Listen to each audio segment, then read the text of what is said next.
What up, world? It's your man, B Nizzle, back in the building. Ready to talk shop. It's money time, motherfuckers.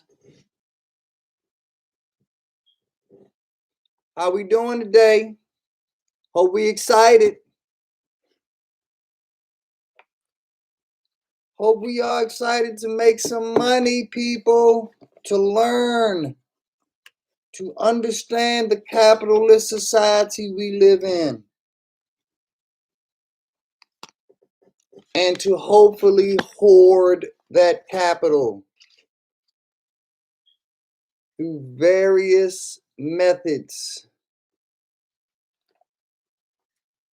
We hoard through stocks. We hoard through crypto. We hoard through real estate. And we study and learn tax shelters, tax breaks,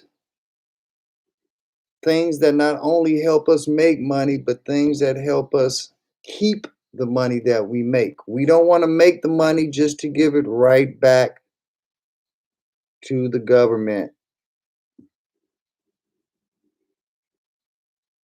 So I'm going to wait for a few people to come on in. Let the word get out. Like, share, subscribe. Because this is the only channel on YouTube that matters. I enjoy everybody else's channel. A lot of in the community I'm with, a lot of them I'm not in their communities, and I just enjoy their content. But if you are about survival, if you are about thriving, understanding how society works, and being at the forefront and in the top tier of said society, this is the only place you need to be. This is the only thing that matters. Big boy diehard, Mr. Walker Franklin in the building. Welcome, sir. You are one of the first to say hello. I'm glad you could come on in as you told me you would. I always know you a man of your word, Mr. Walker. You've been a great supporter, great friend. Truly a pleasure to have you here this evening. While I wait for some more people to come on in, a lot of my folks that are here know me from other chats. How about them skins, y'all? That schedule's looking all right to me. The only thing I don't really like about the schedule is the last 5 games. But other than that, I like it. I like it a lot. Pooda P, what's up, champion? Glad you could make it.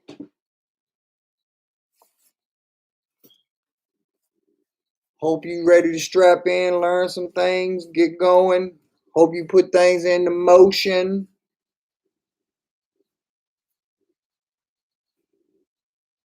Because I'm here to see you make it. And you can't make it if you ain't doing it. So we all go at our own time. We all go at our own pace. But get off the pot. Get off the porch. There's a whole new world out there. The world of finance that's just waiting for you to take by the horns and thrive in it.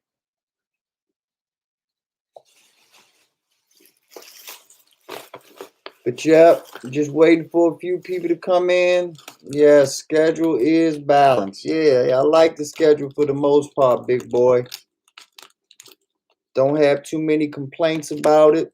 Like I said, the only thing that I see is that those last 5 games of the season are all division games. We got Cowboys, Eagles, then Cowboys, Eagles, then Giants. So that's kind of crazy. Starting in, I think, what is Christmas? No, it starts December the 12th. I think we played the Cowboys the first time, December the 12th. Then we swap Cowboys, Eagles, and then the final 17th game will be the Giants. So it's going to be interesting. It's going to be very, very interesting. All righty. Everybody must be excited about the Redskins schedule or doing their own thing. There's usually more people in the chat by this time, but they just gonna have to play catch up. Cause we about to rock and roll, ladies and gentlemen. So room. Start your engines. Let's rock and roll. All right, so let's go and do a review first and foremost of our foundation. We know that our foundation is belts, Bitcoin, Ethereum, Lemonade, Tesla, and Square. Those are the 5 companies that we are initially studying to get our background going and get things off the ground, our foundation, our base. I'm going to show you today why that base is so important.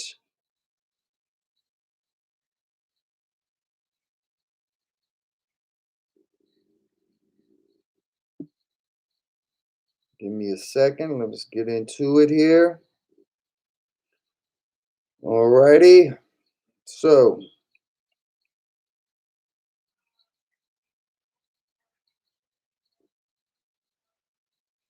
starting on April Fool's Day, the day this channel started,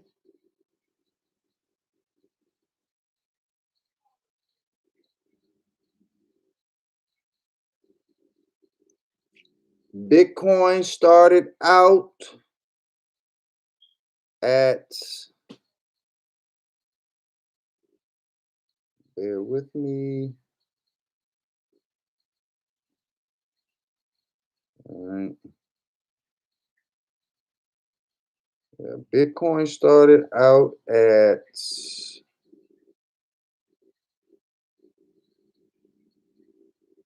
all right, 52. No, excuse me, that's incorrect.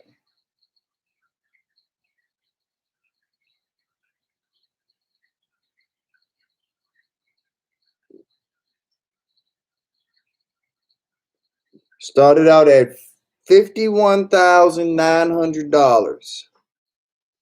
It is actually down $1,000. Bitcoin has had it rough since April 1st. It has had a rough go at it, but that is why we are long-term investors, because we are going to have peaks and valleys when we think and look at things from a micro perspective. But from a long-term perspective, we will win. We will rise, because when we go back and look at things from a 1-year standpoint, just 1 year ago, you could have gotten Bitcoin for $8,000, ladies and gentlemen. $8,000. It is currently at $50,475.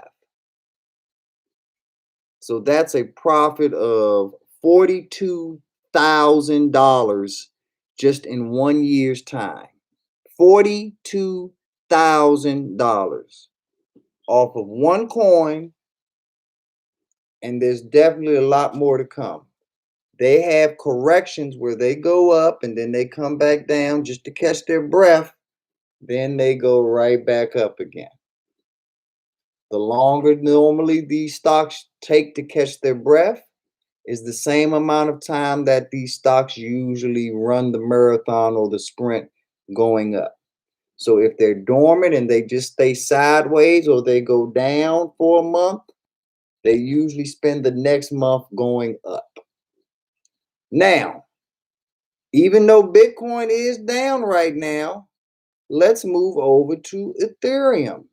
And Ethereum will explain one of the main reasons that Bitcoin is down. Ethereum, on the same date, April Fool's Day, Ethereum came in at $1,650. $1,650, ladies and gentlemen. Out of that $1,655 back then, the current price is $4,000. $4,005 to be exact. So you have almost tripled your money in 1 month's time if you were fortunate enough to have done your research, liked what you saw from Ethereum, and pulled the trigger when we first discussed this. You are up over $2,400 per coin if you're fortunate enough to have one or multiple coins in 1 month's time, ladies and gentlemen. Let's look at the year on this.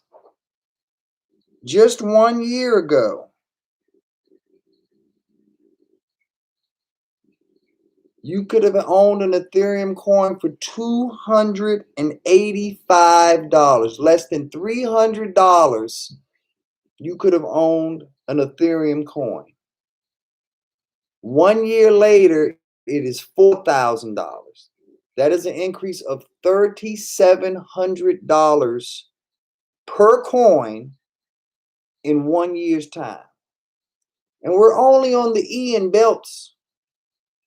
We're only on the E. Our next company in our belt series,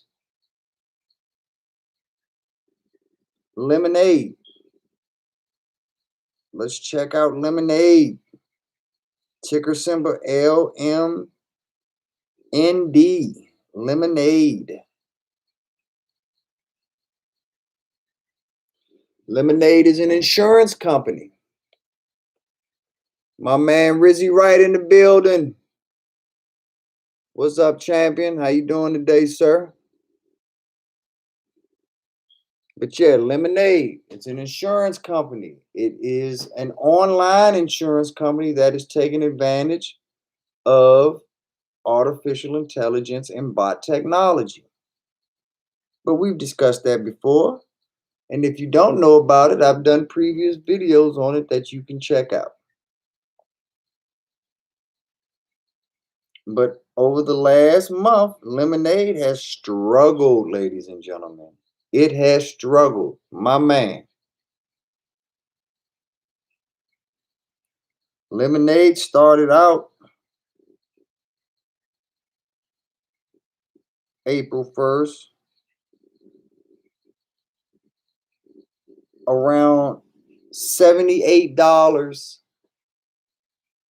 It has dropped $17, almost $18 per share, and is down to $60.17 right now. This is an excellent buying opportunity. This is an excellent time to do your research into Lemonade. Excellent time. Because just a year ago to this day, you could have gotten Lemonade for as low as $45. Now we're $15 off of that low price of $45. Lemonade has had a high of 181 and 50 cents. It will go back to that number, and it will surpass that number as the popularity of its company grows and its products evolve.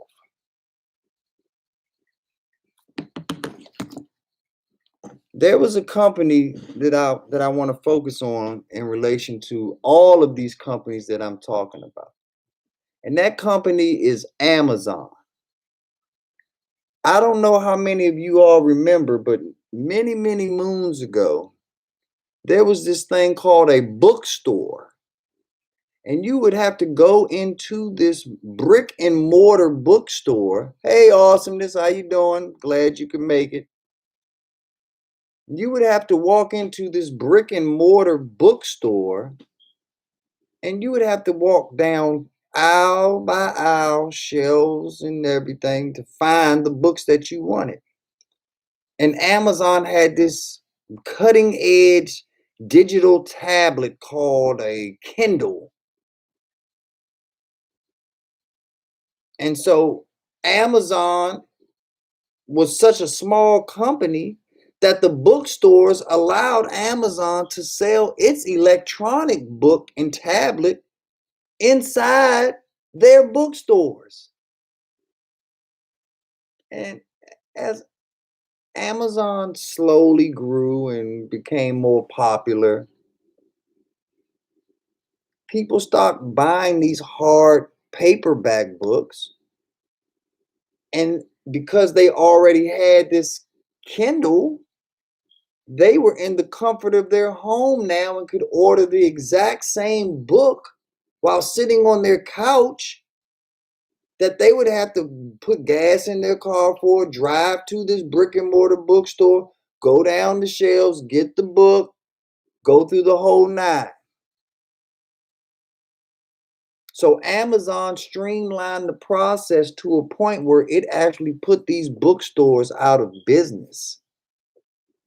We don't go around unless we're really on a college campus these days and see bookstores as we used to decades ago.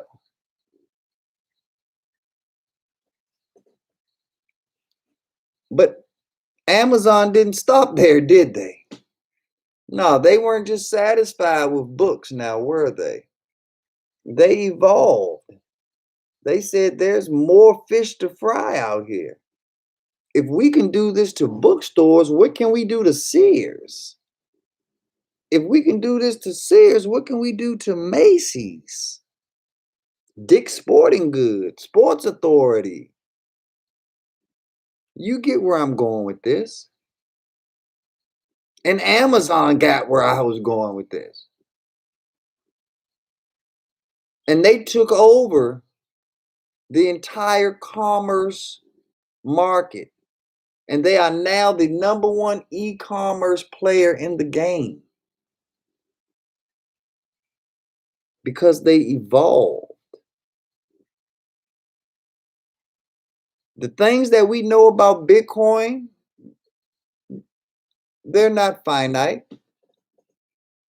because there's more to come. Bitcoin will evolve into other forms of usefulness.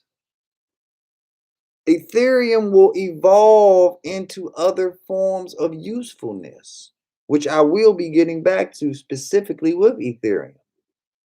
Lemonade will evolve and be a much larger insurance company that will ultimately take over car, housing, perhaps health, life, all forms of insurance.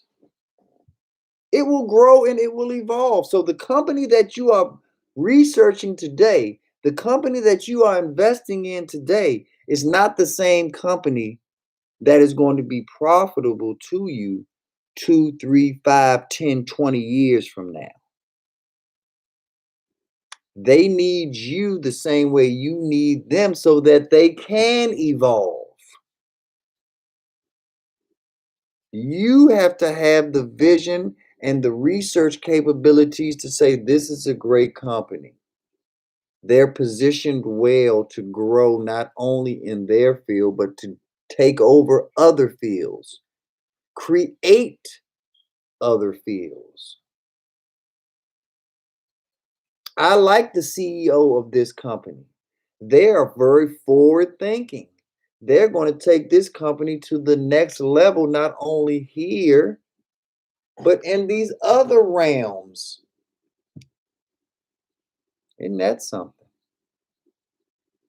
So let's get back to it. So that's why I say don't underestimate a company like Lemonade just because they're new, just because they're haven't had an opportunity to really completely find its niche yet.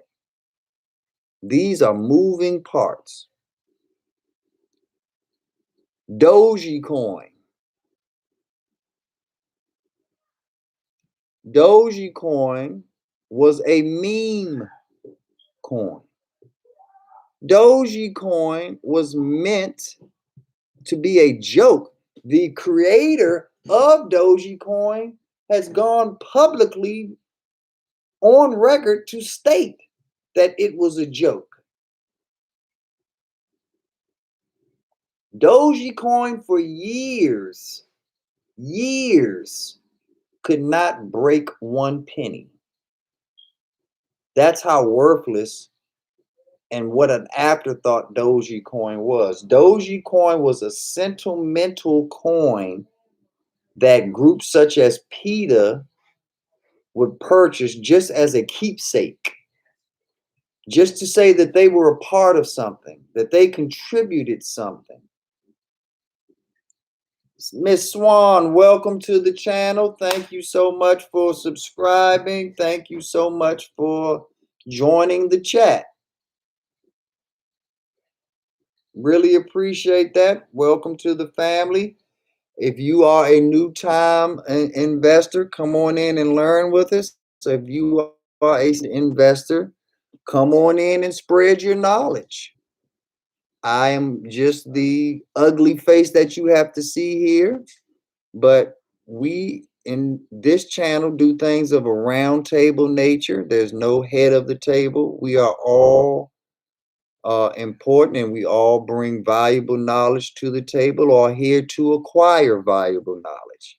So whatever side of the coin you're on, you are welcome, and your presence is needed and invaluable. God bless you and welcome. Now, I'll get to your comment in a second, Miss Swan. Let me see how you pronounced your first name. Sierra. Sierra. Is that correct? Sierra? Or is it Sierra? I think it's Sierra. But at any rate, Dogecoin was nonsense. Nobody paid it any attention at all. Soraya. Okay, cool. But Dogecoin was a joke until Elon Musk and other financial gurus found a use for it. See, Bitcoin's niche was always that there was a finite amount of Bitcoin made, 21 million. And they have this thing that's called a halving that actually reduces the Bitcoins over time. So as the Bitcoin goes, supply is lower, naturally the demand increases. Well, Doji did the exact opposite. It said, I'm going to have an unlimited supply of this shit. This is just like making cookie dough. Anybody and everybody can have this because it's not meant to be worth anything.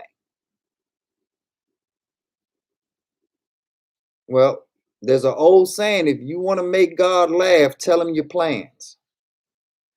So whoever created Dogecoin, it seems that God had a different plan for you and your creation. The unlimited supply of Dogecoin seems to now be an advantage when it used to be a disadvantage. Because this pandemic has shown us one thing that we can make an unlimited supply of: fiat money. The green or whatever color money, from depending on what country you're from, foldable paper money that we frequently spend in our day-to-day commerce. Dogecoin, because of its crypto and protective nature, it keeps a better receipt, it keeps better records, and can be unlimitedly made in the same breath that fiat money is unlimitedly made. It allows counterfeiters and other people to not necessarily be able to get involved, because it takes a certain amount of technology to truly authenticate and signature these coins. That's why they're on the crypto networks in the first place, because of the security that the decentralization in DeFi offers. So they created something out of Doge that was supposed to be a joke, and it has now evolved into something that is now used in various social media websites and platforms, Pornhub, and whether you're Christian, Muslim, or whatever your background is, we're talking business and money here. So when I'm talking about pornography, I'm talking about a $1 billion-trillion industry.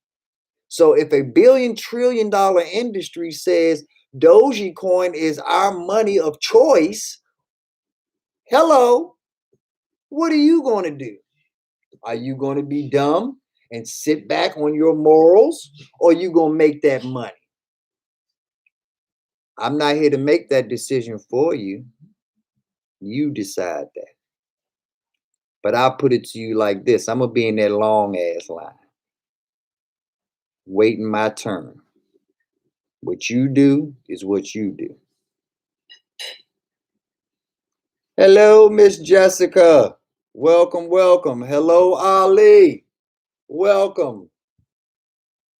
YouTube wifey. Hello, sweetheart. Mwah, mwah, mwah. Welcome, welcome, welcome. Glad you made it, of course. I'm glad that you're all here, though, and I hope that you're all learning something. I appreciate that, Miss Swan. I'm just going to call you Miss Swan because that's easier for me to pronounce, and I don't ever want to disrespect anybody's name. But yeah, I'm glad that you're learning. We're just getting started.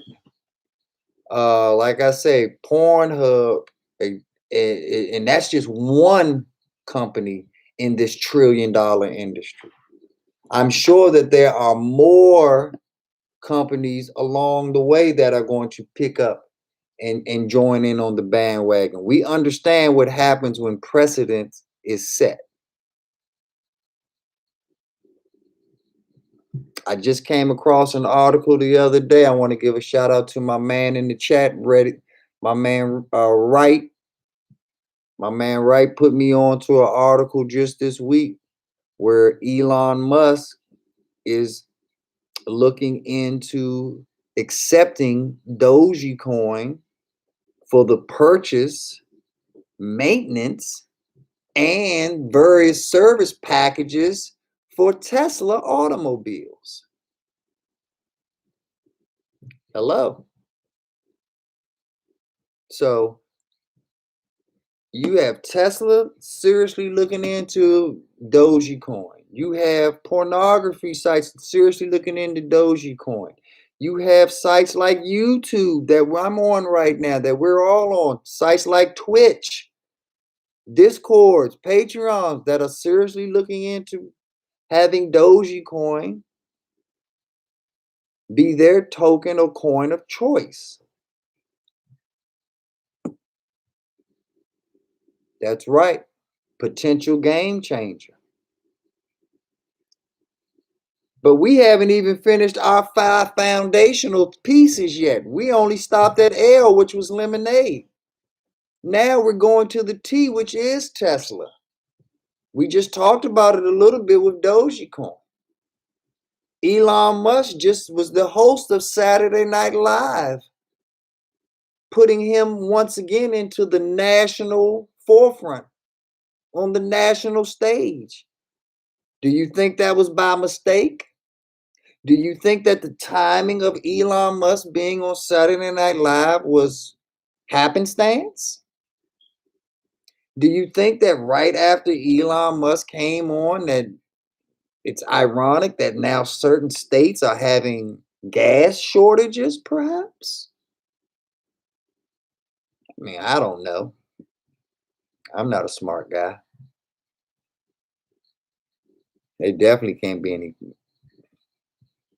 correlation between those events. And I don't know which part of the world you all live in, but over here in my neck of the woods, we're beginning to get back to 2019, ladies and gentlemen. The pandemic is now in the rearview mirror. Whether we are comfortable with that outcome or not, we're about to get back to 2019 and pick up where we left off there and get into motion. And when we do that, some of us are doing it right now. And if you're in my neck of the woods, all you're seeing on every block is construction. Residential construction, commercial construction, construction on bridges, constructions on highways. Wonder why that is.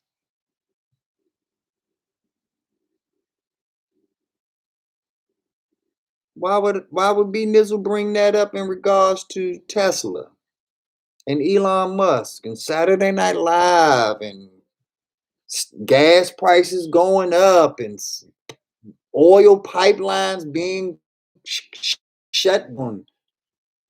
How does all of this go together? I wonder. Hello, Miss Swan. Hello. 5G towers. Ding, ding, ding, ding, ding.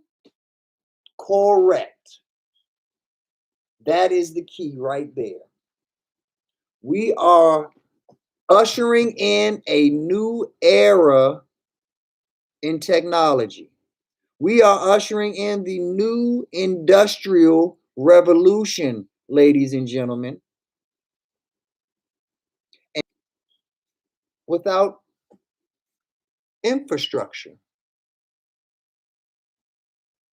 The same thing that we're doing here with our belts series, the 5 stocks, those 5 stocks are our portfolio's infrastructure.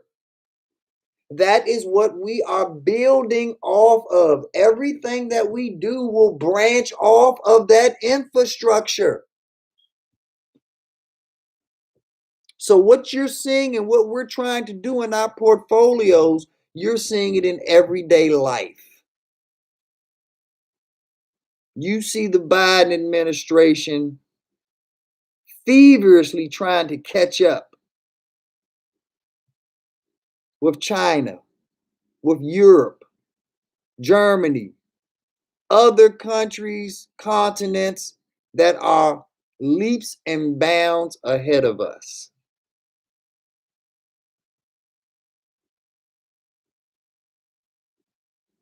How are we going to communicate properly if they all have the 5G infrastructure and we don't? And let me be clear with something. 5G, unlike 3G and 4G, is so much bigger than just your shitty ass cell phone. So much more capabilities, flexibility will be maximized, optimized, and finally realized thanks to 5G.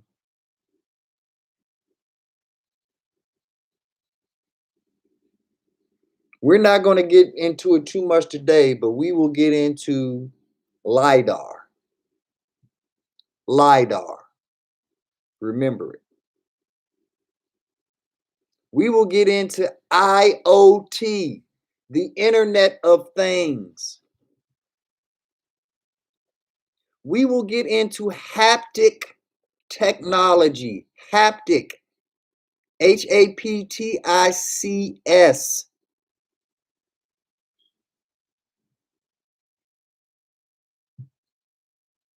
This all surrounds 5G technology and what's down the pike. That's why it's important that you research now and understand what's going on, because it's right around the corner. And there is no place, no company, no car that will, no home, no business that will not be affected by 5G.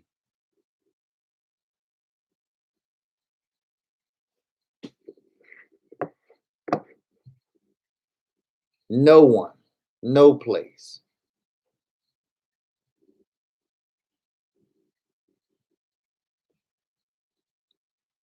So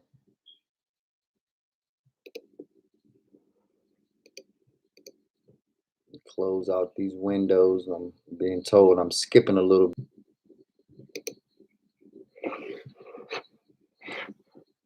All right. I apologize for this, the delays that's going on my computer right now. But I don't work for Verizon or Fios, so I can't control that.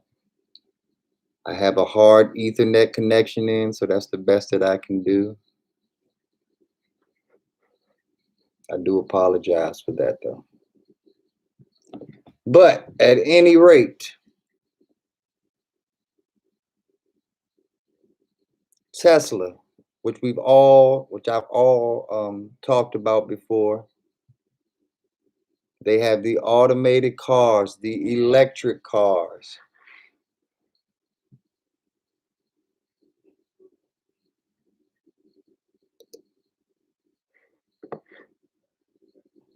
So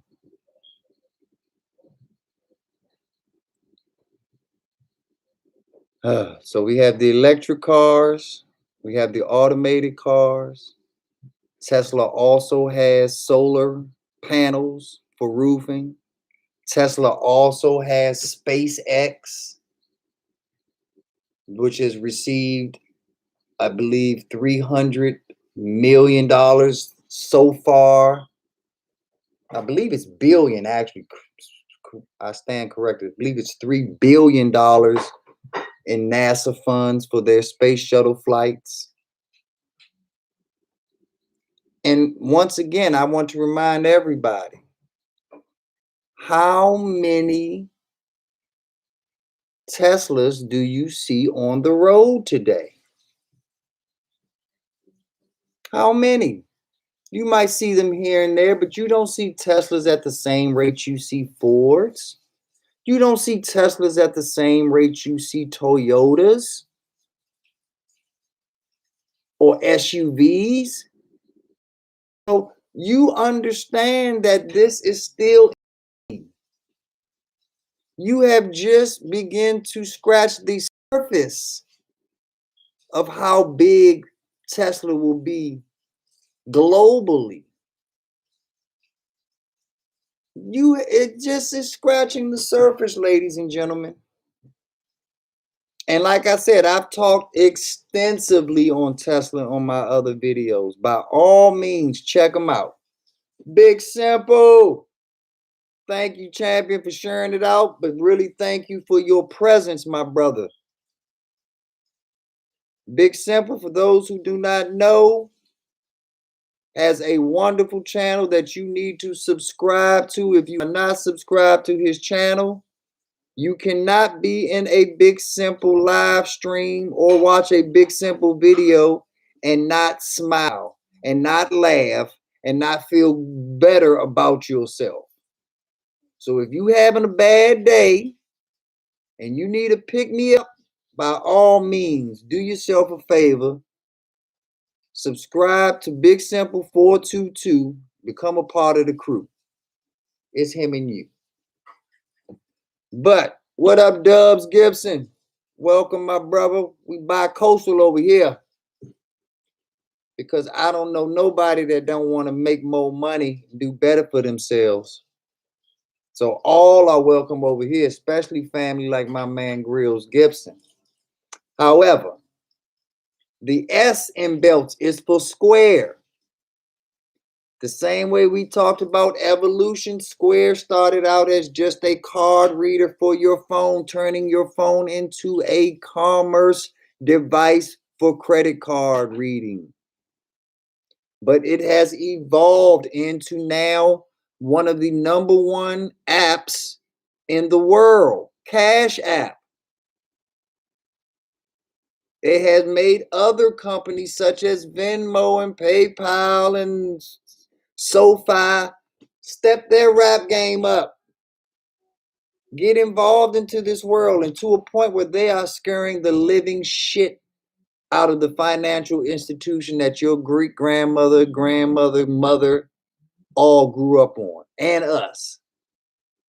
The financial world is scared shitless right now due to companies such as Cash App. Because what they are offering us, the same way what Lemonade is offering us, is unrestricted options. They are putting the power back in our hands as consumers to decide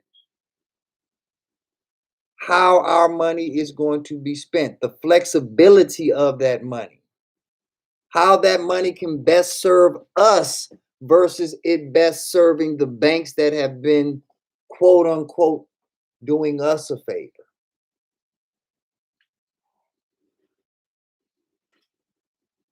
How is a bank doing you a favor when they're giving you a 0.5% interest on your money, and then Cash App comes around and tells you, hell, you can buy Tesla stock with your money?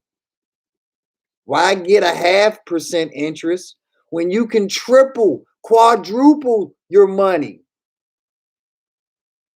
Why get a 0.5% interest when we sell Bitcoin here at Cash App? Wait a minute, B9, Bitcoin was already the B in the belt. So how is Bitcoin in the belt? And then it's also in the S with the Tesla. Is your bank doing that for you? Is your bank putting you into companies where you actually get to double up on the same thing and get literally kill two birds with one stone?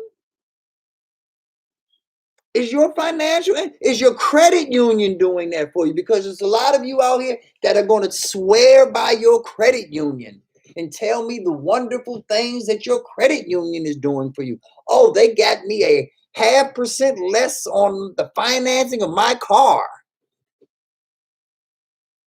I don't give a fuck. They didn't double your money. They didn't triple your money. And they're not trying to put in any service to help you double, triple, quadruple your money. But Cash App is, which means Square is. Which means if you invest in Square, you're taking the bull by the nuts. You're taking the bull by the horns. You're taking control of the situation. You're navigating. You're dictating which way things are going to go. Versus some motherfucker who went and got 5 degrees and this and that, telling you how you're going to make a whole 0.5%, or going to triple or double your money off of a bond that matures when you're finally an adult, but your parent bought it for you when you was a baby. Really? That's how we're going to make it as a people, as a race, as a society, as a community? Or is that the same mythology that has held us down for decades, scores, centuries, millenniums. Think about it. And I'm going to read some of these comments while y'all think about what I just said, and then we'll go into the next phase of what's going on here. Let's go back. Way back. All right, first and foremost, let's see who I did not say hello to. Then I'll read the comments later. New York Beast, what up, homie? D-Dog in the building. My spiritual advisor. King Ivo, what's up, champion? Glad you can make it. Big Simple Raid, you the motherfucking man, Big Simp. All right, now let's get to these actual comments. Last thing I read was Miss Swan's comment about 5G. Jessica's in the building. Miss Haggerty, welcome, Jessica. I want to give a shout out to Miss Cassie. She was, as usual, she has been kind enough to put the Webull link in the chat, as well as putting the Coinbase link in the chat. The Webull link will allow you to open up a Webull brokerage online account. You go get the app from the App Store. You can put it on your phone, tablet, or desktop. Once you do that, you deposit $100 using this link. You will have an account where they will give you free stock just for doing that. Same thing with Coinbase. Coinbase, if you use the link, they will give you free Bitcoin, because Coinbase does not deal in stocks. Coinbase deals in cryptocurrencies. So they sell coins and tokens.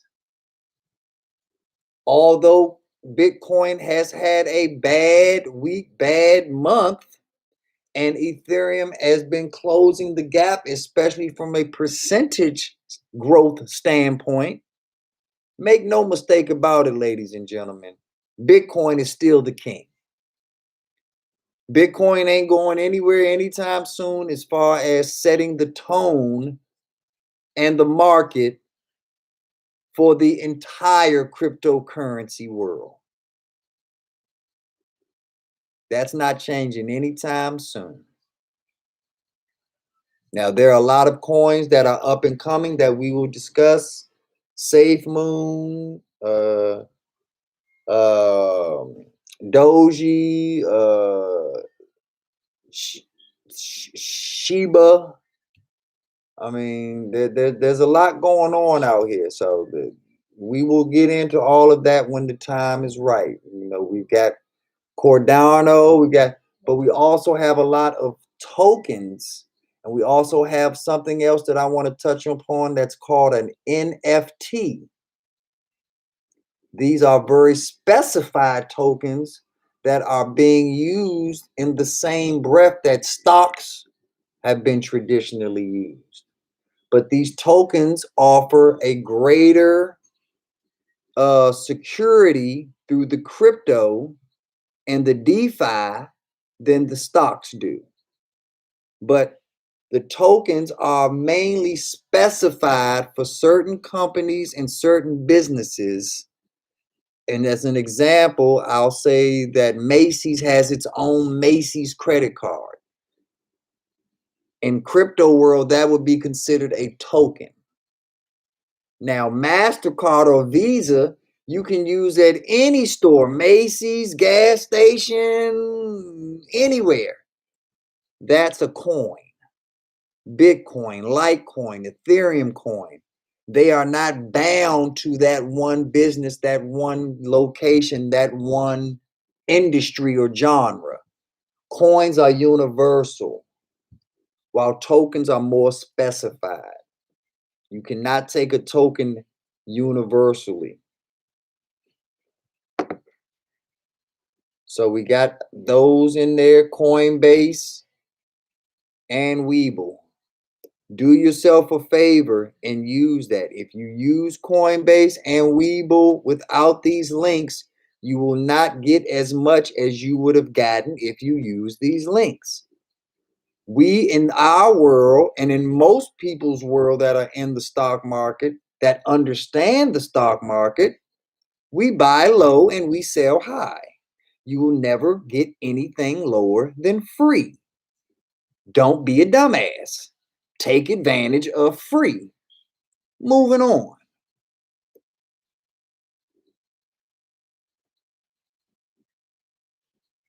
All right. My man Big Boy Walker says he wants to know about the charging stations. Charging stations is where it's at, I think. Yes, that's an excellent point. Charging stations is where it's at from a degree, though, because the infrastructure is not in place yet for the charging station. So now is definitely a great time to start doing your research and investing perhaps into the charging stations and the other various infrastructures that you know are going to be needed for this EV electric car revolution to take place. How far would your GM or your Ford or your Toyota or any other car that you can think of go without Exxon, without Shell, without BP? Not far. So we understand that these charging stations are the next oil in regards to automobiles, transportation, especially ground transportation. I don't know how you're going to trust an electric plane. So there will still be a need for fuel. There will still be a need for the old ways in certain genres until technology catches up. But other industries are dead. Take it out in the back, old yellow style, put it out as misery. Euthanize. It's the humane thing to do. But they're dead. And all the mouth to mouth you can give it, all the defibrillators in the world aren't going to bring these industries back. Go ask Sears. So there's a brand new world coming, ladies and gentlemen. And if you riding with me, you're going to see it before everybody else sees it. And if you're an experienced investor rolling with me, you already know what I'm talking about. All right. We have 6 watching and only 5 likes. Who's that one person that didn't hit the like button? 6 people watching and only 5 likes? Hit the damn like button. Like my man Dub say, hit the Chris Brown button. All right. You're right. They have 5G in the surgery department in the hospital. Okay, Miss Swan, you are a medical professional, I take it, based on your hospital reference. Now, hospitals, military, and certain other various important entities are already utilizing 5G. It is the mainstream in the civilian population that has not really taken advantage or even understands the capabilities of 5G. But that's good because the common man is where the money's at. This is what when it gets to us, that's when it's payday, ladies and gentlemen. That's when we making it rain up in this mother. So hey, but excellent point, Miss Swan. You seem to be on point like that. You're definitely in the right place. Okay, we got Space Age Player. Space Age Player says I have a serious case of tunnel vision. I don't know what DMT is, so moving on, Space Age Player.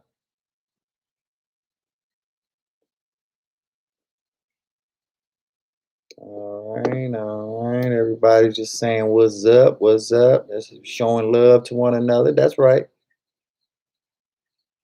D-Dog said we need to invest in moonshine. Ah, all righty. What else we got going on? That's right. Like it and share it out.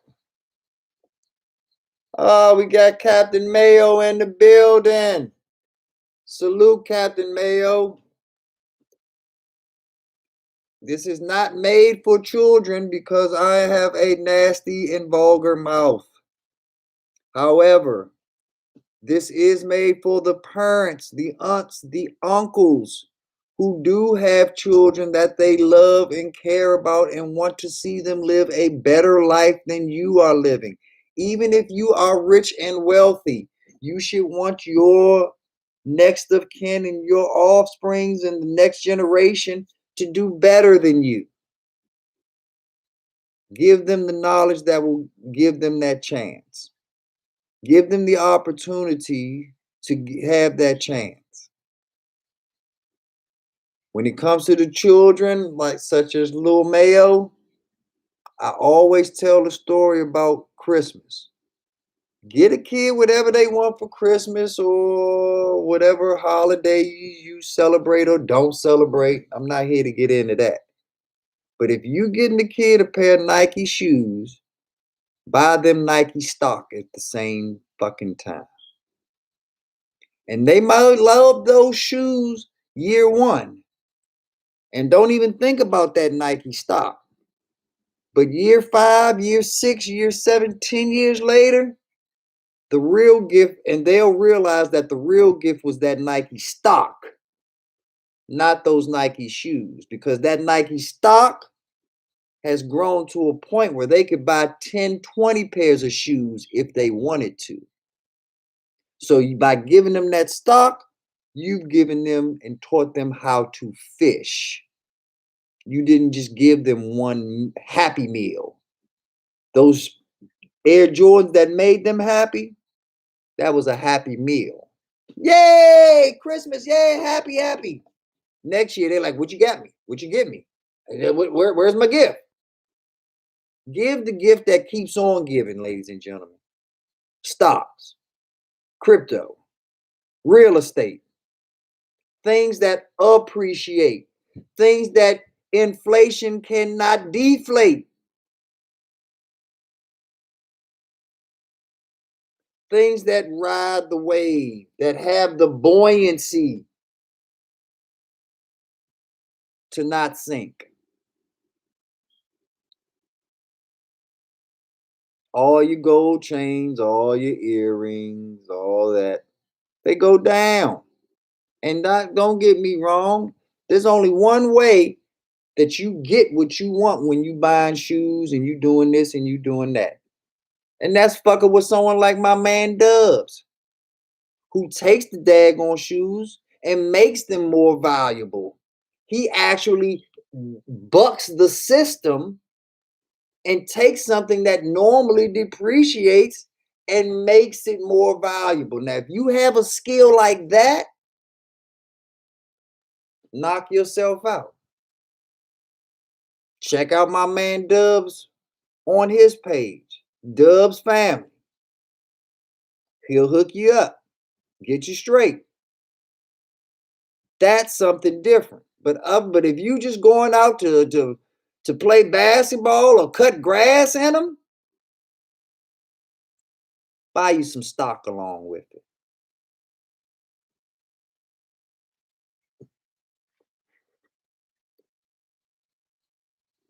So welcome, Chris. Hope that you're learning.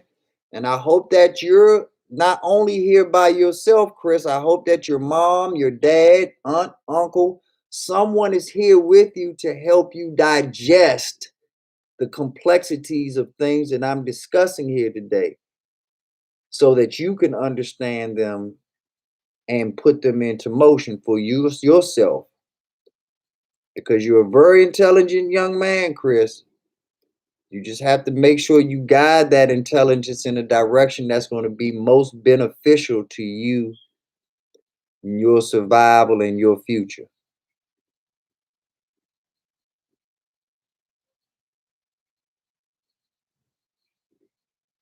All right.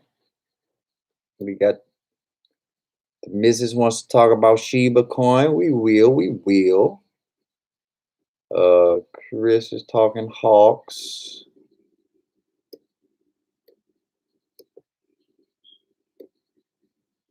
Ah, Space Age had to learn the hard way, huh? Yeah, sorry, Space Age. I got snipers in here, so you can't come in here reckless, my dude. They'll pop your ass.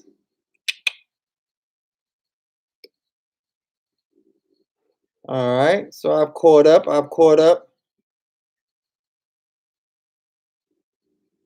Miss Swan wants to know, why is Crypto the dog from Superman? That is funny. That is his name. I just made that parallel. Miss Swan, that is Superman's dog's name. And maybe I don't know if there's a connection between that, but what I do know is what it offers. It offers security, unmatched security. And when we're talking about a financial institution that is now trying to mess with the foreign exchange, you better be secure, hella secure. So that is the most important part of the whole crypto thing, is regardless of where the name came from, who the inventor of it is, Satoshi or Zakamaki or whatever the case may be. The importance of it is the security behind it, the receipts that it keeps during every transaction. That Bitcoin or that Ethereum or that SafeMoon or Shiba will give you the entire history, whether it is good or bad. That's why I find it so funny when people say that these cryptos are made for drug dealers and criminals. And that's the last person that wants to use DeFi money. That's the last person that wants to use crypto, is somebody who's breaking the law, because you have now incriminated and dry snitched on yourself, because you cannot erase what's on that coin. You will never be able to wipe out its history. It is on like that forever. So that's one of the reasons that the price, in my opinion, and through my research, that's one of the reasons that the price of Bitcoin is dropping. Because people that are used to doing underhanded, hush hush type business deals have to now bring what they did in the dark to light. And they haven't quite figured out yet how to bring their shadiness to the light. And when they figure it out, they're going to dump all of their money into Bitcoin, into Ethereum, into Litecoin, into SafeMoon, into Doji, Cardano, Yearn, you name it, Pancake Swap, Binance Coin. There are over 4,000 different coins and tokens out here, 7,000 different stocks out here.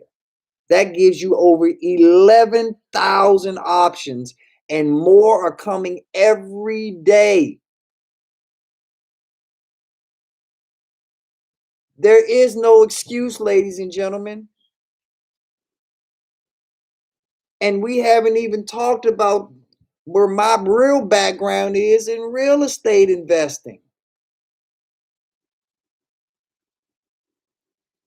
The price of lumber right now, ladies and gentlemen, is astronomical. And if the supplies are at an all-time high, what do you think that does to the labor prices? And if the labor prices go up, what do you think that does to the housing market?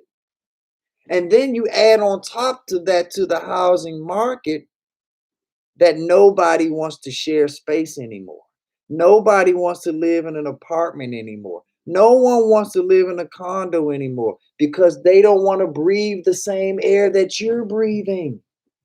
They don't want to be around the same germs that you're around. They don't want to be in the same contaminated areas that you just contaminated, whether you have the vaccine shot or not. So the solution is I want my own house. I want my own space. I want my own place. So, just like everything else that we've talked about today, that creates supply and demand. And when there's more demand than there is supply, prices go up. What do you think real estate's doing, ladies and gentlemen? I give you 3 guesses and your first 2 are wrong. It's skyrocketing. And if you don't have the paper to play, they don't need you. Game over. Moving on. And then we get to another phase of this. One of these days, all of the assistance is going to be over. There'll be no more unemployment check. There'll be no more stimulus check. There'll be no more PPPs for your company or your small business, or there'll be no more deferments on your mortgage payment or your rent or your condo fees. Then what? Then it's time to pay the piper, ladies and gentlemen. You ever seen the movie The Purge? I ain't saying. I'm just saying. Double up. It's going to get real out here, ladies and gentlemen, when we get back to life as we know it. Because a lot of ways are working, especially those that have gotten to take advantage of this pandemic. Your muscle memory is off. Your work muscles are in atrophy right now. You have to build them back up. The same way my man Ivo had the push-up challenge, you got to get things back and going in your life.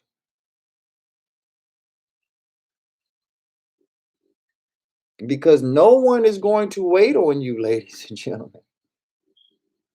No one wants to hear your excuses. No one's going to give you a pity party. You're going to come home one day and see your shit right out in the front lawn. And I hope and pray that that never happens to anyone on this channel or anybody in life.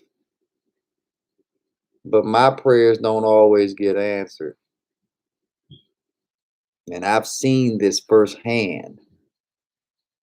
And I don't wish that upon anybody. But we all know what's going on. We all know what tough times leads to. There's some of us that have not worked in over a year and a half. Do you think that positive results are going to come out of that? Now, they might, but it's going to be hard work. It's going to be hard work.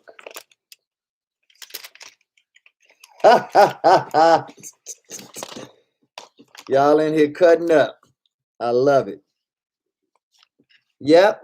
By all means, have a good time, because these situations, sometimes you have to laugh to stop from crying.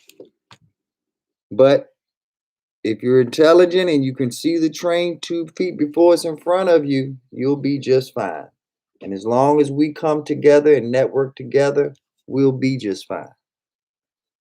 However, there is something else that I want to touch upon as far as the real estate goes that is very important. A few years ago, a rap icon and legend by the name of Nipsey Hussle, life was tragically taken away from him too soon. Unfortunately, it was taken away from someone that he actually knew, but he had a mission that we all need to pick up the pieces on. I mean, seen everybody crying over Nipsey, everybody upset and marching over George Floyd and Breonna Taylor, and those are people that definitely deserve the flowers. Kobe Bryant, we've lost a lot and have gone through a lot during this time. But we not here just for no fucking pity party, y'all. This is the real life stock market. Your neighborhood, your house, your apartment. That's what Nipsey Hussle was trying to do. To take your Foreman Mills, to take your Walmart and turn it into a Neiman Marcus. To turn it into a Armani Exchange, a Burberry, a Coach. He was taking the corner store and turning it into a Whole Foods, a Trader Joe's. We have a problem in our society, in our neighborhood, in our country, where we always want to move from where we're at to go to the other side of town for the good life. Bullshit.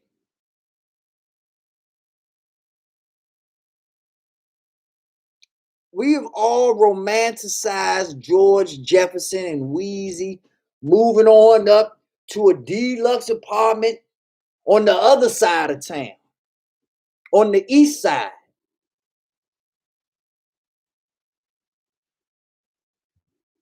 Why didn't they up the west side?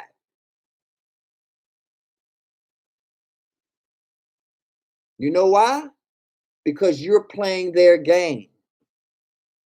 They want you to live in filth.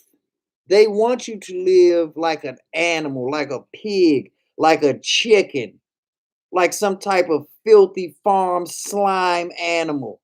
Because while you're living like that, the property value is going down, down, down, down, down. And if you kill yourself or kill your neighbor or you get them on drugs or alcoholism, it goes even further down. And then once it bottoms out, guess who's waiting right there?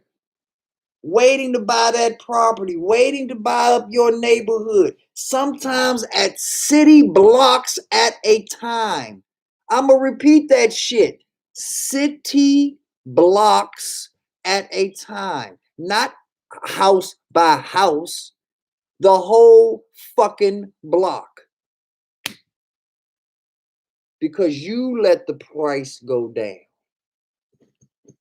Yeah, we're not there yet, Swan. We're not at gentrification yet. But that's where see, you've read the book, Miss Swan, so you've already snuck ahead to the last page. But see, gentrification is allowing other people to be blamed. Gentrification is saying that somebody came in and took what was mine. No, you gave that shit away. You willingly put it on a platter, put your head down and said, take this, all yours.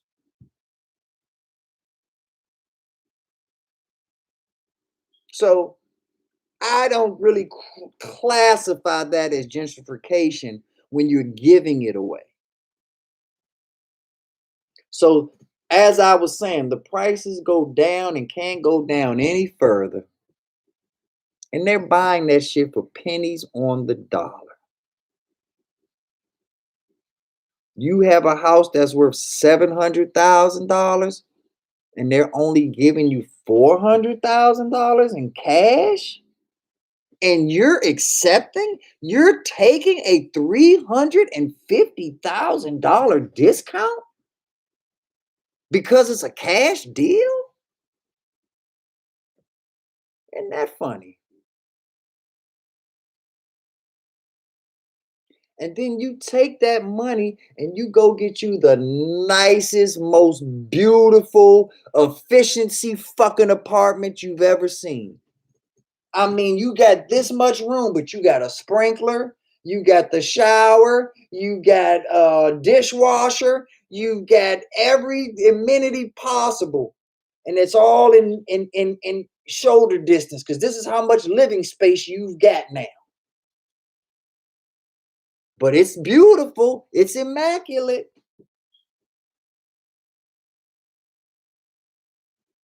And then that 2,000, 3,000 square foot lot that you just sold for $400,000 that's already worth $700,000.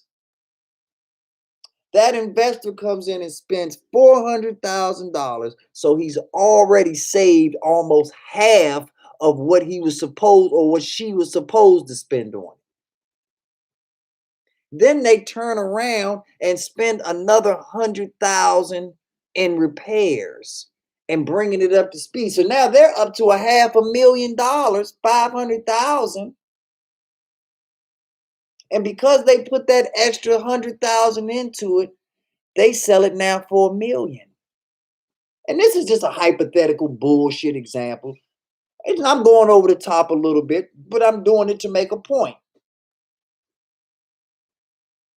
So they put in a $500,000 to make another $500,000 in profit. While you lost out on potentially $350,000 because they gave you 400 in cash.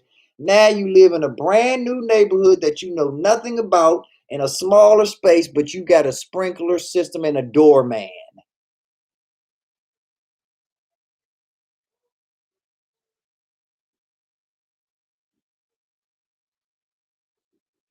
Is that the capitalist way? Is that the society that we live in? Is that how our society has taught us to make it? To buy high and then sell low? Then we have a person by the name, once again, of Nipsey Hussle that comes along. And I don't give a damn if you like his raps. I don't give a damn if you like his style. I don't give a damn if you a blood and not a crip or a different type of crip than he was or this. I don't give a fuck. What I do know is that this man knew we buy low and we sell high. No longer do we, as the Black and Hispanic and every other minority community, accept the bullshit that you're selling me, that the grass is greener on the other side, just so that you can get to my grass and make triple the money that you would have made on the other side. If the grass was that so much greener on the other side, you wouldn't be in front of me trying to buy my house. You wouldn't be sending me letters in the mail all day long telling me you buy ugly houses. You wouldn't be making these fake letters up with fake names talking about, hi, my name is Sally. I just moved here from Chattanooga. And I am just in love with your quaint neighborhood. If you're interested in selling, please give me a call at this number. And they make it seem so personal, as if that same exact letter didn't go out to 15,000 people, waiting to see just what dumbass fish is going to take the hook and bite the bait and end up on somebody's dinner plate.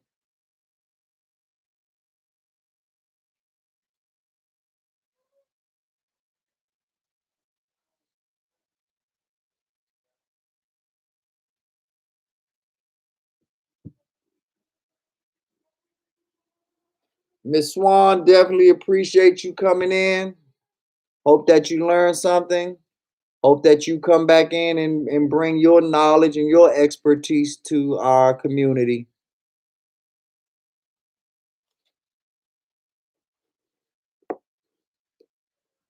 Exactly, Jessica. When a stock or coin is down, and if you really believe in that company, don't worry about it.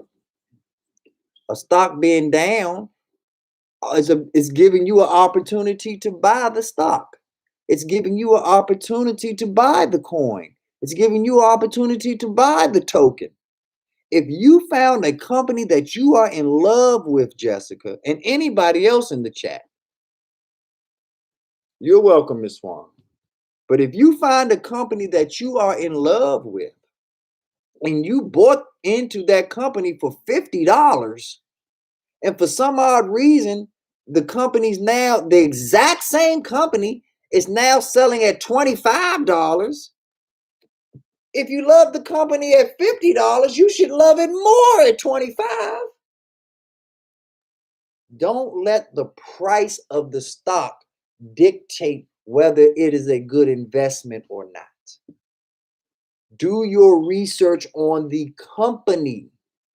Buying the stock is meaning you are now an owner of that company, not the stock. The stock is just like a receipt. The company is the product. If you own Apple stock, you don't go into the Apple store and say, hey, I own this stock. They don't give a damn. You go into the store to see how many phones they're selling, how many computers they're selling. Are there long ass lines out there? Our people can't get enough of Apple shit. That's when you know it's a good company. When the people and the actual business is thriving, then it will show up in the stock price. But if you just buying into the company because, oh, this is a $16 a share, that's a great price. Now I like this other company better, but the other company's $30 a share and you're only 16. So what? If you like the other company better, spend the $30. Because if your research is correct, that $30 is going to be exponentially more profitable than that $15, $16 stock that you bought. Do your research. Understand what's going on. Understand that what Brooklyn was in New York 20 years ago. Understand what Southeast DC was 20 years ago. Understand what the east side, west side of Chicago or Texas or the 5th Ward or the 13th Ward. Understand where they were 20 years ago.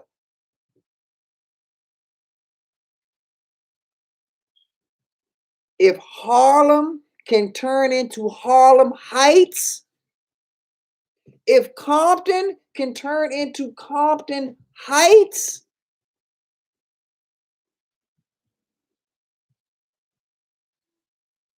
what was stopping us from doing it? What was stopping us from turning Brooklyn, Bed-Stuy, Brownsville into the quaint boutique utopia that it is today?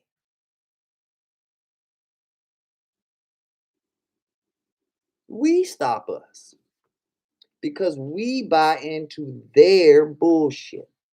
And once we buy into their bullshit, they make all the money.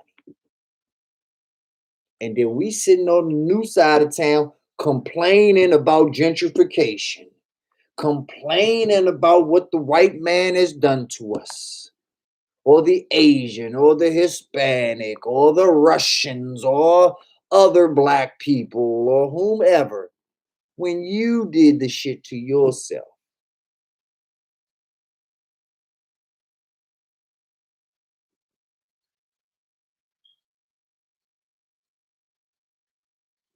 I don't care if you ever heard Nipsey Hussle rap a day in your life. I don't care if you've ever heard one lyric of his. What that man wanted to do for your community, your neighborhoods, your family, your race. He's one of the greatest rappers of all time. Even if you've never heard one motherfucking lyric from him. Because he's greater than rap. He's deeper than rap. He was trying to improve you. And he didn't even know your name. He didn't even know where you lived. He didn't even know what your mission in life was. But he was trying to improve you. Because once again, you cannot make it or survive or thrive in a capitalist society if you don't understand how capital works.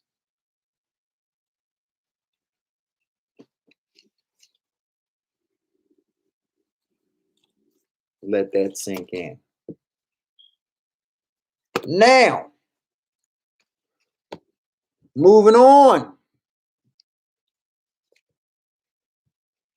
We have some very important topics that we are going to discuss. Mainly,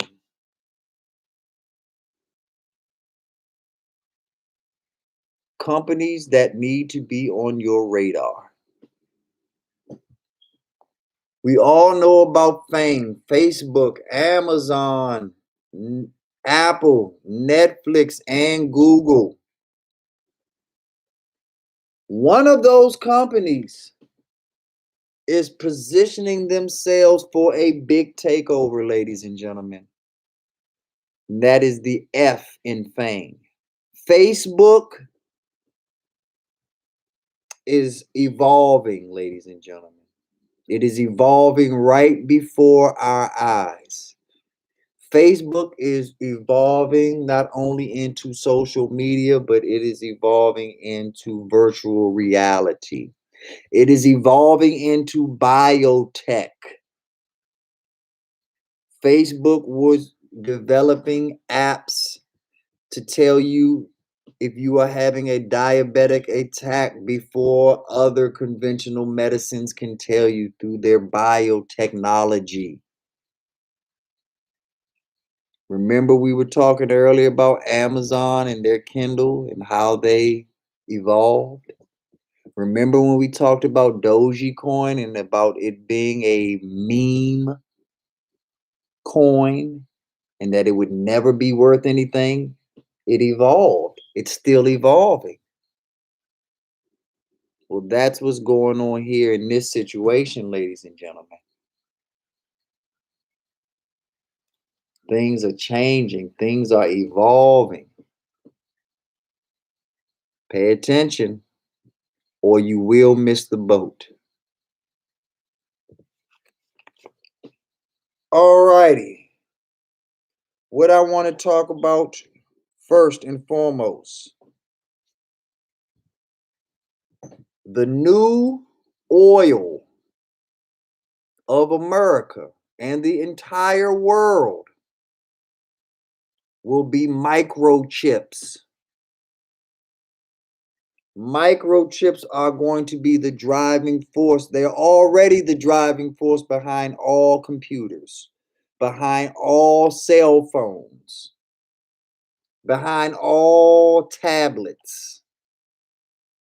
Well, those same chips will now be the driving force at all grocery stores. That is why you are seeing all of these self checkouts at the grocery store, because these chips are running them. Automated cars, electronic vehicles, they don't run off of gas, ladies and gentlemen. So the gasoline and the oil, they're dead, especially as the EV companies grow. You will see less and less Exxons, and you will see more and more charging stations, like my man Franklin said earlier. But If we're not using oil, that means we're not using transmissions and engines and carburetors. We're using chips, microchips. When we talk about smart homes and smart technology and microgrids, solar panels, we're talking about microchips, ladies and gentlemen. Microchips. When we talk about air taxis, we're talking microchips. The number one microchip company maker in the world right now is NVIDIA. NVIDIA. The company that made the microchip famous and used to be the number one company is Intel. We all know Intel. We all remember Intel from IBM days. Well, times have changed. Technology has moved past Intel. Now, I'm not saying Intel won't be back, but they are not at the forefront or in the pole position right now as we speak. NVIDIA is. Number two at that position is AMD. AMD. Check it out. Chip maker.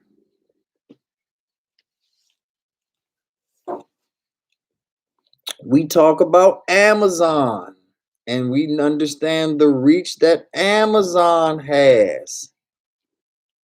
However, Amazon does not have the same reach in other countries or continents like they have here in America.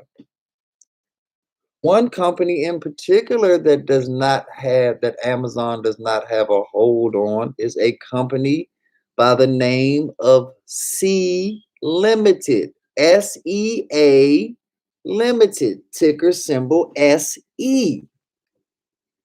Sea Limited is the Amazon of Southeast Asia.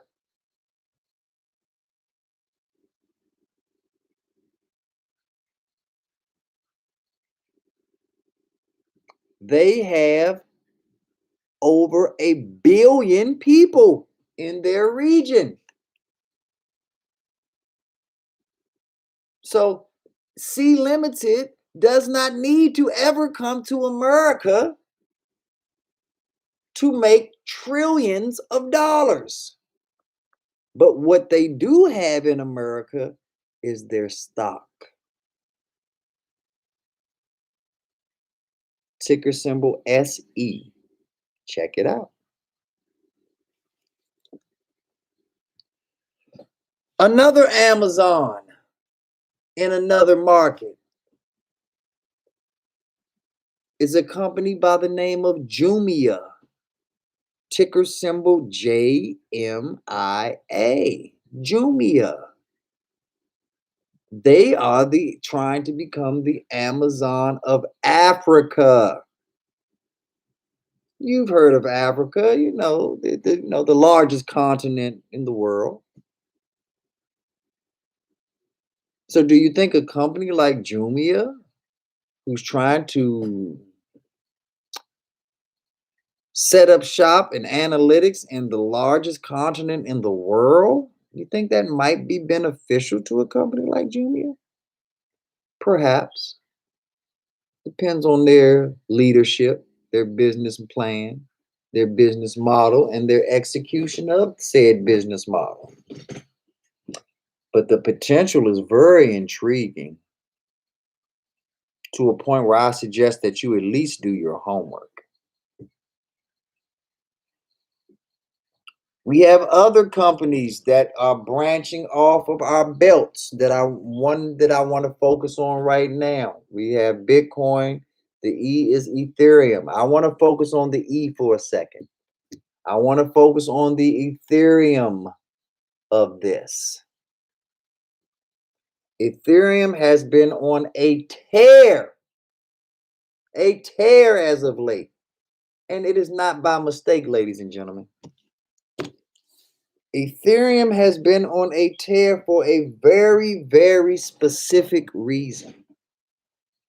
And if you are a sports fan, you have heard of this reason. This reason is called NFT. The Golden State Warriors are now selling NFTs for their basketball games.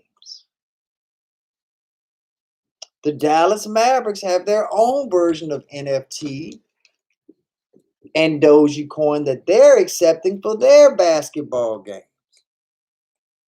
There's a word that is called precedence. And once that precedence has been set, usually all the sheep follow the shepherd. And in this instance, Golden State and Dallas Mavericks are acting as the shepherd. They are setting the precedence, the same way California set the precedence by legalizing marijuana in the state.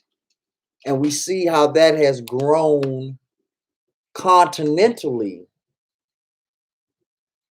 over time in the United States because the precedence was set in California. Same thing is happening here. A precedence has been set. It's only a matter of time before it's over every sports team. Football, basketball, hockey. I've been reading articles that basketball players, football players, even agents now want to be paid in Bitcoin, in Ethereum, in cryptocurrency. They're telling their agents, they're telling their owners, they're telling Jerry Jones, now you keep that green shit. I don't need nothing that folds. I need that electronic coin. I need that NFT. I need that Doji. I need that Shiba. I need SafeMoon. I need Pancake Swap. I need XRP. Keep your blue faces. Blue faces is for rappers, rap songs, music. Not for the bank. Not for the future.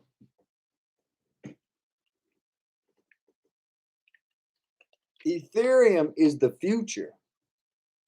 And why is Ethereum benefiting from all of these NFTs and all of these Doji coins and SafeMoons? And why is Ethereum benefiting? Because B9 told us Ethereum isn't just a coin, it is a crypto platform. A super highway that allows other coins to use that platform like a 4, 5, 6 lane highway. So even though the coin is not an Ethereum coin, you have to use the Ethereum highway, which means you now have to pay the Ethereum toll bridge and have an Ethereum Easy Pass. Or you're going to get a letter in the mail with your picture saying this is how much you owe. And if you don't pay it by a certain amount of time, the fine doubles. You already live this in your everyday world, ladies and gentlemen. Do it in the stock market. Do it in the crypto market. You see it every day. Every day you drive to work, you see those tolls. Every day you drive to work, you see what you're going through to get to where you got to get. The same knowledge is applied. Apply that knowledge to Ethereum. Apply that knowledge to the Ripple network. Apply that knowledge to the Bitcoin network. And instead of losing money and being in traffic, you're applying that same methodology to make money and possibly stay home from work. Change your life, change your perspective. That's the only way things are going to happen positively, by you taking the bull by the horns. Okay, got some questions here. D Dog wants to know, should we invest in glass or plastic? Depending on the company, D Dog, I would never tell you to just invest in an industry, because there's so many companies in that industry. There's good companies, there's mediocre companies, there's bad companies, there's swindlers. The whole gamut is there, D Dog. So never just think, okay, I need to buy water. How many water companies are out there? I need to buy oil. How many oil companies are out there? You don't just say, I'm buying planes. Nah.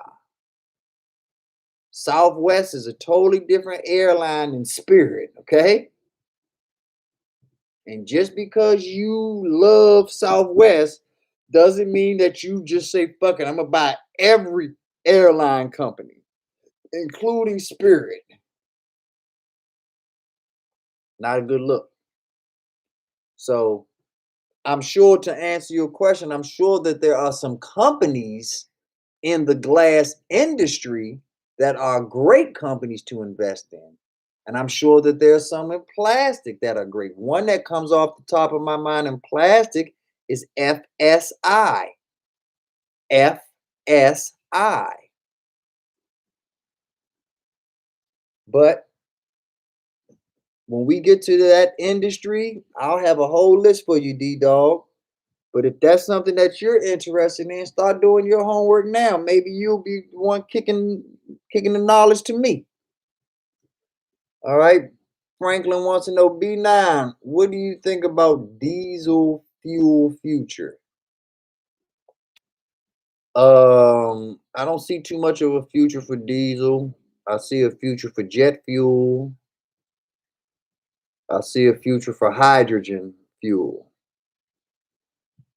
Uh, I don't think that diesel fuel will outright completely fall off the map, but it's going to be very niche. Very, very niche, in my opinion, because you already have alternative energy sources such as electric, solar, wind tunnels, hydrogen, hell, even ocean power. They're actually taking the power of ocean waves and making energy out of it. So diesel is just too corrosive, too damaging. And like I said, you would think that diesel would at least last for 18 wheelers and rigs and things of that nature. The hydrogen is going to take over that industry until they get to the electric portion of that, because they're going to make all of the rigs and 18 wheelers electric vehicles eventually too. California has already killed emissions on all gas and motored vehicles in the next decade. So companies are already going to stop mass producing a lot of the cars that we are accustomed to, and shifting all of that focus over to cleaner energy sources. Hope that answers your question, Diehard. Okay, so what about solar materials? Oh, the materials are the same. The key is the microchip. The microchip is the brain.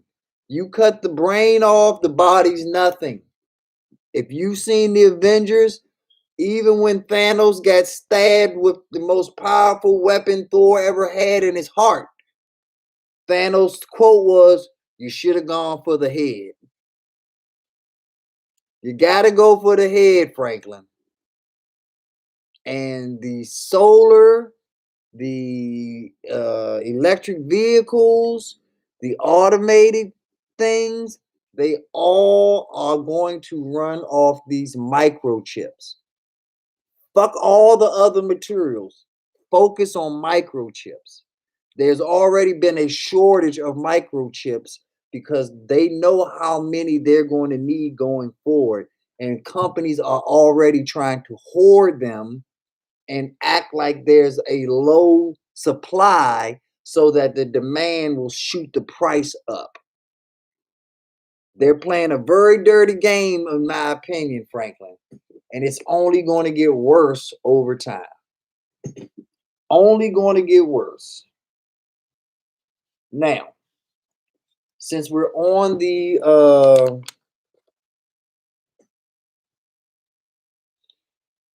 electric vehicles and the microchips, I'm going to go down some of those.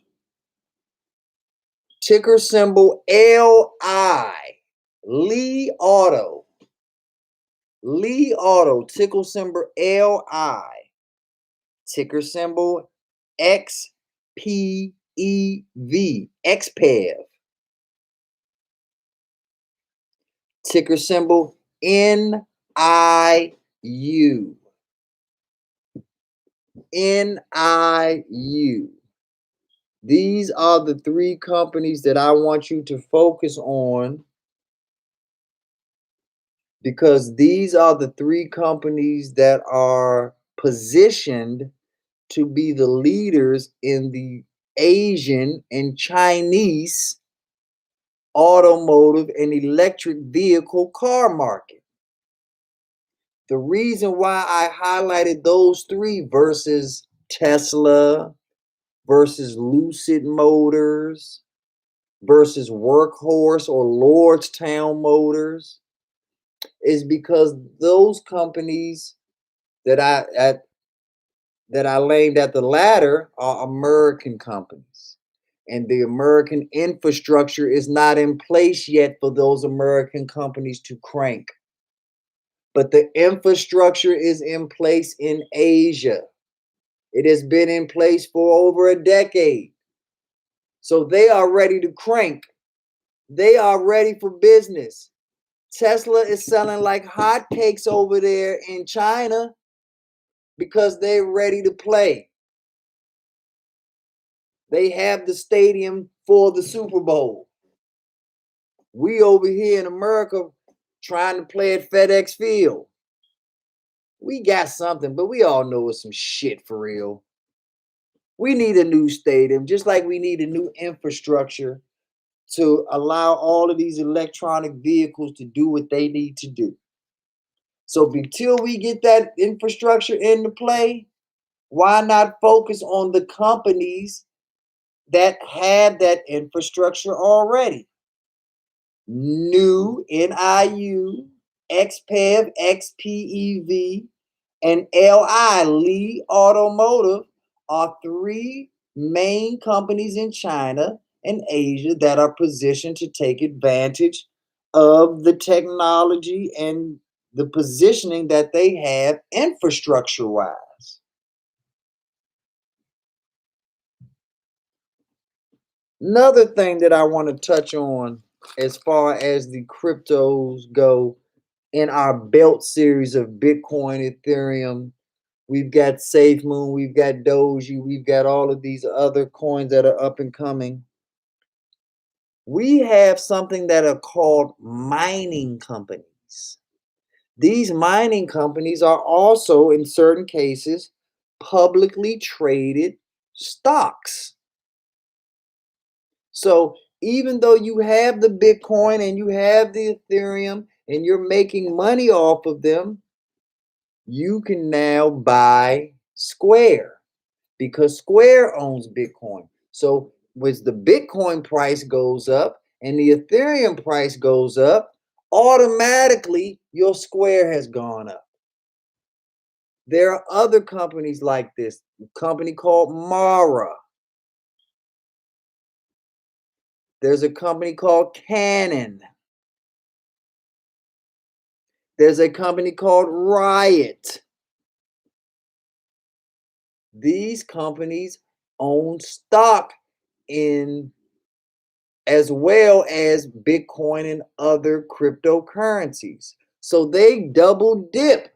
Even if the company doesn't do anything, just by its collateral and the positions that they hold in other commodities, it boosts their overall price up, their overall number. Silvergate Capital, ticker symbol SI.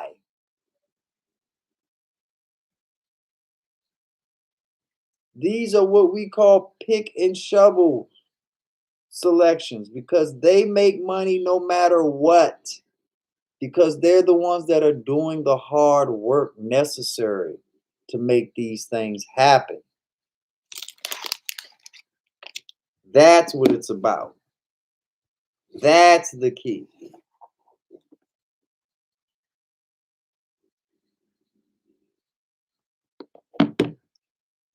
Big boy Dial wants to know, is that why SoFi Stadium costs over $5 billion? The stadium, yeah, has nothing to do with the name of it. The name just has to do with the rights. The stadium has to do with whether or not it is sufficient enough to host a Super Bowl. And if the stadium is sufficient enough to hold a Super Bowl, Franklin, then in most cases, no matter how much the stadium costs, it's paid off in that one night. The Super Bowl is so profitable through ticket sales, through hotel sales, concession sales, etc., that regardless of how much an owner is, or a city has paid for a stadium, that one event of the Super Bowl usually pays it off like that. And that's what Snyder is trying to position himself to do, is to get out of the FedEx lease and get a brand new lease with a stadium that is quality enough to hold the Super Bowl. Because the NFL has turned down FedEx Field, and rightfully so, on numerous occasions. And I believe that's the real reason that Snyder and the NFL aren't getting along, because Snyder said, "Hey, I paid $800 million for this team. You owe me a Super Bowl." And the NFL saying, "Shit, we don't owe you nothing. When you get a stadium that meets our standards and our quality, and we know that the fans ain't gonna be talking about us like dogs after the game is over, then we'll let you host the Super Bowl. But until that day comes, fuck you." So I think that's what's going on as far as all of that stuff goes, Die Hard. That SoFi, that's just naming rights. That has nothing to do with the stock. FedEx Field did nothing for FedEx stock. FedEx Field did nothing for the Redskins. It only did something for Snyder and whoever else was a part of that deal. So I think that's just basically advertising, to answer your question, Franklin. They just put it out there. The Superdome has always been the Superdome, but now it's the Mercedes Superdome. Don't nobody say the Mercedes Superdome. It's still the fucking Superdome. But if Mercedes wants to pay us this bread for us to call it the Mercedes Superdome, who the hell am I to get in the way? I'll take that $5 billion. You can call it whatever the hell you want. The Wizards started out with the MCI Center. Then it came to Verizon Center. It was always the phone booth. Now it's Cap One Arena. Phone booth is dead. But long as you want to pay me, I'll take that money and you can have whatever name you want. Fuck it. So that's just basic business. And that's what I'm trying to get us on, Franklin, is understanding to take the emotions out of this shit. This is basic business. If we win the Super Bowl, who cares if our name is the Redskins, Washington football team? Who gives a damn? At the end of the day, we need to win. We need to conquer. We need to be the cream at the top. The name and all of that other stuff will follow. But everybody wants to be associated with a winner. Everybody. Before NWA came out, you couldn't tell you'd get laughed out. You said the word Compton to anybody talking about LA or California. You had to pay your dues. You had to build it up the same way we're doing with these stocks. We're buying low, we're selling high. You never heard of Compton until Ice Cube and Easy E and Dr. Dre and Yella, all of them got their hands on it. Once they got their hands on it, now we all know about Compton. Now we all know about Long Beach, other areas that are in that area that weren't getting recognition before. So that's how you build up your brand. That's how you build up whatever you're doing. You identify where there's good bones. You identify, is the price lower than the actual product? Thus, you've already saved money because you bought a $10 item for $3. So you've already made $7 just by getting it at the right time at the right price point. Now, if some way, somehow you can improve that $10 item and make it worth $20, now you bought something that you paid $3 for. It was worth $10, but you made it worth $20. That's what the stock market is about. That's what the cryptocurrencies are about. That's what we're in this game for, ladies and gentlemen, to make it there, to do it.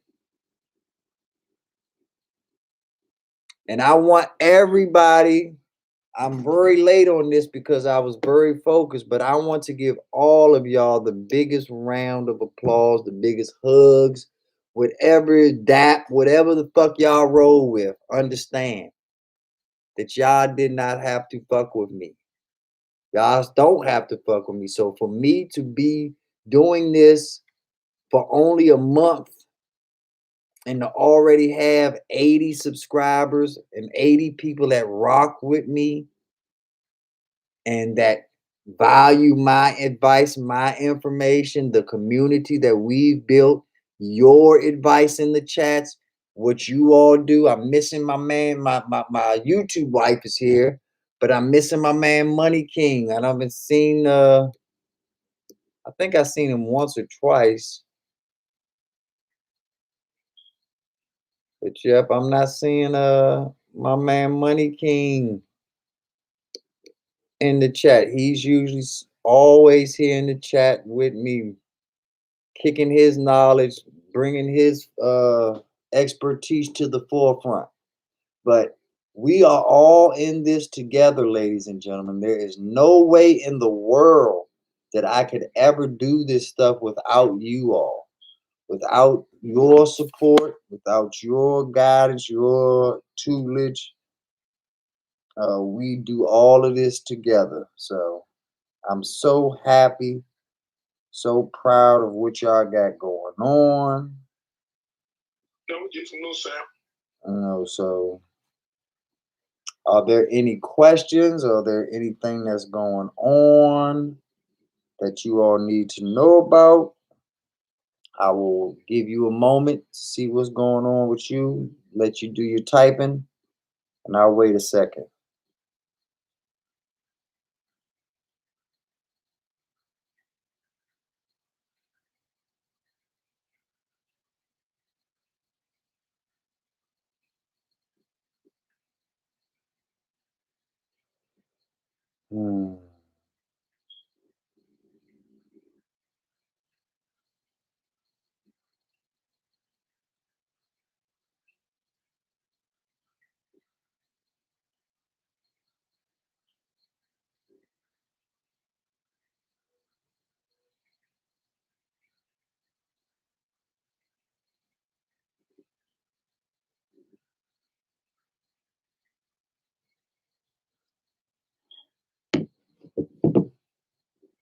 All right, it says FedEx is pulling the naming rights. Yes, they are.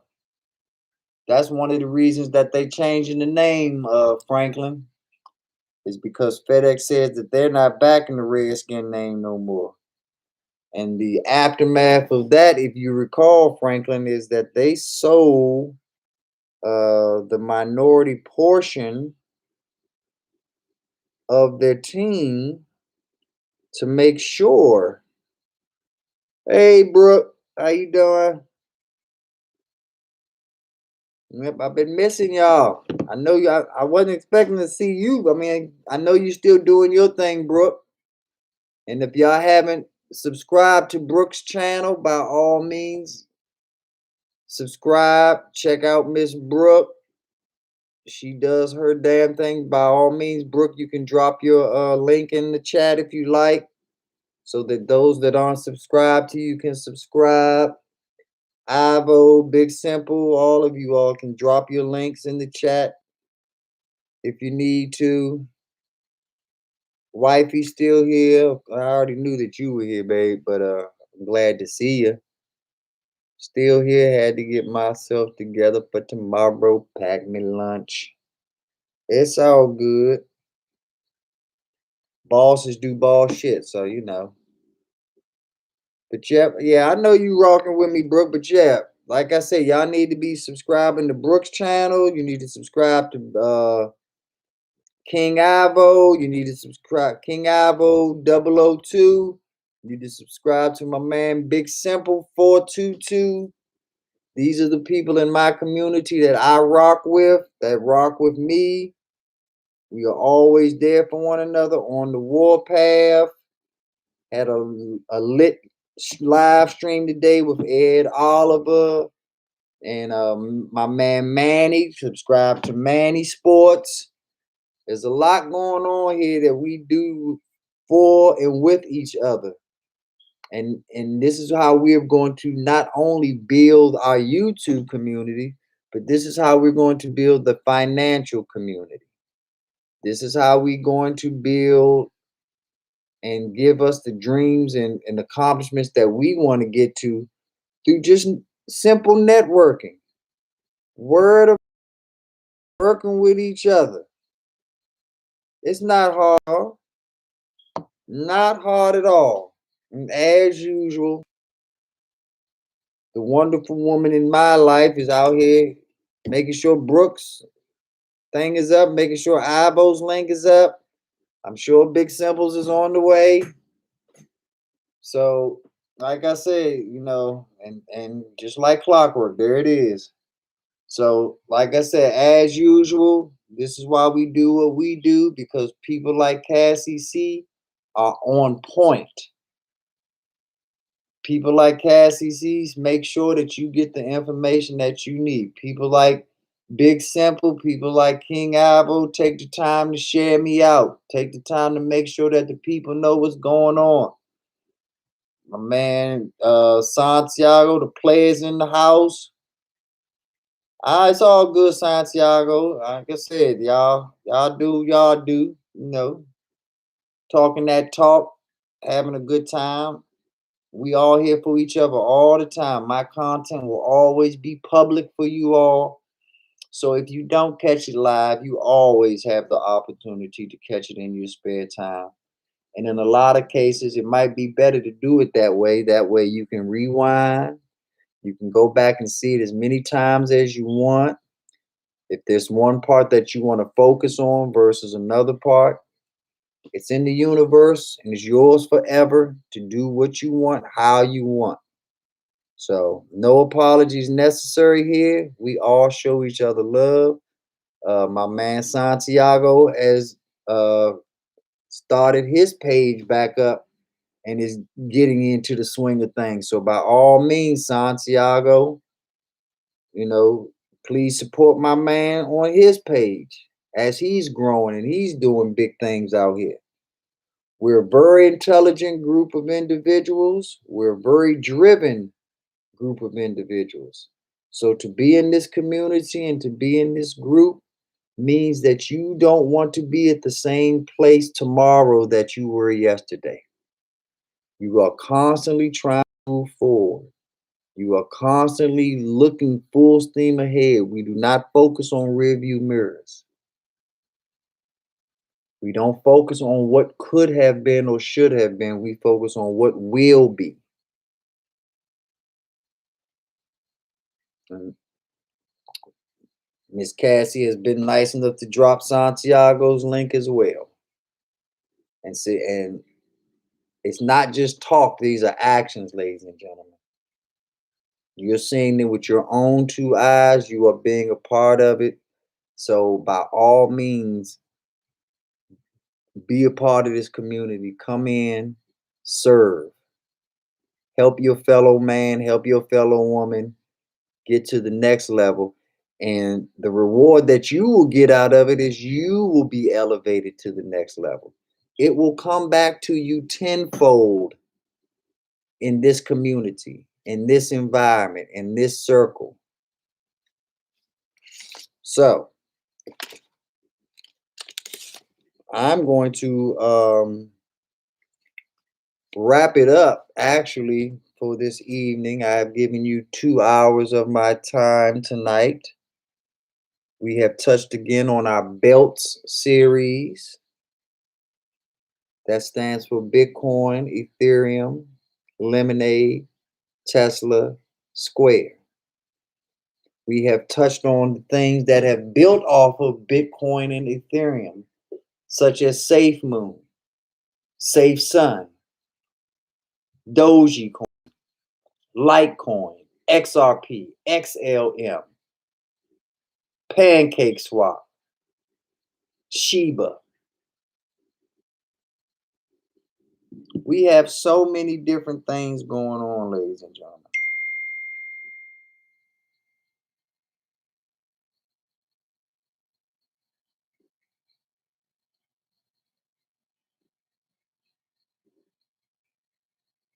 So we have a lot going on. We have a lot to look out for, a lot moving forward. Another token that I want to put on your radar, Bonfire. Do your homework on Bonfire. We'll talk more in depth about it later. Now, because of the speed that this channel is growing, my YouTube wife and I, mainly my YouTube wife, so you can definitely thank her for this. But I believe that we're going to do a $100 or some type of gift card or jersey giveaways. We're going to do something just to have when we get to a certain amount of subscribers. I don't know if that would be 100 subscribers, 500, or 1,000. But I'm going to discuss this with her. She has made the decision. The boss has made the decision, ladies and gentlemen. And you all can thank her for that. And we get to 100 subscribers, we will have a giveaway. So says Miss Cece, the queen of this channel. So when the queen speaks, things will happen. So 100 subscribers. I believe we're only 20 subscribers away from our official first giveaway. Let's make it happen so we can do it. We're going to work out all of the kinks and get the ground rules straight. We don't know if it's going to be a lottery selection or a wheel selection, but we're going to work it out. And we'll come back with you with all the details on our next video. And we might even do some advertising before the way in the YouTube community. But yeah, that's the least that we can do because you are showing me love and giving me support that I didn't think that I was going to get months, maybe years down the road. But y'all are rocking with me. I don't know why y'all like this ugly face, but you rocking with me. And I'd be a fool to not rock with the same people that rock with me. So On that note, God bless you all. I'm so enamored with the support and love that I'm getting from the community. And I'm very, very thankful for how our community is growing. But this is all about you. I've had certain people to come up to me and tell me that they've opened up their first Webull account, that they've gotten their first free Bitcoin from Coinbase, that they're up $100 or 100% in just a month or a week on the stocks or coins that they've bought. Everybody has various levels of success, but whatever levels of success you have, that's what I do this for. That's why I give my time, my information, my knowledge, because I want you to make it, to survive, to thrive, to make $1 out of 15 cents. And we can do that together. We can grow together. We can conquer together. We can hoard money together.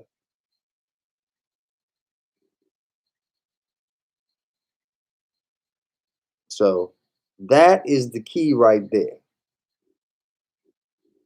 That's what we do this for. We do it for you all. So do it for us. Give back through time, through studying, through putting more money in your pocket, adding extra commas to your bank account. That's all that I ask.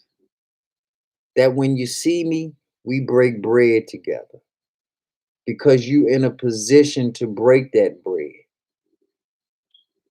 because you've gone from nothing to something, because you've provided a full ride for your son or daughter to go to college and they haven't filled out FAFSA form the first. When your wife or your husband could wake up on a holiday morning and go outside to a red bow on a brand new Tesla. That's what we're here for. That's what we do this for. For you to identify a place that's in the hood. And 3 years from now, that hood place is one of the most thriving business or residential communities in the metropolitan area. And not only did you get the profits from doing that, you got the recognition for changing and turning around a blight community into a thriving community. All of that starts right here, ladies and gentlemen, with me and you.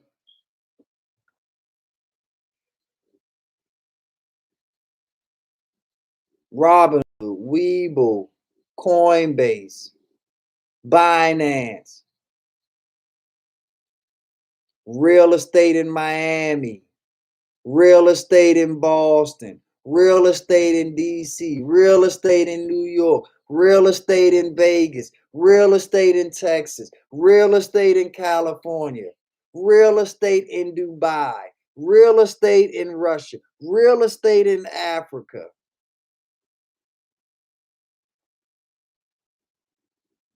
Brazil.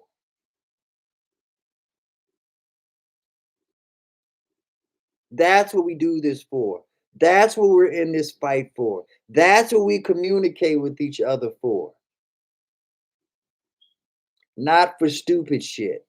Stupid shit is the bonus bucks.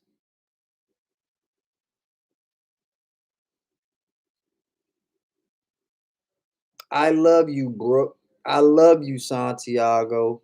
I love you, Zeke fan. I love you, Cassie. I love you. Who else is in there? Damon. New York Bees. These are the people that I talk to on these channels mostly every day. But we spent time talking about dirty this and dirty that, and it's all fun and good. It's all well and good. We spent time talking about drinks and drugs and liquors and tits and shits and giggles and this and that. And it's all well and good.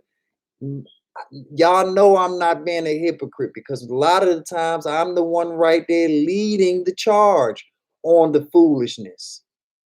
I'm Captain Dumbass when it comes to that shit.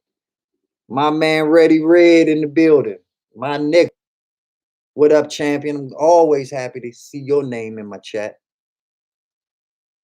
But we spend all this time bullshitting around and fucking around. And like I said, I'm not judging anybody because most of the time I'm right there leading the whole damn thing from jump. However, that's not the focus. Never has been, never will be. If at the end of the day, all we get out of this is dirty innuendos and jokes, or beers, or this or that, or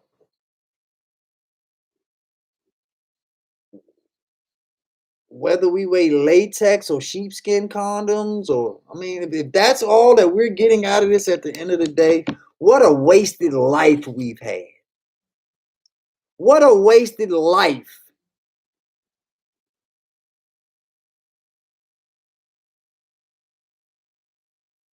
That we know all of that shit and have nothing to show for it. Where can I get a job at knowing every sexual innuendo name out here? Nowhere. We have fun with this shit, and I don't mind it because I love a good time. My niggas that fuck with me know how much I love a good time, so I ain't turning my nose up at all to a good time. But where's the money at involved in it?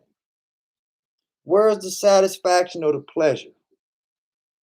In most cases, using those words don't even get you what they're intended to get you, which is pussy, or if you're a female, dick. So if using dirty sexual language don't even get you the sex that it was intended to get you, what's the point?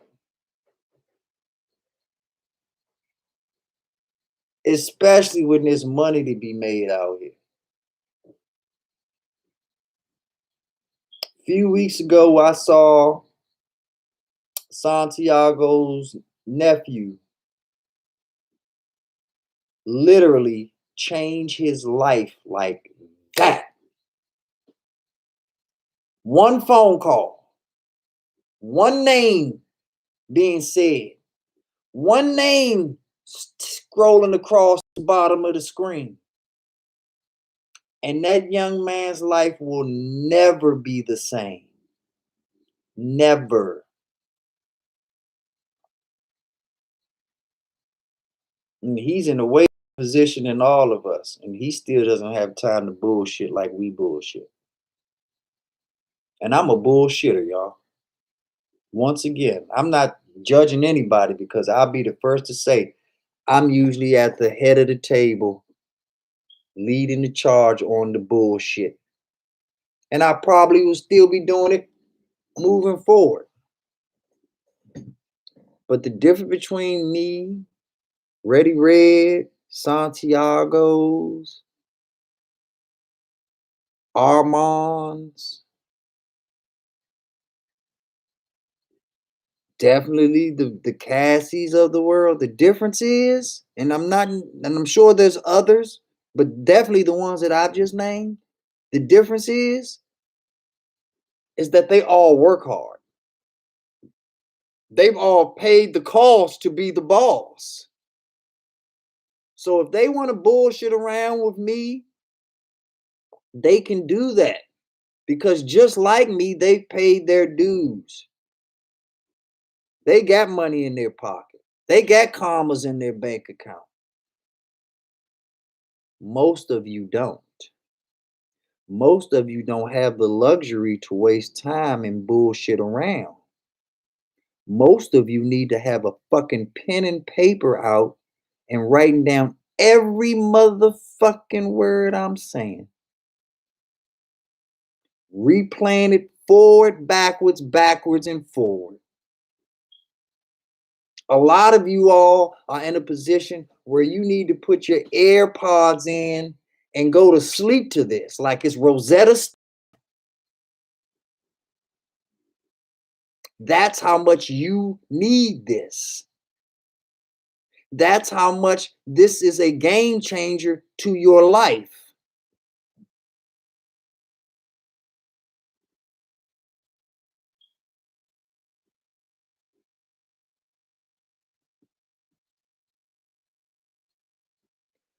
Miss Swan says you either throwing shit or strategically fertilizing. How about that?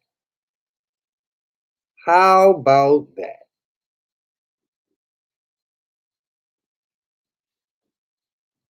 Mythology, ladies and gentlemen. Application.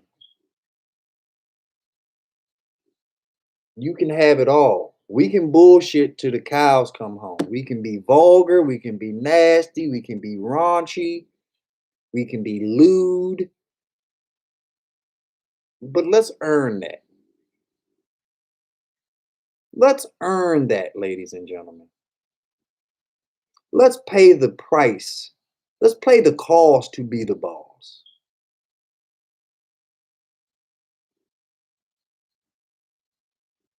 Pay the price to live this nice. You motherfuckers ain't paying no dues. But yet y'all expect something. Y'all expecting party favors and music and dancing and this and that.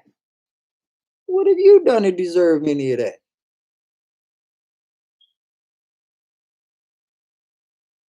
Because see, and I know how you haven't done, even though I'm not in your house and I'm not in your pockets and I'm not in your life, I'm gonna tell you how I know you haven't done what you're supposed to do. Because you spending the money that you earned. You went to work or you filled out your unemployment form and then that money came and then you spent it. Eh.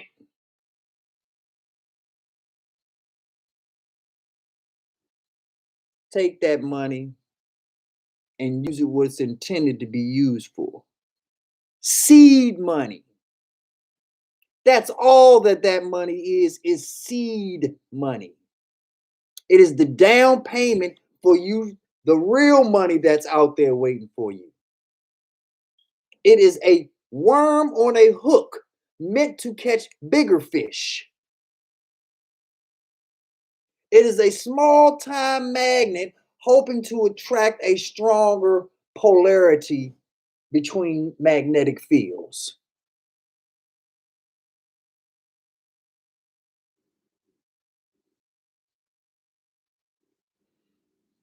But all you see is Nikes. All you see is crab legs. All you see is your next PlayStation game.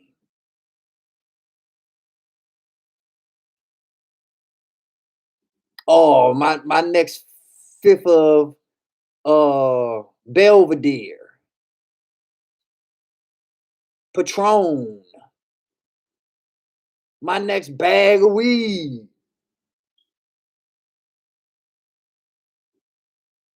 I'm not saying that you can't have all of those things, but why do it with your money? The money that you sweat for, the money that you bled for, the money that you gave your time and effort up for.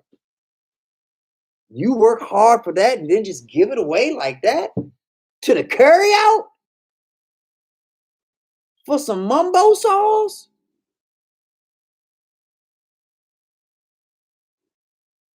For some extra curly fries, some waffle fries? That's what you worked 40, 60, 80 hours for so you can get some waffle fries.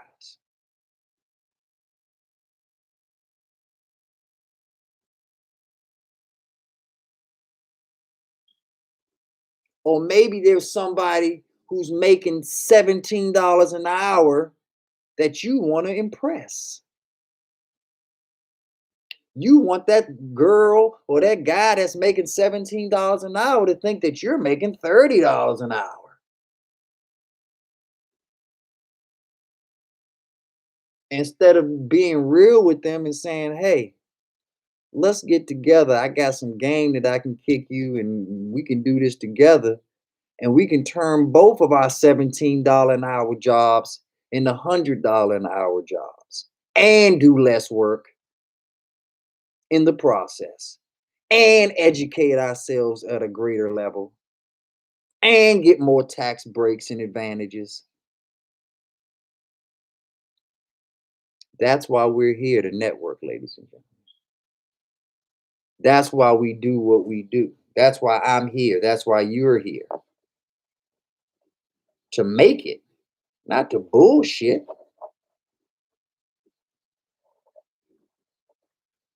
To actually make it.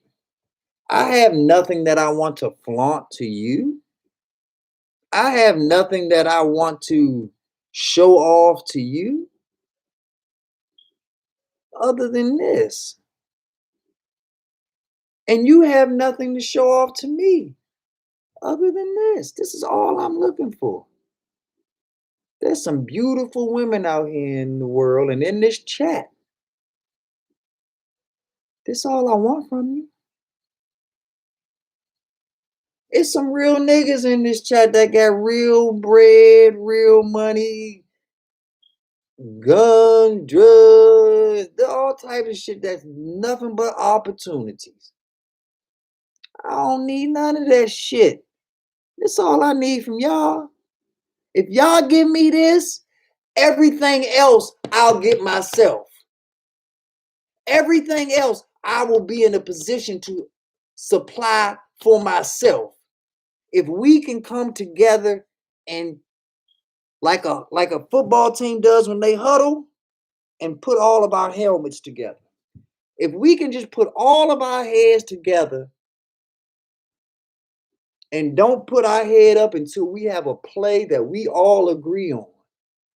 Huddle up. Bitcoin, break. Next play. Huddle up. Ethereum, break.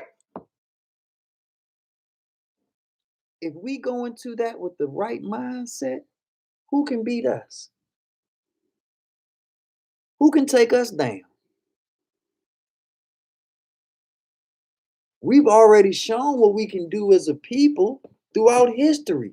Malcolm X, Martin Luther King, Medgar Evers, Louis Farrakhan. We the only group that can put 1 million people together like that. We the only groups that can come together. But where's the substance behind what we're coming together for, ladies and gentlemen? Black Lives Matter has sold more Cadillacs than it has put money in its pocket.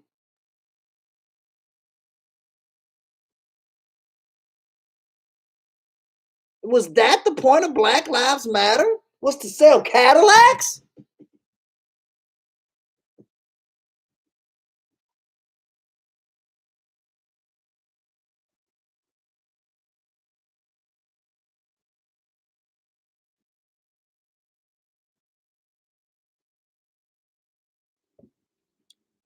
Who sponsored those white folks that went down to the Capitol?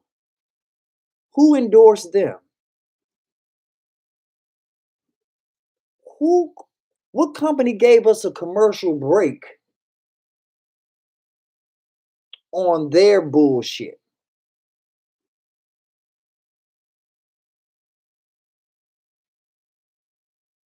Now they were wrong, blatantly wrong, and there's no one that can argue that shit. But no one got one person was killed. One? One? How many lives have we lost doing the right thing? How many people have got hurt literally being peaceful, being non confrontational,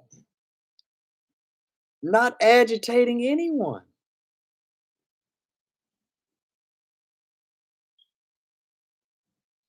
That's because they had money behind them.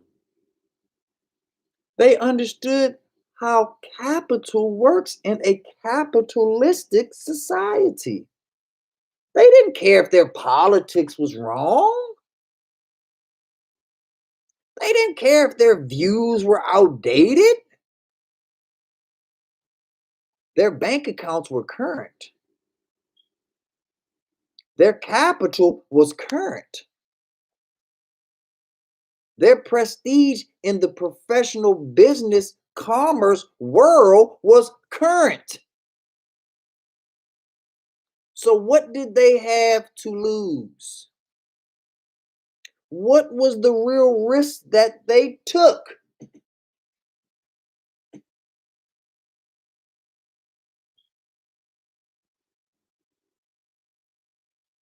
I'm still waiting for the answer to that one because I said it before and I'll say it again. They went home, ladies and gentlemen. They left the Capitol after doing one of the most heinous federal crimes of treason in American history. And what did they do afterwards? They went home and Netflixed and chilled.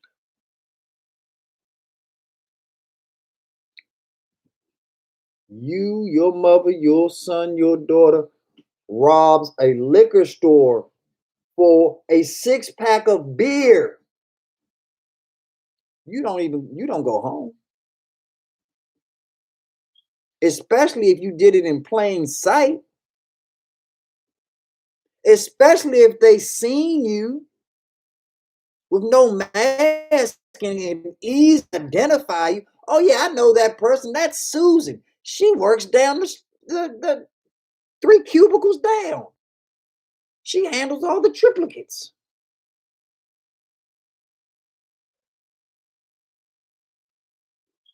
And she at home chilling.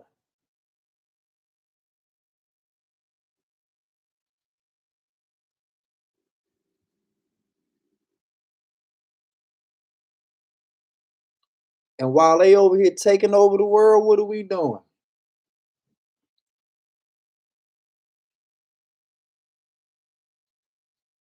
What are we doing?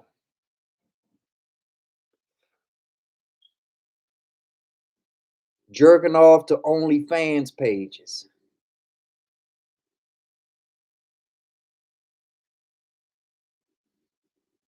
Trying to figure out if Kevin Samuels is gay or not.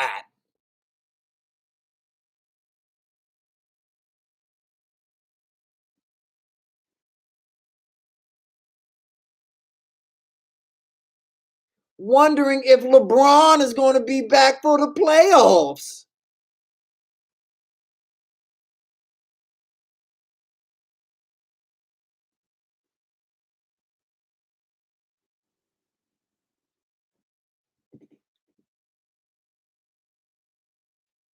How much money is that put in your pocket? How many mortgage payments is LeBron paid for you?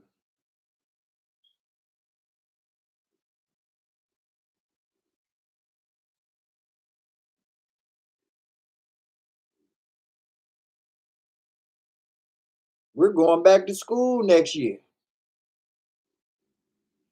Okay, Miss Swan, you can love you some LeBron. I ain't stopping you from loving him. But how much money has he put in your pocket?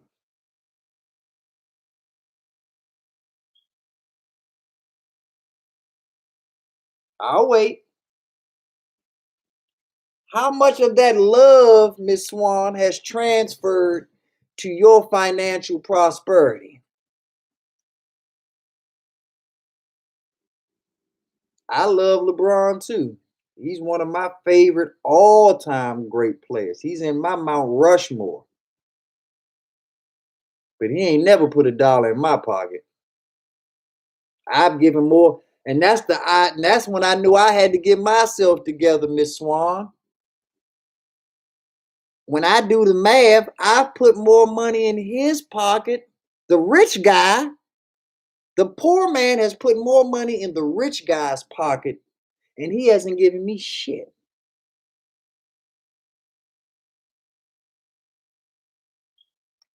And yet I call myself intelligent, Miss Swan. I have the audacity to think that I'm intellectually superior. This kid didn't even go to college. He went straight from high school. I've got multiple degrees. But who's the dummy? The poor man who's paying the rich man? Or the rich man who's just going out and getting even richer and putting an even greater wealth gap between him and I?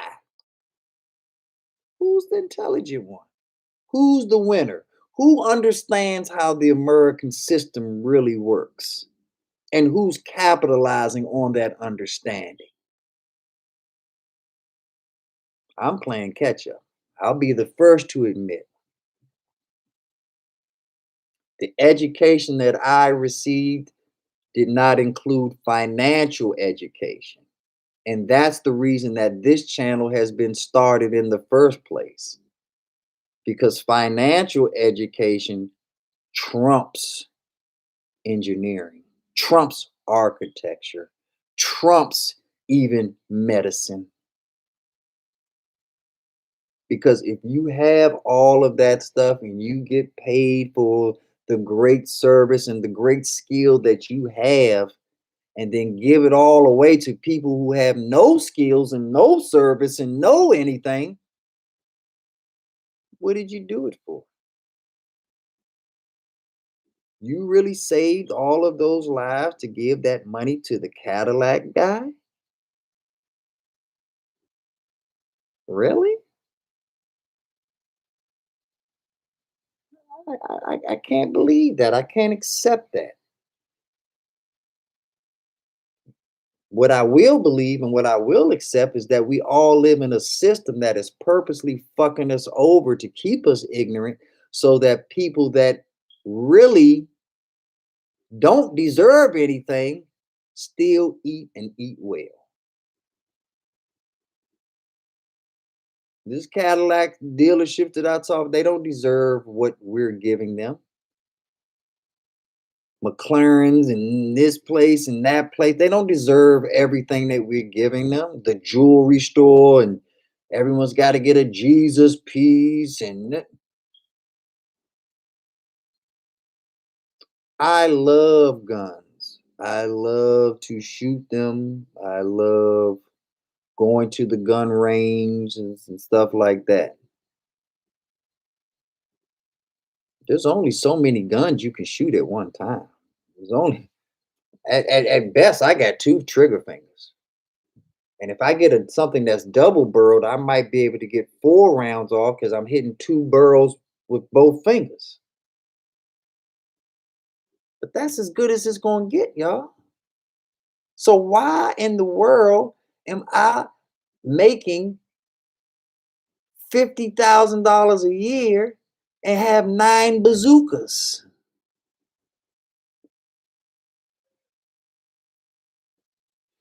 Why am I making $50,000 a year and I've got rims that cost $30,000 on my car, on my SUV?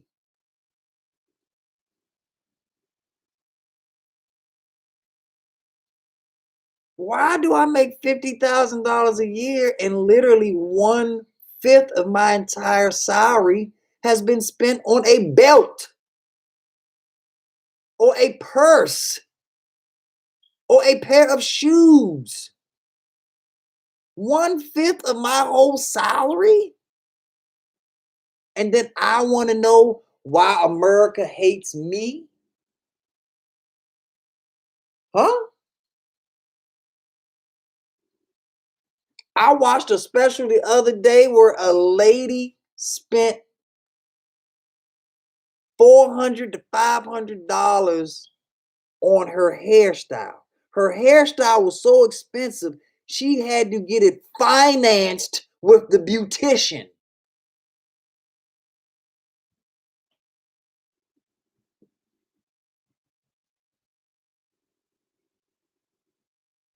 I'm gonna let you sit with that one for a second.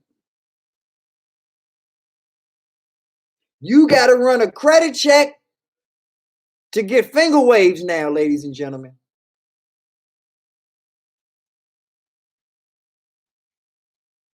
You got to have an 850 to get the hairstyle you want, to get the new beehive.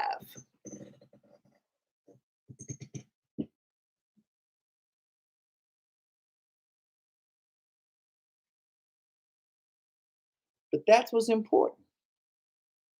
That's what matters. I'm the biggest Redskin fan in the world. You know this if you know me. You know how hard I rock with my team if you know me. Tell you a little secret though, that you probably might not know about me. Until I get to where I want to get to financially, Dan Snyder will not see one motherfucking penny of my money. The only way I end up at FedEx Field or any other stadium to support an already rich billionaire is if I get free tickets. And that's still not a guarantee because I still have to pay for parking and other things. And I love my team. But I love me so much more. I love my family so much more. I love my race and my people so much more.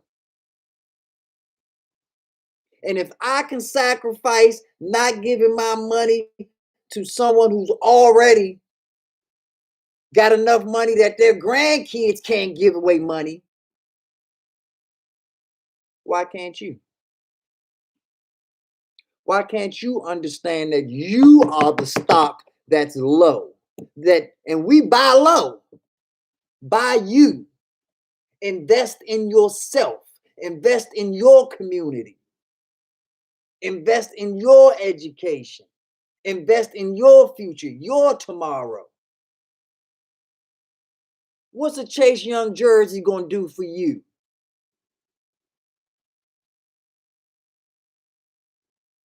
So what you love Chase Young? What's a Chase Young jersey going to do for you? What is the world knowing how much you love Chase Young going to do for you?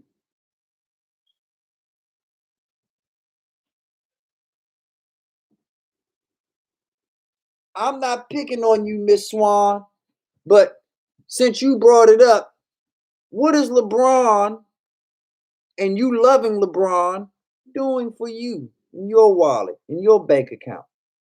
I know I've asked this question before, but I just want to revisit it just to hammer the point home, not to necessarily you, Miss Swan, but to everyone else. I can sit here all day long and tell you I'm a big LeBron fan. Probably a bigger LeBron fan than you are, Miss Swan. Probably. I ain't jumping out there. You might be bigger. But I probably am a bigger fan of LeBron than you are. That don't mean shit. He ain't getting none of this from me. Because he got this. He need to be giving me some of it. But he won't, will he? He won't give you either, will he, Miss Swan? But you know he got it to give. But the same man who we know got it to give will turn around and say, I need you to support me. I need you to give a donation to my charity. I need you to be in these stands tonight, drinking beers, eating hot dogs, wearing my jerseys, yelling, and after the game, going buying my posters and my shoes.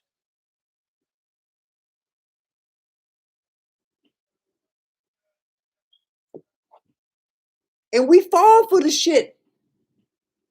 I bet you to a lot of y'all right now, I sound stupid.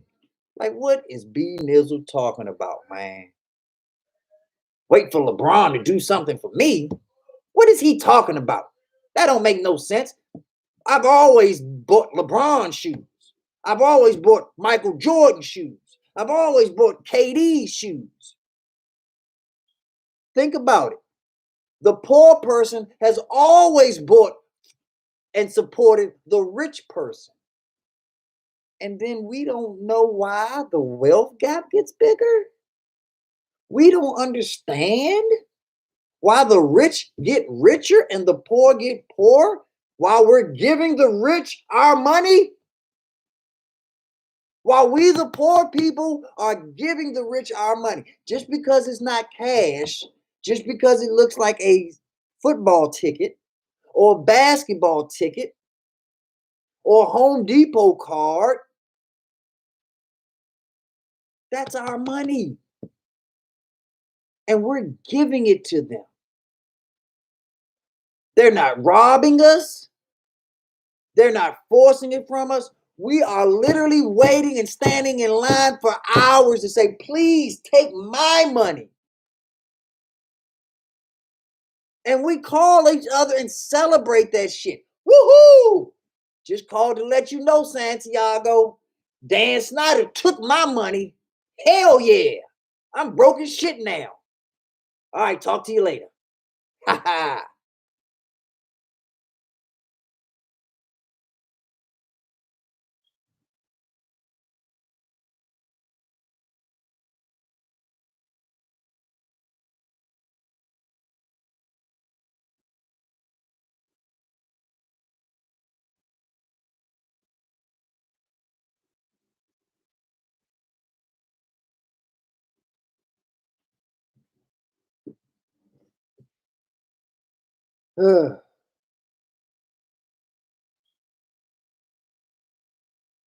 Your community, ladies and gentlemen. The houses that you grew up in, the houses that your grandmother raised you in, that your parents raised you in, the neighborhoods that the communities tell you the second you get a great job, you get the fuck out of the hood and never come back. Bullshit. The people that tell you to your face, crying and this and that. Oh, I came from nothing and now I finally made it. You came from nothing.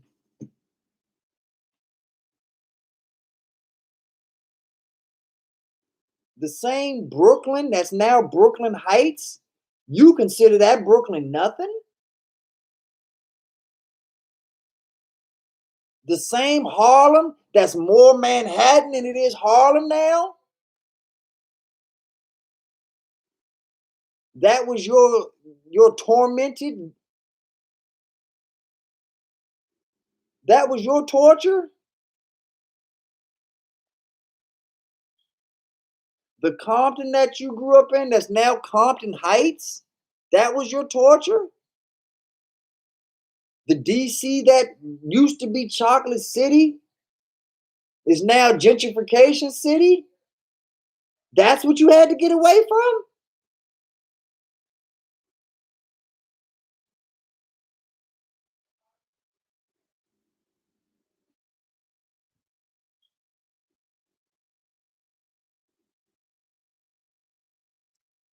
What happened when you got away from it? What happened when you finally broke away from Bed-Stuy? What happened when you finally broke away from Southeast, the West Side, the Fifth Ward? What happened? I haven't even been to all these places and all these neighborhoods and all these metropolitan cities, but I can tell you exactly what happened. The second you moved out, they fixed it up. The second you moved out, it doubled in value, at least. The second you moved out, they put in bike lanes and dog parks and mixed living communities that have vibrant stores and bars and restaurants in the same places that used to be boarded up, in the same places that used to have be considered skid row.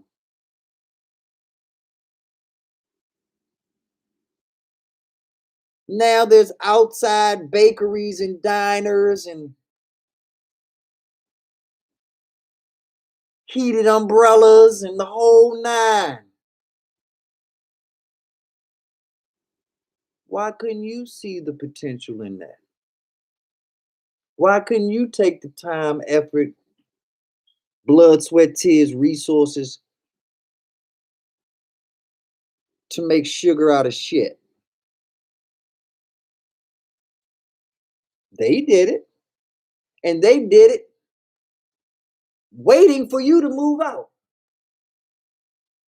You were there. You didn't do it.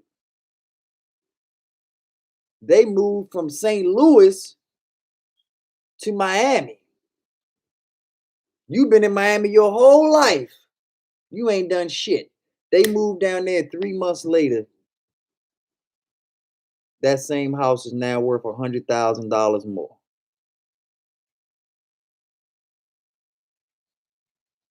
Three months later, that same dilapidated house has a fresh coat of paint on it. 3 months later, that same house has new windows. 3 months later, that same house, grass is cut and they dug in flower beds and mulched it.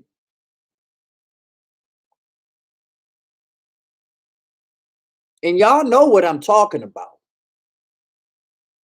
You know when you can walk past a person's house and just look at their front lawn and just see if their windows are open and there's no blinds there, who lives in that house? You know. And you know the second you see how that lawn is and that there's no blinds on the window and everything's open space and this and that, you know that that house is going to sell for an extra 100, $200,000. So if you know all of this stuff, why aren't you reinventing the wheel?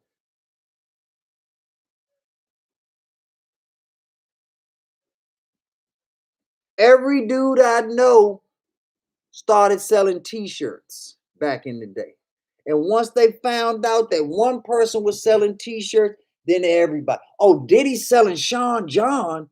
Oh, Jay-Z selling Rockaware. Oh, well, I got my own t-shirt. Well, I got my own line of clothing, my own jeans, my own this, my own that. Why aren't you reinventing the wheel on real estate? Why aren't you trying to copy your counterparts in maximizing land, space? Space sells just because it's space. I don't care what you do with the place. I don't care how you run it. I'm selling you or leasing you the place per square foot.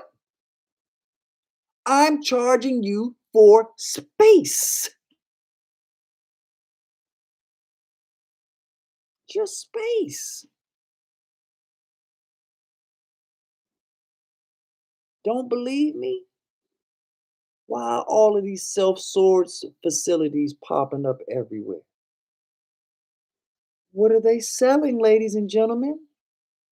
These self-storage facilities are selling nothing but space. And you pay that bill every month like clockwork because you don't have enough space. Because once again, You sold your $500,000 house for $200,000 so you could live in a luxury efficient box, and all of the stuff that you really need now has to go to storage because what don't you have anymore? Which cost a premium? Space. Something so simple, something so simplistic will fuck up your whole life. Space. We talk about all these complicated and convoluted this and that and that and this. It's the simple things that matter the most. It's the simple things that make or break us. Sunlight, water, food, health, space. Simple shit.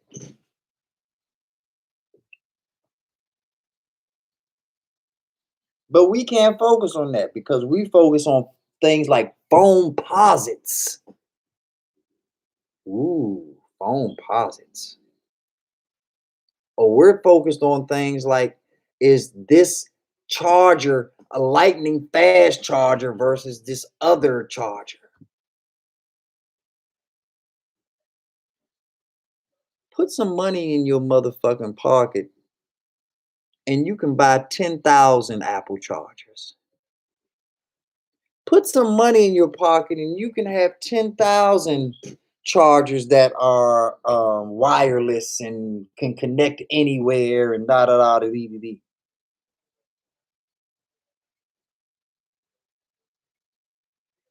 Put your money where your mouth is. Put your money to use for you first before you give it to Walmart, Target, Costco.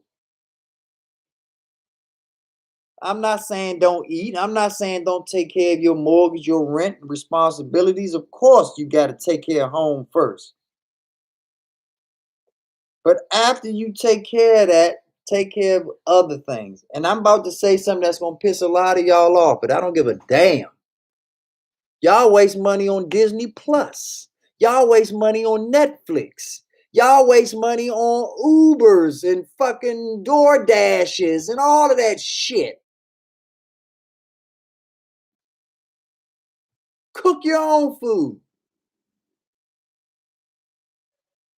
Tighten up your belt. How you gonna make it rich when you already treating yourself like you rich and you know damn well you ain't?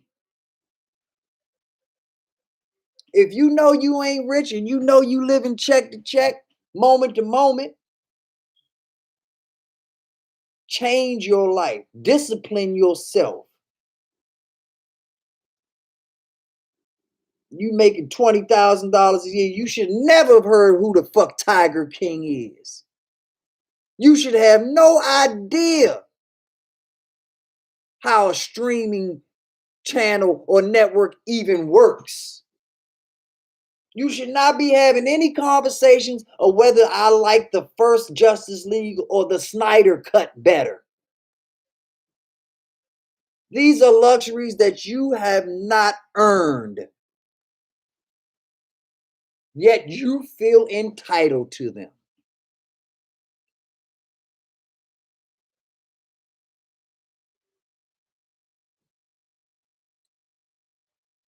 I joke around with Jessica a lot about her cell phone coverage. But at the end of the day, a cell phone is supposed to do one thing, make fucking phone calls. And anything past doing that is bonus bucks, ladies and gentlemen. Even though we rely on our phone for everything.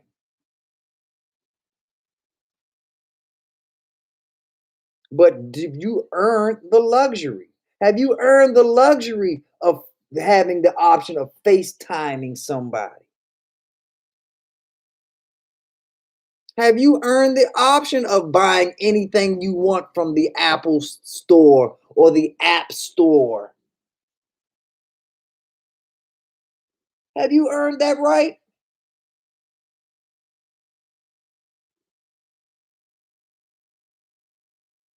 Be honest with yourself. That's not my job to answer these questions for you. But it's my job to make you be honest with yourself.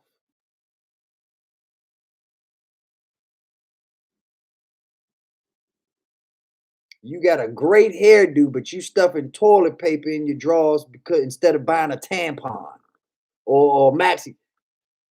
No, you have not earned that hairstyle. You have not earned that Hawaiian Yaki #5. You have not earned French cut manicured nails. With the gel. You ain't earned that shit.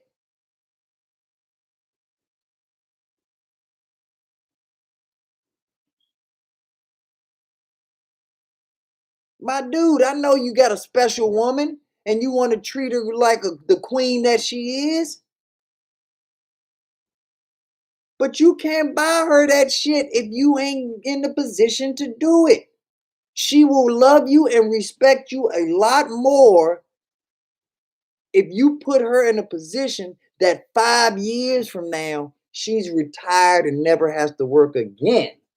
Versus you doing something nice for her today, but she got to work the next 20, 25 years of her life. Hello.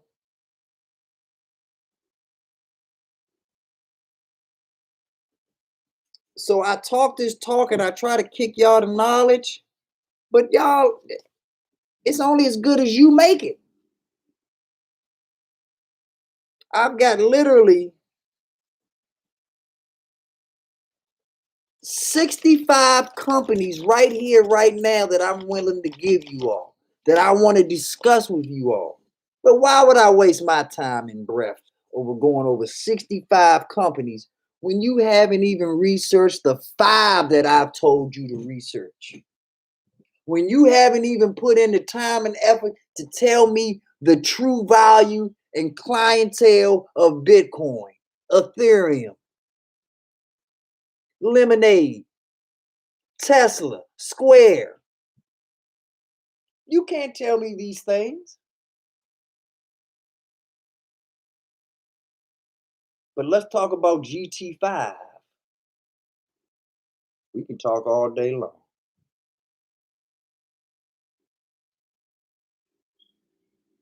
Let's talk about Megan Thee Stallion not liking Nicki Minaj, not liking Cardi B. Let's talk about Jeezy versus Gucci Mane,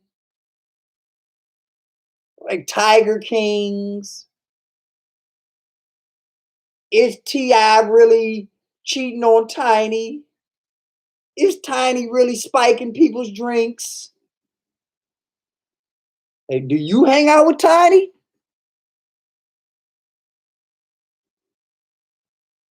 Do you hang out with T.I.? Fuck hanging out. Do y'all just even walk past each other in passing? Y'all hang out at the same country club?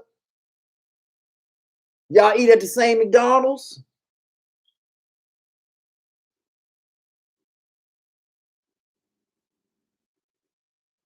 But yet you got time to waste talking about T.I., talking about Tiny, giving me your bullshit ass 2 cent opinion that I don't give a fuck about or no one else gives a fuck about.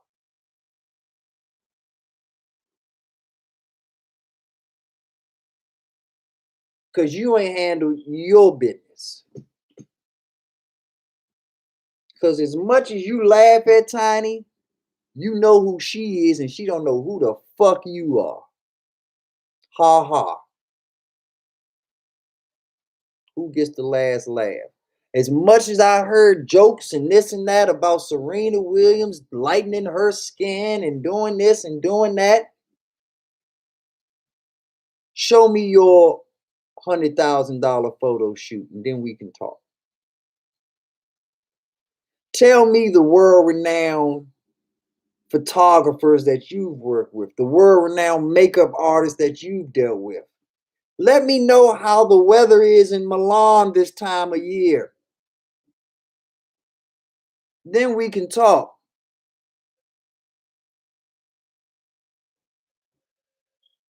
But most of y'all is faking out here. Most of y'all, and the sad part is y'all not even faking it to me or other people. You faking to yourself.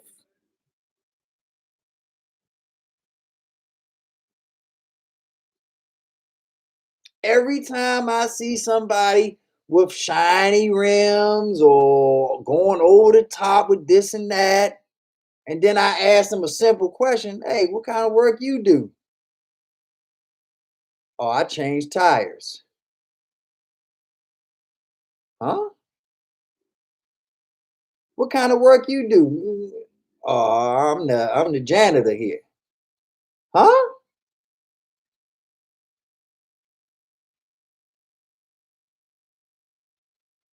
I work at Starbucks. What?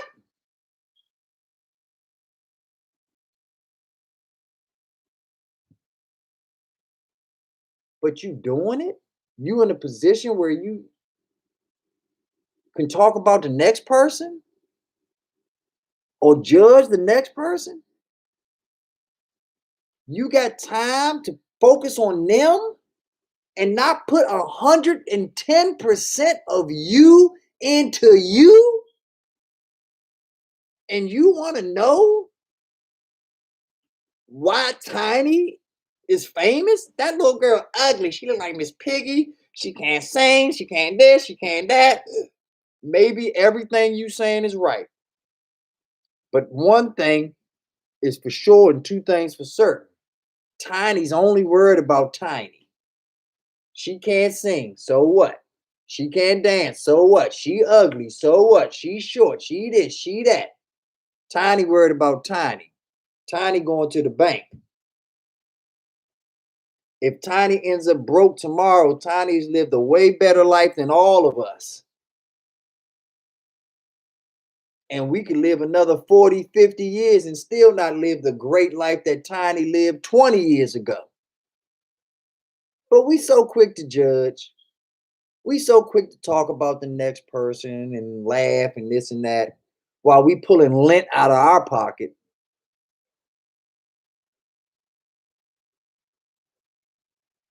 and don't even know the game. Can't express the game to anybody. But you sure do know a fake weave when you see one. Oh, girl, let me tell you who she thinks she is. I can see that lace front from anywhere. Oh, her butt cheek gonna blow up. Her butt cheeks is fake. Heard this, heard that, heard that.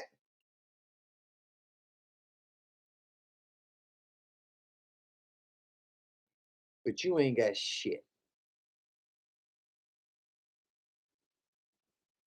And then when you finally get in a position to do something, because like I said, you bullshitted your whole life away, worried about the next motherfucker instead of worried about yourself. The second you finally get an opportunity to do something, you run the other way. I live in Washington, D.C., the nation's capital. I've waited my whole life for the crack epidemic to be over, for the drugs, for all the crime, the this, the that to stop. The second things turn around, everybody that I want to celebrate with is gone. Maryland, Virginia, Alabama, California, Italy, all the people in DC that paid their dues and stuck with the hard times, the second it's time to celebrate, no one to be found. All new DC. So we did all the work and they get to come in and do all the partying and the celebrate. And we think, and that's fair? Of course it's not. But what did you do to stop it? What did you do to make the playing field even? Nothing. So who are you to complain that it's not fair? Who are you to complain that nothing's going on or they don't care about us or the white man's holding us down or my woman don't love me no more? There's a million excuses out here. But the reality of it is, you know more about the Atlanta Hawks than you do about your own bank account. And that's your fault. And you should be ashamed of that to a point where you rectify the issue, where you turn things around.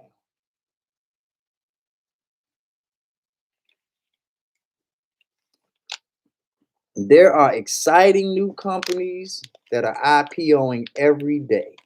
There are exciting new companies that are merging through SPAC acquisitions every day.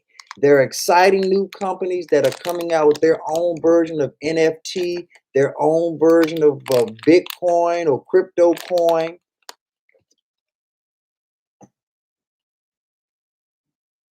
And millions of people don't know about it. Millions of people don't know that it exists. So if they don't know that it exists, then of course they can't take advantage of it.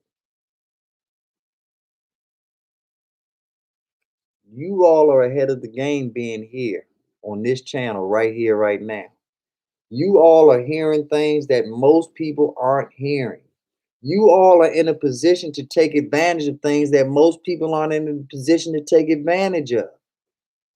So take fucking advantage of it. Do what you need to do to go from here to here. Don't be right here telling me, oh, how great I am. Don't be right here telling me what you're going to do and how you're going to conquer and how. Do it. Even if you go from here just to there, you moved. And then you move again and again. Before you know it, you'll be there. If you're in a position where you can go from here to there, then God has blessed you. Take advantage of the blessing and do it.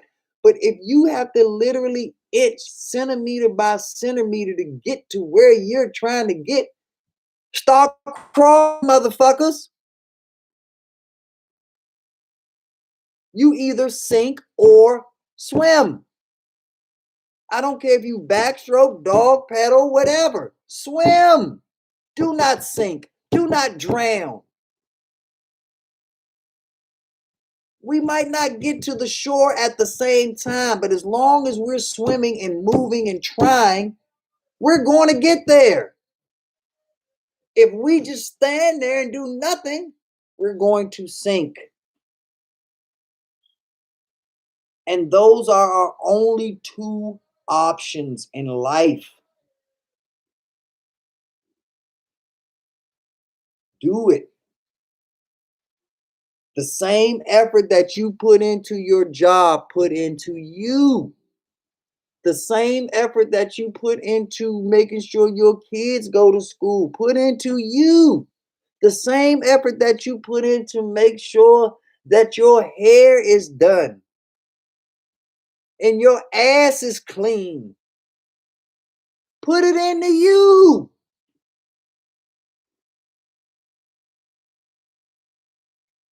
You know so much about so much and not about you, your money, your wallet, your prosperity, your future, your advancement.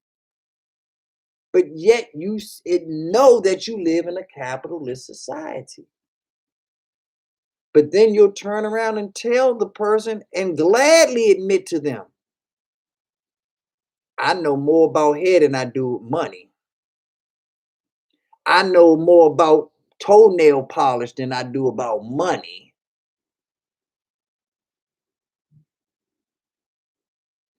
And then you'll turn right back around and it's like, why are they disrespecting me? Why the police treat us like this? Why they do George Floyd like that? Why they do Breonna Taylor like this?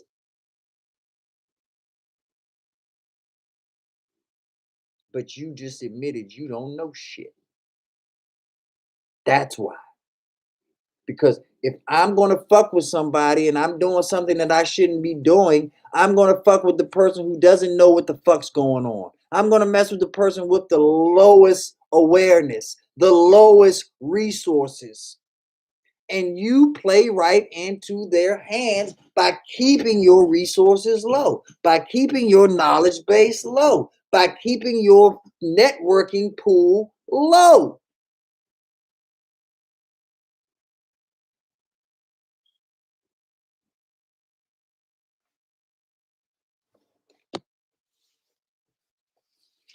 There's nothing that you can't do.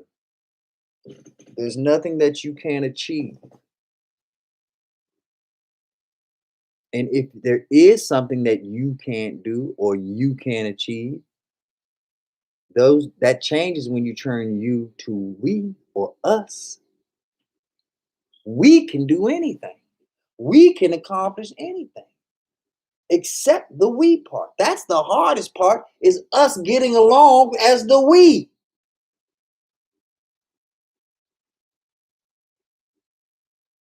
Because we let bullshit take us off sidetrack of what the real goal is, of what the true focus is.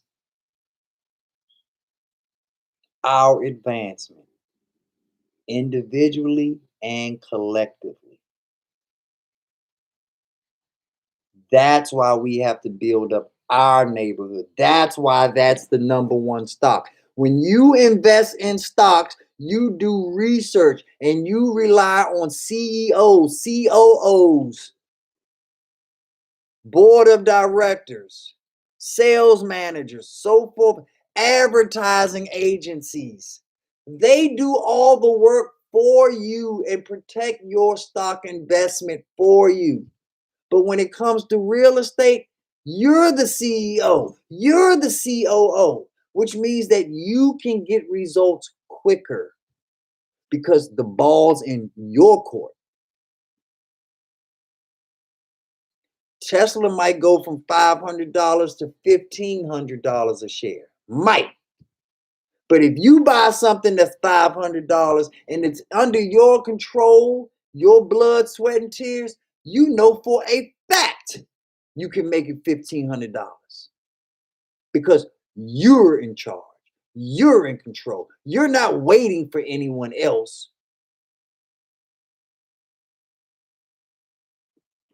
You don't hear me though.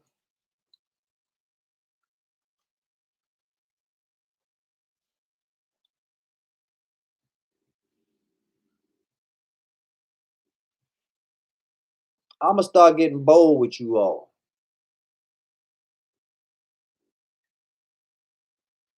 I'm going to ask that you all start recruiting. I'm going to ask that you all go out, whether it's your job, other streams, whatever. Bring 10 people back with you. Bring 10 people back to this page next time we come together. 10 people, Santiago. 10 people, Franklin. 10 people, Chris. 10 people, Cassie. 10 people, Miss Swan. And everyone else in the chat. We got to start taking this shit seriously. We got to start networking and doing the work that's really done. I say the word pussy or money or stripper pole or butt cheeks or this and that. 10 people will come in here just like that. I say money, advancement, hard work, sweat, investment. Like roaches with the light just came on. Because it's easy, it's fun. It's a lot more entertaining to be a simp than it is a pimp. It's a lot more entertaining in today's world to be the sucker than the true motherfucker.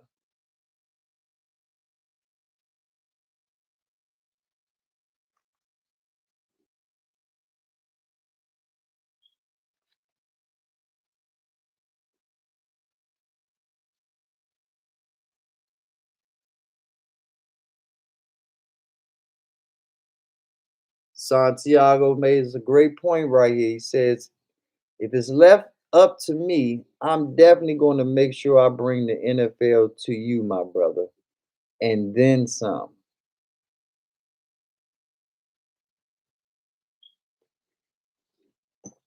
That's why you a real one, Santiago. But I don't need the NFL. I would love to work with the NFL, but I don't need the NFL because the NFL don't need me.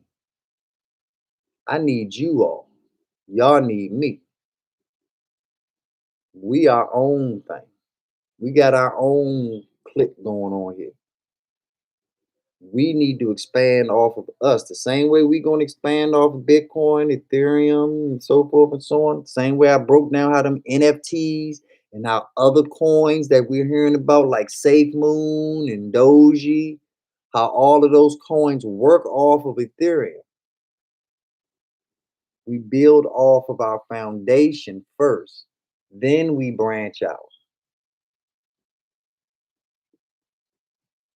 And it's not hard, Franklin. You got a mother, father, daughter, son, cousin, aunt, uncle, neighbor, church member, postman, bartender.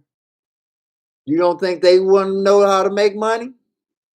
You don't think that they want to get out of the rat race and understand how America works so they can manipulate the system for themselves?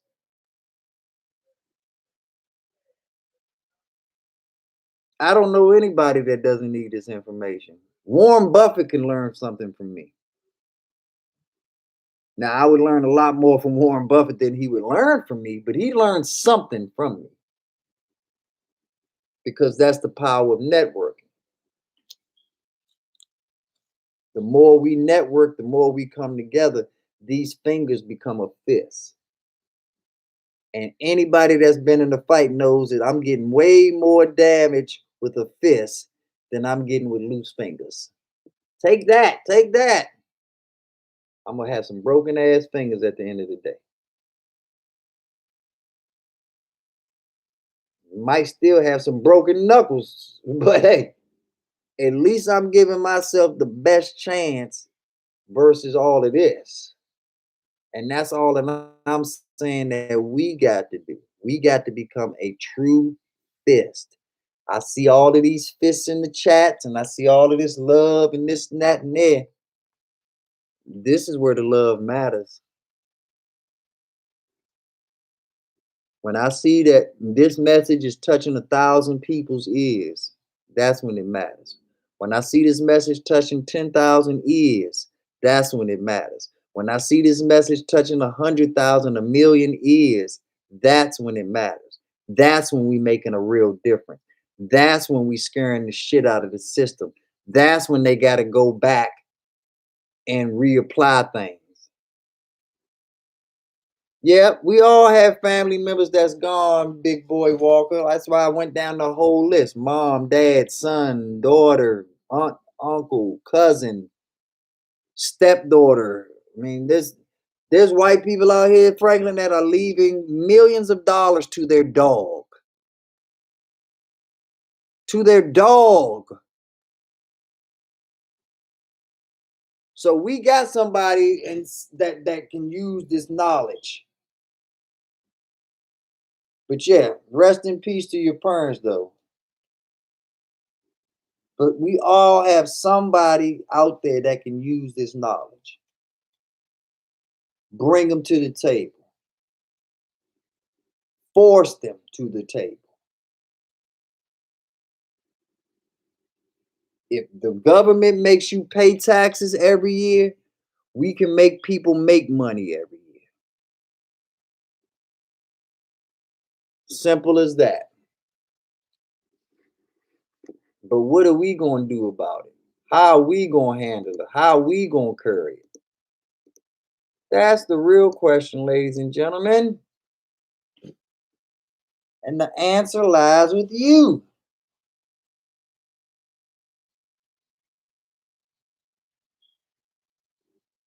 It lies with you.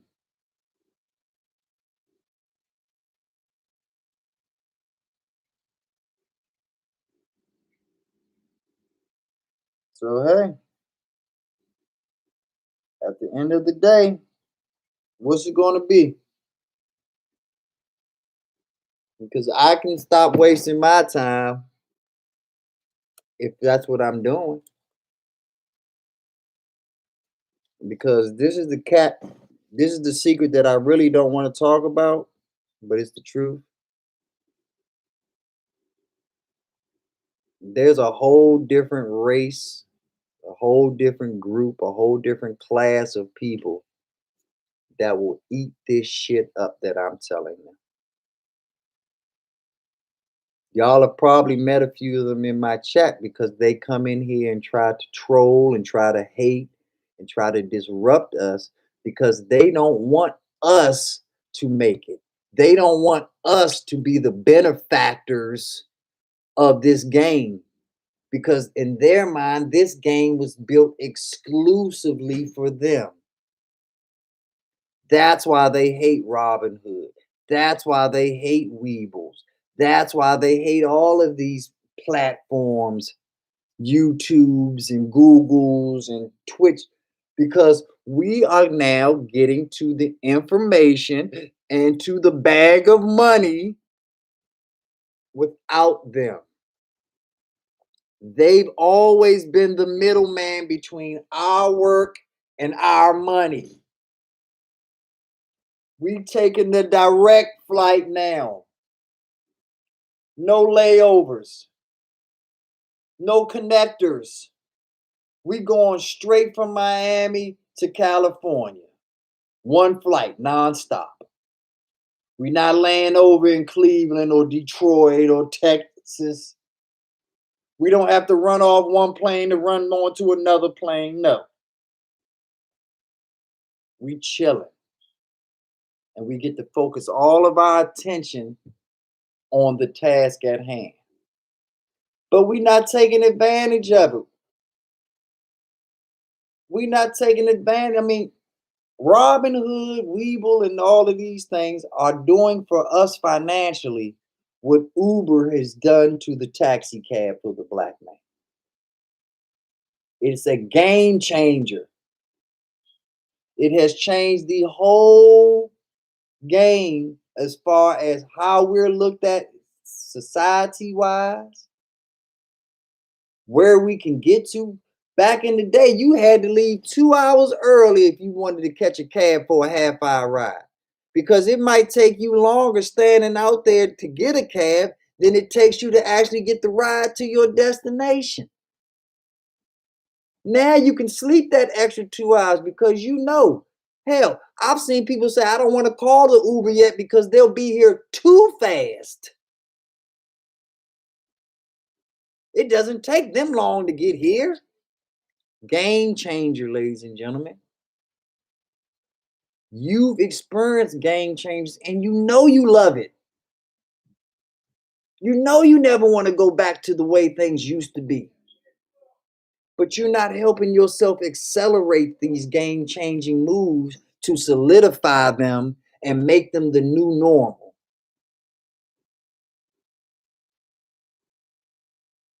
We stuck on the other shit.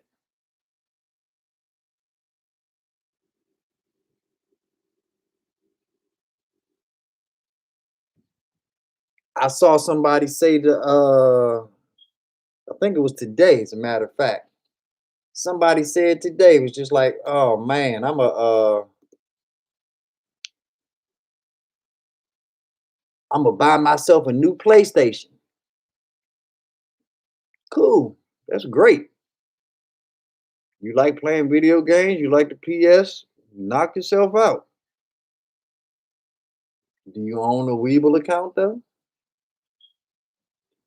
Before you decide that you're gonna give Sony $300 to $700 of your money, have you put $300 to $700 aside for your future, for your financial investment, your financial freedom, to give you a chance to turn that same $500 into $1,000? Because you know you're not going to turn $500 into $1,000 if you buy that PlayStation. That $500 is gone and it will never come back.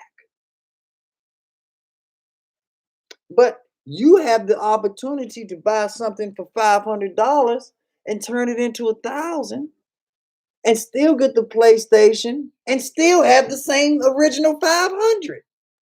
But that makes no fucking sense to you. Why would I want to do that? Why would I want to be smart? Why would I want to get ahead? Why would I want to do the things that are going to put me in the best advantage? No, that don't B9. Miss me with that bullshit.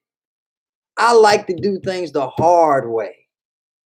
I like to drink my liquor upside down while I'm doing a handstand.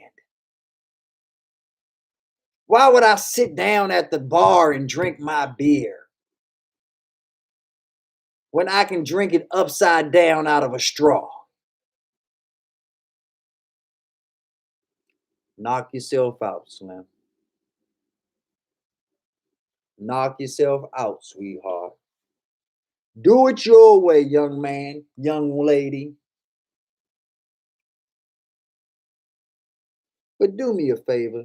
Don't complain. Don't tell me that the world is against you and that they're just being unfair to you. Because now you got the knowledge. See, ignorance is bliss. Knowledge comes with responsibility. That's why Floyd Mayweather, Mike Tyson, all of those guys can't go around and just have a regular fight with you. Their hands are literally registered weapons because knowledge is power. Once you've acquired a certain amount of knowledge through boxing, technique wise, not even power wise, just technique wise, you're no longer a civilian. You're no longer playing the same game everybody else is playing because you got more knowledge than they do. Same thing here with these stocks, ladies and gentlemen.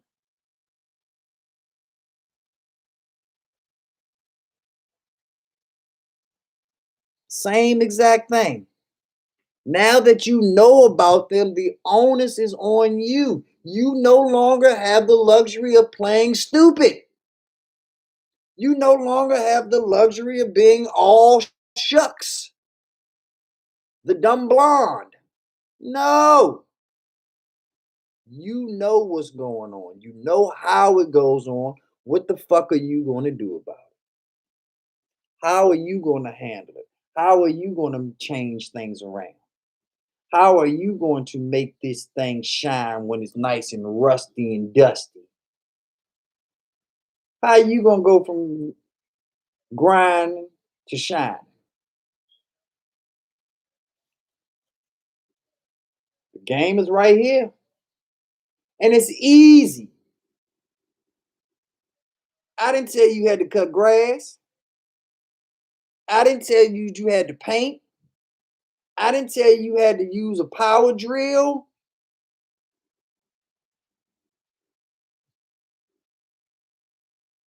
I didn't say you had to do any of that shit.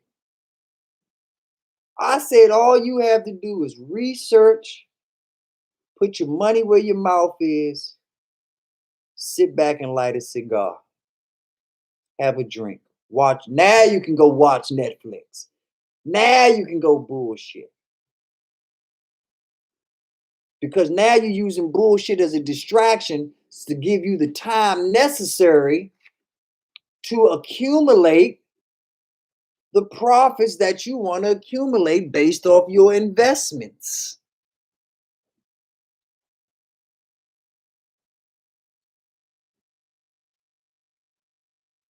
That's what this is about, y'all. This is not about being able to talk to somebody about the stock market, but yet you don't have any stock. It is not for you to have a conversation with someone that you normally didn't think that you could talk to. And now you can go talk to them ad nauseum about Tesla. If you don't own any Tesla or you're not reaping any benefits of Tesla, keep it out your mouth. Keep it out your mouth.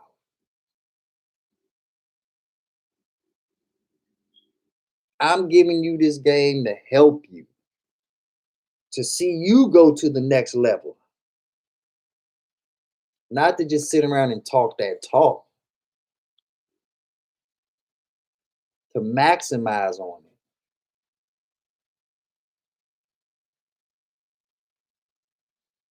The Belt series, ladies and gentlemen. Belts. Bitcoin, Ethereum, Lemonade, Tesla, and Square. Real estate, ladies and gentlemen. If you are a renter, you want to become an owner. If you are a owner, you want to become an investor.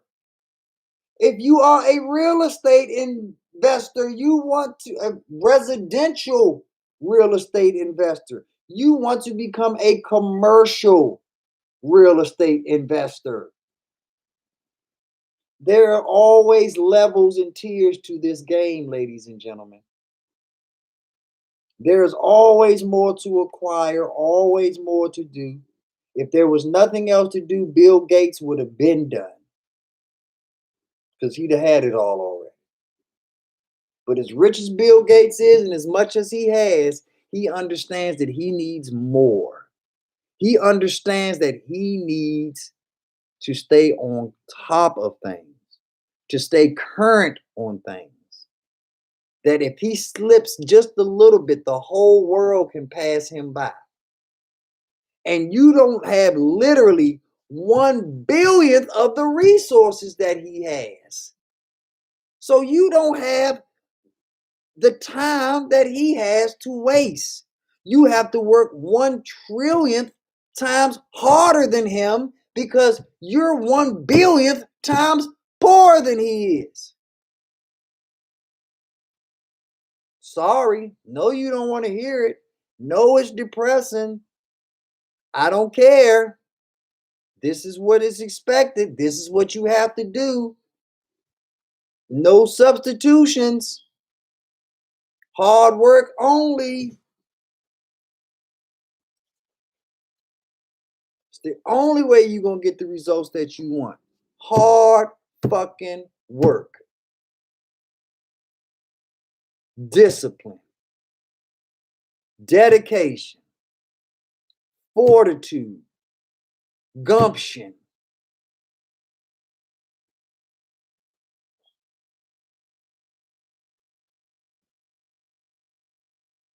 This is not a fake it till you make it type situation. This is a sincere, do it the fucking right way the first time or don't do it at all type of situation. Because you will lose your money fucking around with this and not taking it seriously.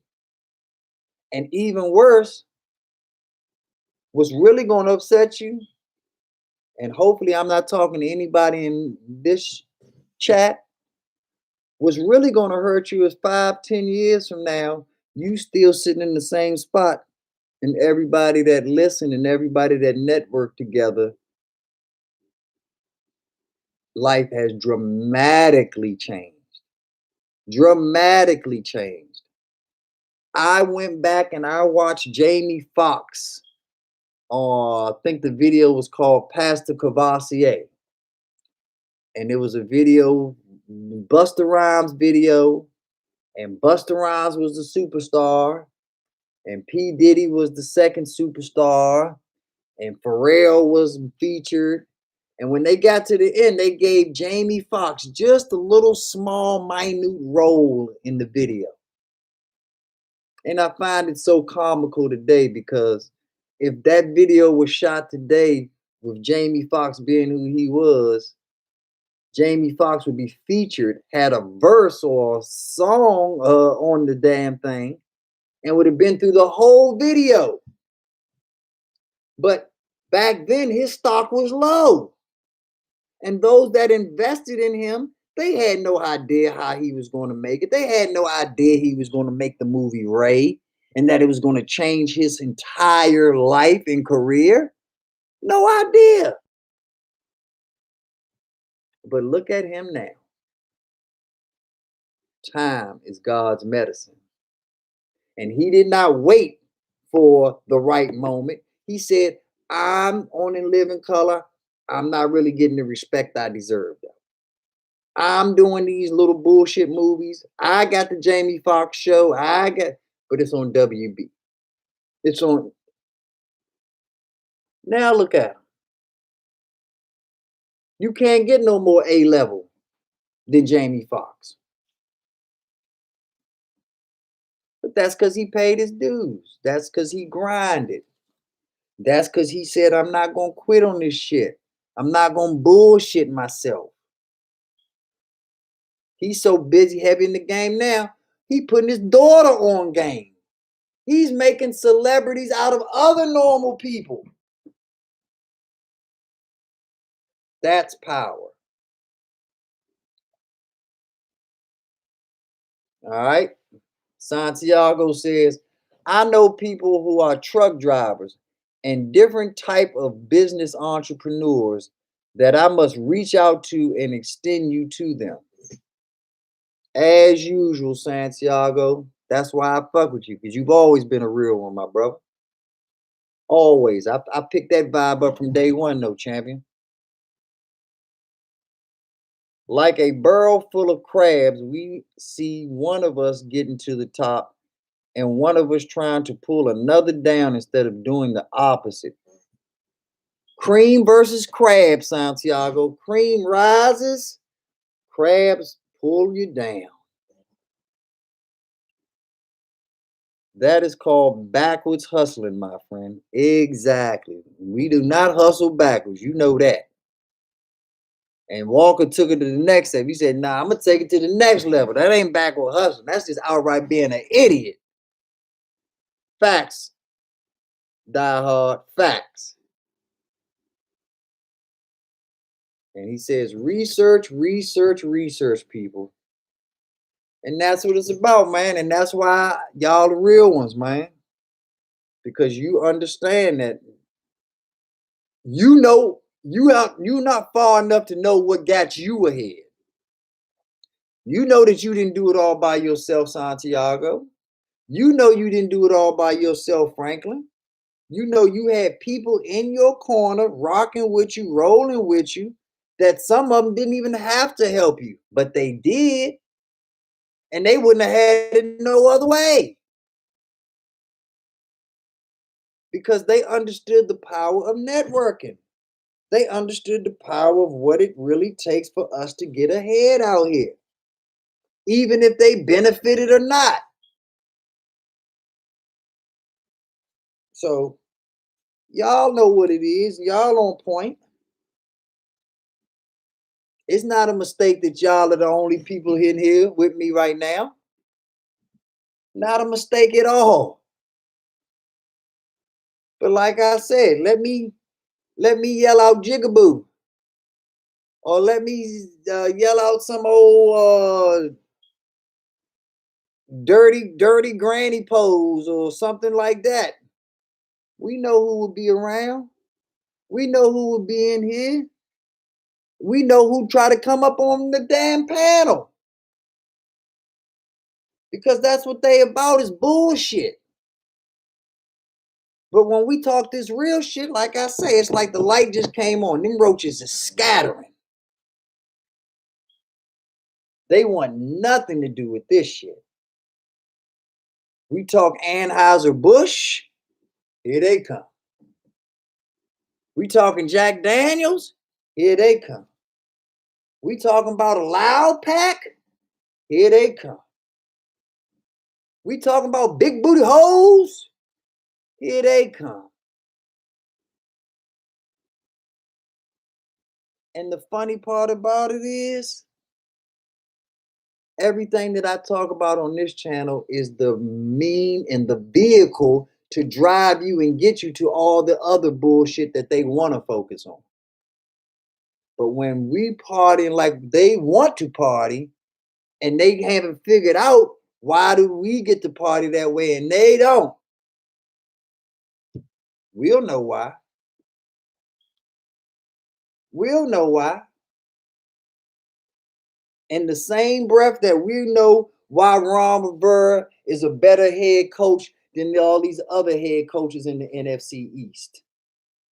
We know why.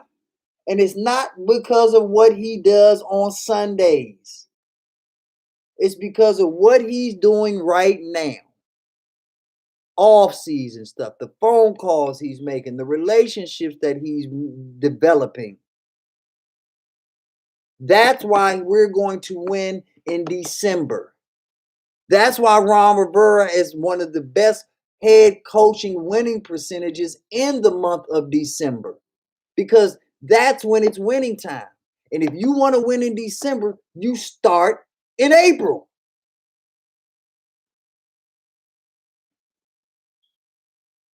Our head coach knows that. He's building his house with brick. It takes longer to build a brick house than it does a house of hay or wood. The pigs know it. The big bad wolf knows it.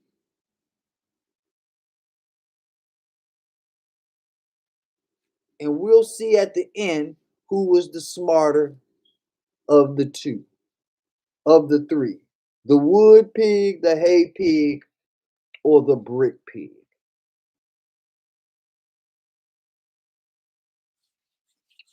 So thank you so much, my dudes, for rolling with a nickel. Everybody talk about they walk down that dark alley with you. Well, here I am, motherfuckers. Who with me? All the people that was talking that talk, where they at now? I see Franklin. I see the player up in here. I know who else is in here rolling with me. I already know. Where everybody else at? Oh yeah, they got to go to work tomorrow and make money for the white man.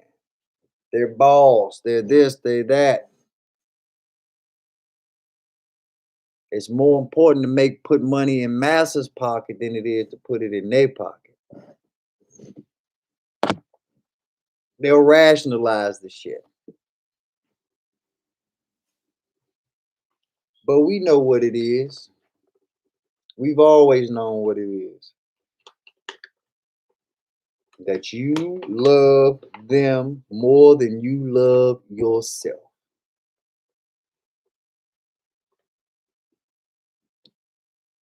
You will get up at 2 in the morning if I tell you there's $10 an hour waiting for you. But you won't stay up to 2 in the morning to make $100 an hour.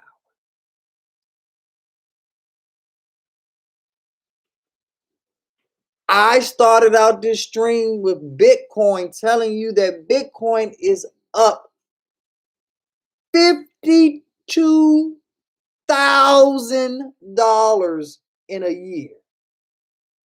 $52,000 in 1 year with one coin. Some of you motherfuckers don't make $50,000 in a year. And you work hard to not make 50,000. You work extremely hard to not make $50,000 a year. And like Santiago said earlier in the chat, $50,000 ain't shit, y'all. But there's a lot of people out here that will kill somebody for $50,000. And I'm telling you that you could have made $50,000 sitting on your ass doing nothing, playing video games, making $50,000. Cooking a hard-boiled egg, making $50,000. Taking a nap, going to sleep, making $50,000. But then you go to work, bust your ass, blood, sweat, tears, overtime, whatever, for 30,000.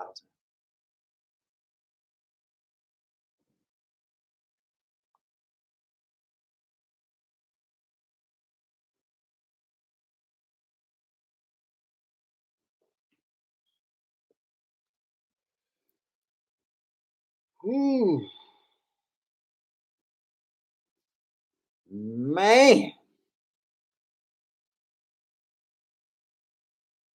I know I hurt y'all. I know I'm attacking. I know I'm hitting below the belt. But guess what? Get used to it. Because I don't play fair when it comes to your future. I don't play fair when it comes to the future of your children, of your nieces, your nephews. I don't play fair, y'all. I'm going to hit you below the belt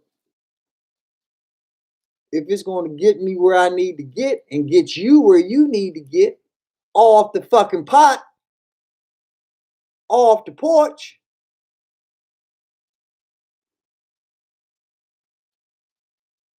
I have extended myself to you where there are people out here that have my personal email, personal phone number, personal information. You have not reached out to me not one time in your motherfucking life. Not once. But yet we're building. But yet we're family. But yet we're networking. But yet we're doing all this and all that. It sounds good, but you can't bullshit a bullshitter.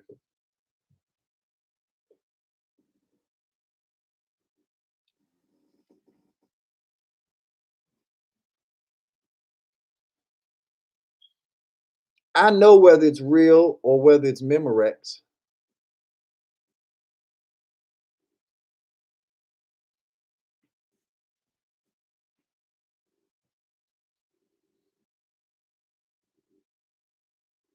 Santiago says, most definitely. I always follow the wisdom and the money, my brother.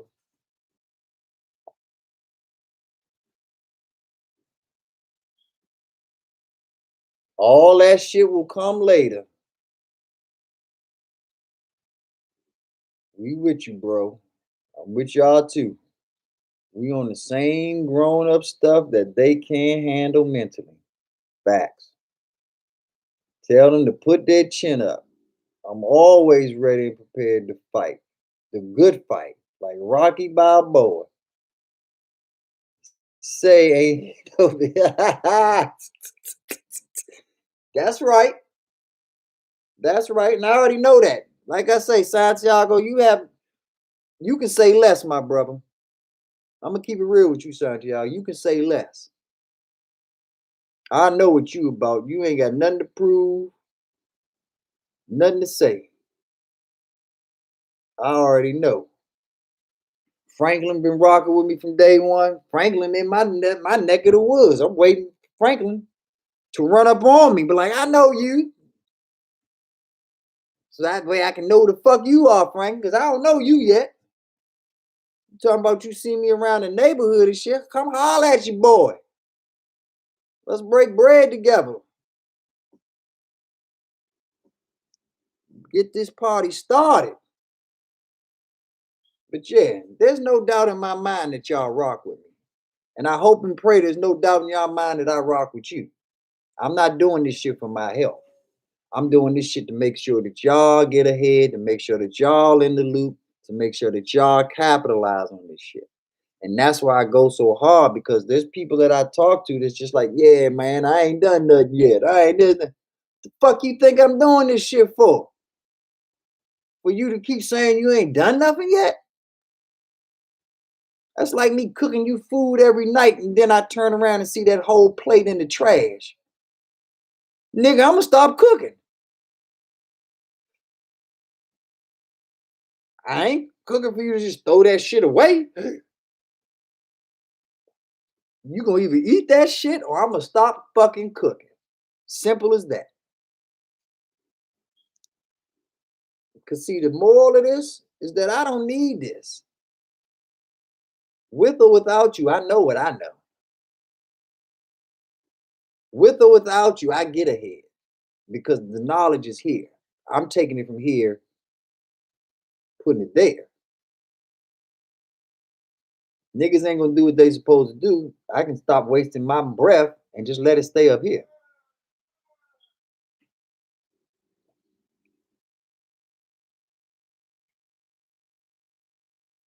Anytime, die hard. Anytime.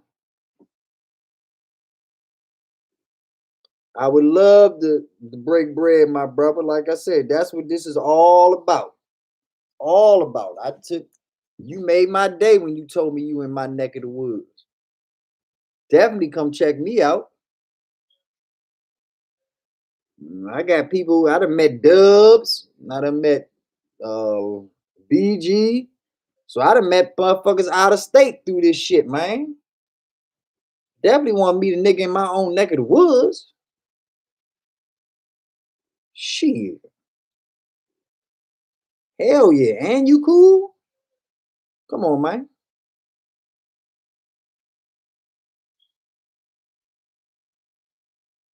But yeah, I'm gonna do this. I'm gonna roll this out for. I got exactly 4 minutes. I'm gonna roll this out to the 4 hour mark. There will be no more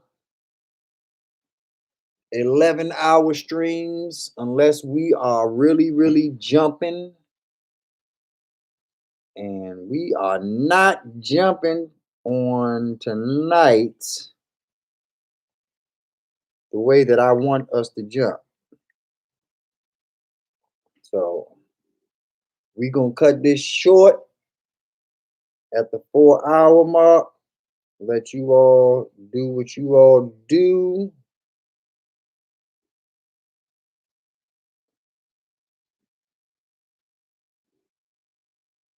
Is there any questions, any comments, anything else that that we need to discuss before I end this? And another thing I'm gonna try to do, I'm gonna start trying to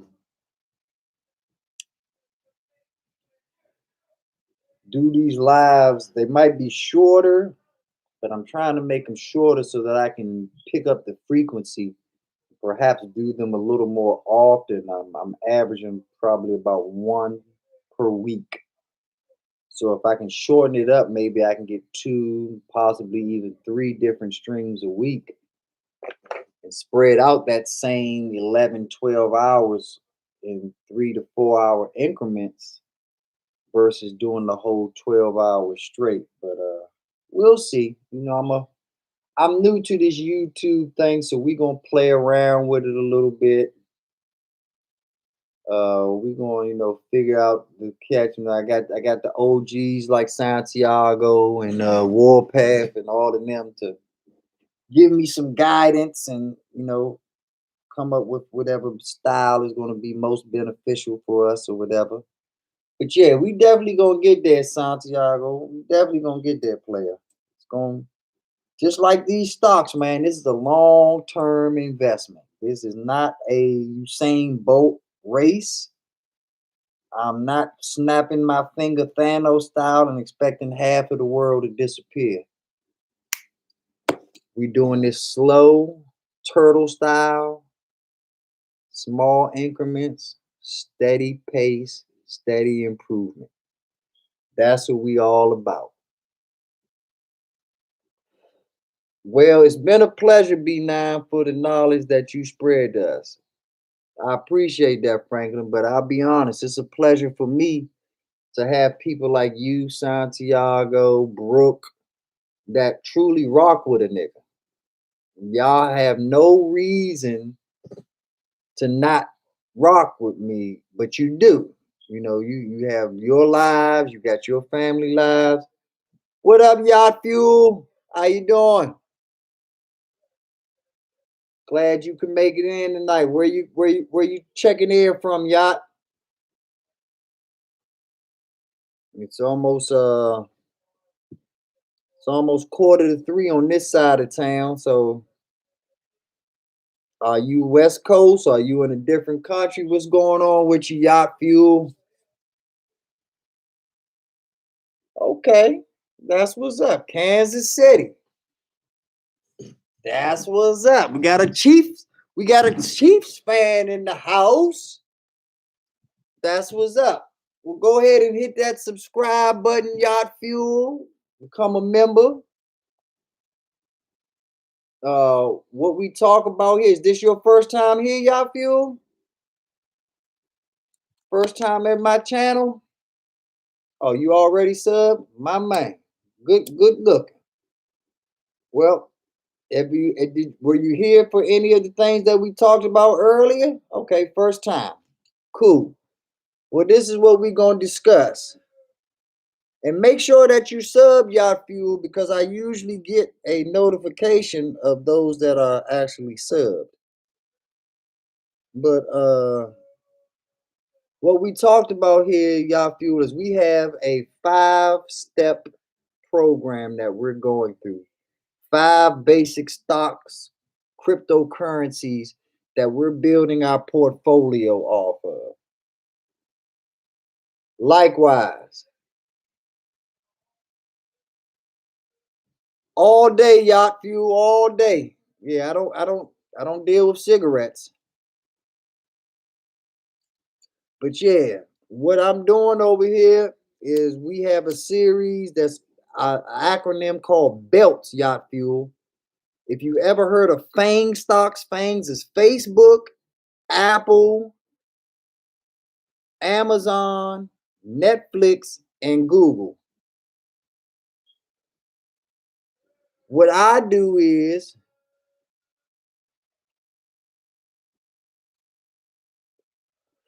I talk about my 5 stocks. They are the BELT series. BELT stands for Bitcoin, Ethereum, like Lemonade, Tesla, and Square. You said where you put out of, where you put out. You have to retype that, y'all. Few. I don't understand what you asking right there. But yeah, Bitcoin, Ethereum, Lemonade, Tesla, Square. Bitcoin, king of the crypto. Pretty much the gold standard of cryptocurrency. Ethereum is the silver of cryptocurrency. In a lot of ways, though, Ethereum has more practical uses than Bitcoin does. So Ethereum is going up in price. Lemonade is a stock, the first stock out of the series. The first 2 were cryptocurrencies. The stock goes for Lemonade is an insurance company stock. It is a insurance disruptor. The insurance company has been the same for many, many, many, many decades. Say, may I ask how long ago you made your channel? Brand new channel, Yacht Fuel. It's not old at all. It's only about a month and a half old. You're getting in pretty much at the ground level. We're building our base right now, and after our base is built, then we will start pyramiding up into other things. But we want to make sure that our base is strong first. Yep, brand new to this. And if you have a channel, Yacht Fuel, by all means, you can put the link in the chat so other people can subscribe to your channel. You know, like I said, we do things on a community level here where we show love to each other and we try to help each other out in any way, shape, or form. Yes, I do mess with Litecoin. Litecoin is a derivative of Bitcoin.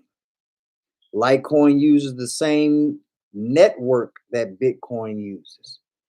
See, Bitcoin, Ethereum, and Ripple are 3 different super highways, in a sense, of crypto.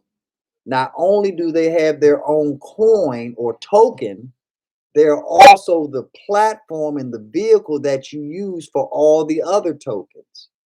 If you've been keeping up with you in Kansas City, so you're a little closer out west to where the Golden State Warriors are. The Golden State Warriors are now selling tickets for their games through NFTs. These NFTs are sold through the Ethereum network. Same thing with Dogecoin. Dogecoin is beginning to be picked up by sporting establishments. Ethereum is the platform that they're using, so they're benefiting. Litecoin is going to benefit because Litecoin is the unlimited coin that can be made that travels the Bitcoin network. Huh, man. Real talk. Real talk, Santiago. We all new to this platform, but we real ones over here, my dude. So even though we new to YouTube, we ain't real to this life shit. So exactly, just trying to get this paper. Now over here, so that you know, y'all feel we're long-term investors. We do not do any of the short-term or the swing trades or the day trading that a lot of people get involved with. Okay, that's what's up. So yeah, so you looking good then, because your price points were amazing. If you've been in this 8 years, your price points are amazing. And you have the right mentality. If I was you, I'd hold on for another 10, 15, 20 years because it's just getting started.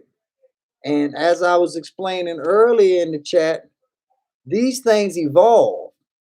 Amazon started out with Kindle. Amazon was just trying to take over bookstores. Amazon is fucking taking over the world because the company has evolved as it has grown. That's all that Litecoin is going to do. That's all Dogecoin is going to do. That's all Ethereum is going to do. They're all going to evolve as time goes on. So it's very smart on your part, Yarfield, because you don't even know the full capabilities and possibilities of Litecoin yet. You say, I like that man, no day trading. I like that sentiment. Statistically, it's tough as hell to beat the market, no matter who you are. It's tough to beat the market trading.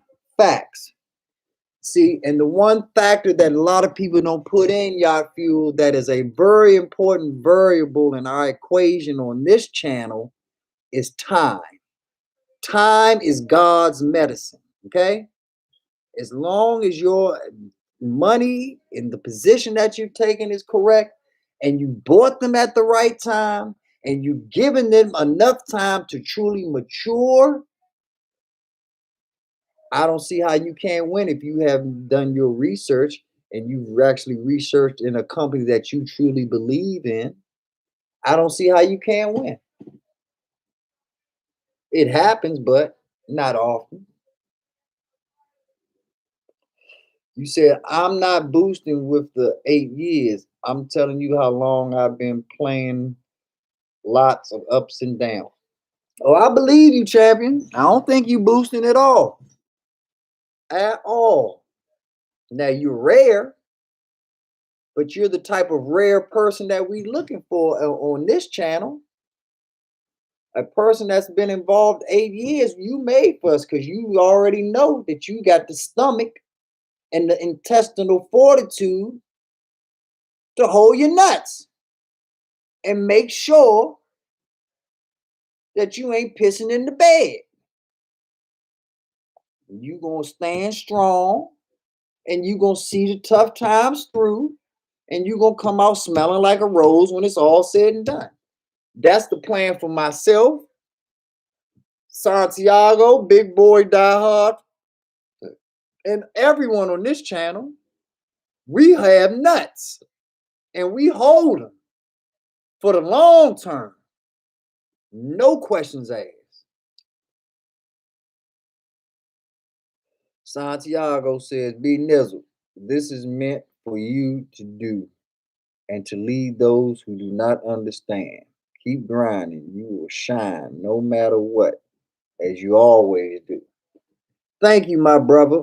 But nah, this is not for me. This is for us. Like I said, our table is round over here. There's no head of the table, there's no tail or end of the table. My information and my knowledge is just as important as your information and your knowledge, as well as Big Boy, Yacht Fuel, and anyone else who's in here bringing some positivity and really trying to help somebody out get ahead. We are all just as equally important. So I appreciate the compliment. You my nigga, but nah, we all equal in this shit. Ain't none of us more important than the other. Because if I die tomorrow, I expect y'all to continue this work. I expect that I planted a seed in you all that will continue well beyond my existence. This knowledge that I'm giving you should last for your children, your nieces, your nephews, your grandchildren, and hopefully your grandchildren's grandchildren. What we're trying, and this is why we're long term, y'all feel, because what we're trying to build is generational wealth. When your great grandkids do their 23andMe, I want each generation of lineage that they go back to be a wealthy, rich generation. And then when they link all the way back to you, Yafiel, when they link all the way back to you, Santiago, when they link all the way back to you, Franklin, they know, oh, he the one or she the one that started that bout it shit. That's who I owe the peace of mind that I have now. That's why I never had to work 2 jobs or any job. That's why I got to choose my career. That's why my child is going to college and never filled out a college financial aid form or took out a loan. It all started because of Yacht Fuel. It all started because of Santiago. It all started because of Die Hard. It all started because of Cass. It all started because of Brooke. It all started because of little Chris.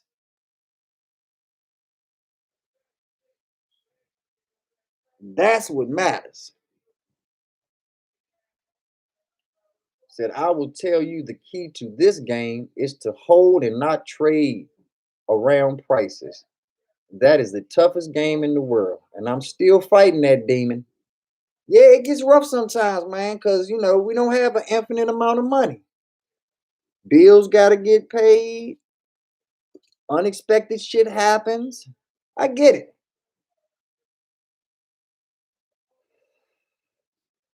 I get it. Thank you, y'all fuel. I appreciate that.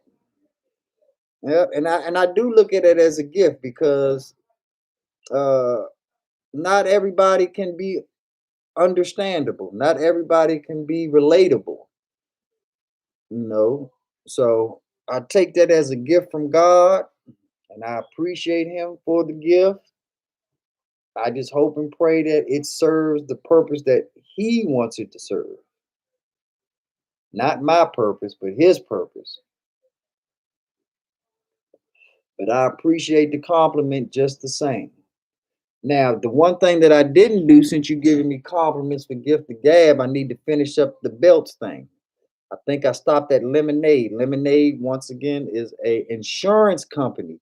It is a disruptive insurance company that is built on AI technology and bot technology.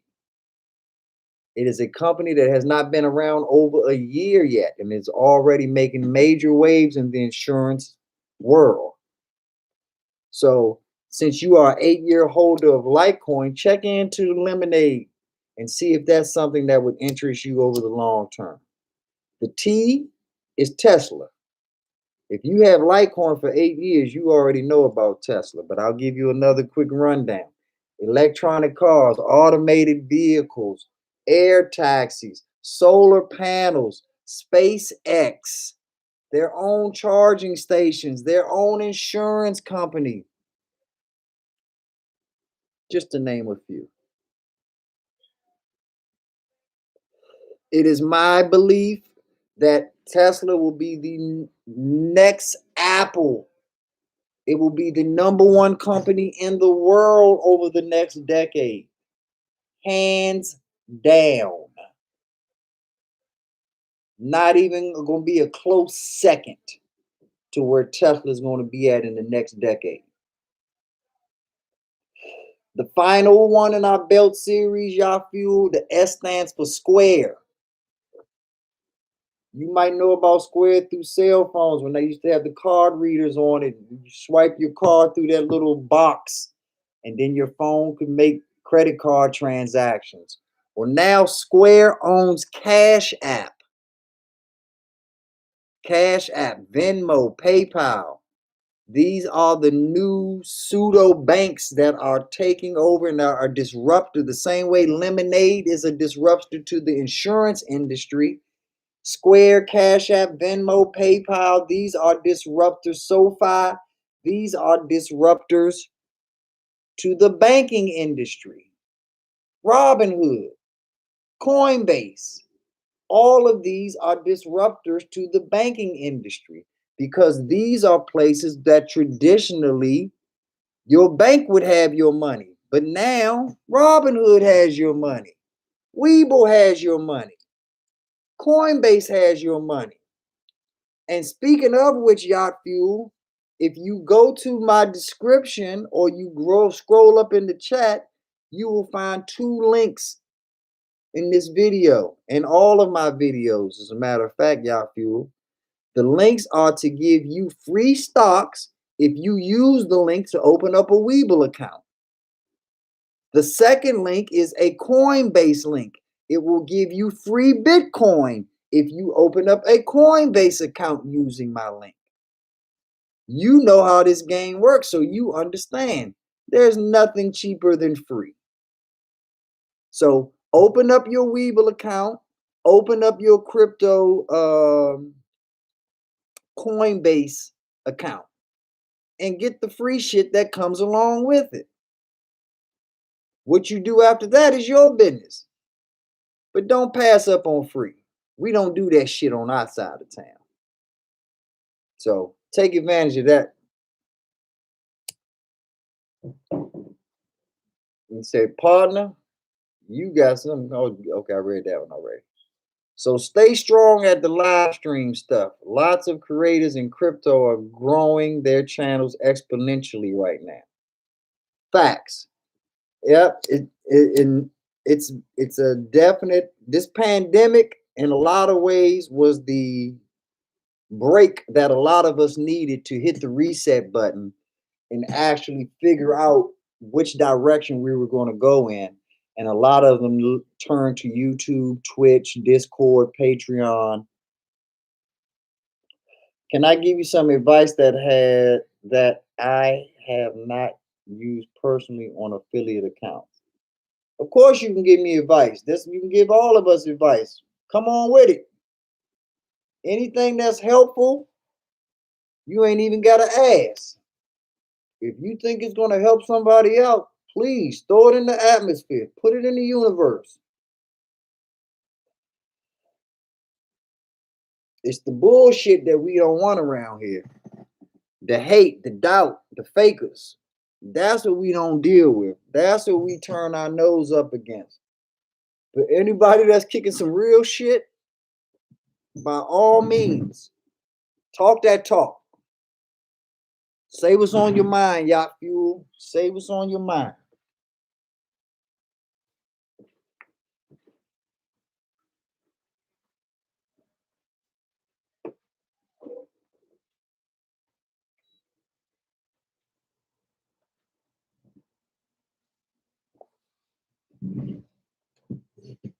I ain't going nowhere.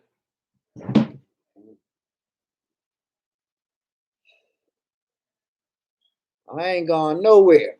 You said spam your affiliate link during heavy crypto volatility swings.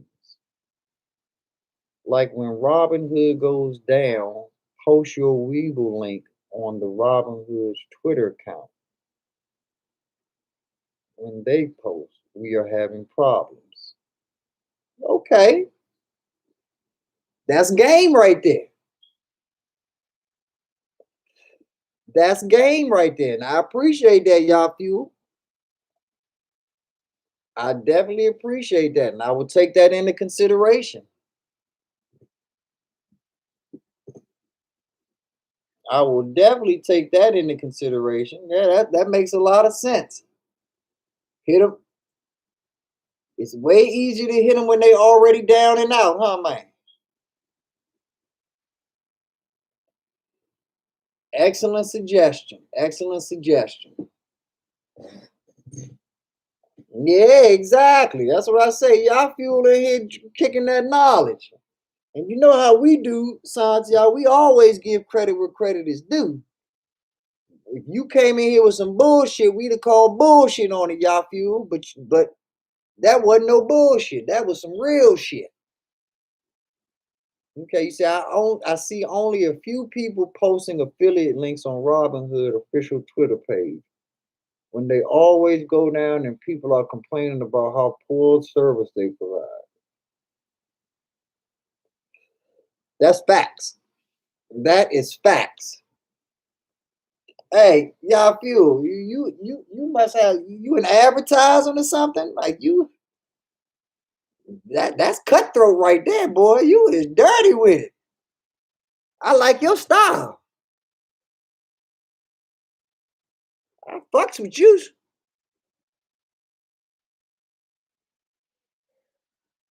Fucks with you.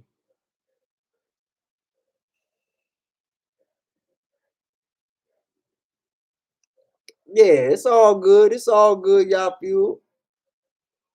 You good, man. It's late at night, man. You allowed to kick them back this time of night. You allowed to be blitz. You see, I got my vice. I ain't no drinker, but I got what I got to get me by. So I ain't mad at you that you got what you got to get you by. Exactly. We all got something to help us get by. There's no you in the judgment free zone over this motherfucker. Long as we talking stocks, money, crypto, real estate, tax breaks, tax shelters, things that's about that guap, that paper. Don't give a fuck what you do, Slim. Don't give a fuck what you do. Anything outside that scope, I don't give a fuck about. Yep. That's what's up, Die Hard. Like I said, I'm gonna wrap it up soon. I know y'all holding on. I know y'all got jobs y'all got to get to tomorrow, and got worlds you got to take over. So you know, I'm not gonna kidnap you. I think they sending me the ransom money real soon. So you know, once that ransom money get here, I'll let all y'all go, Franklin. I'm gonna let all y'all go once that ransom money get here. Hell yeah, put your link up.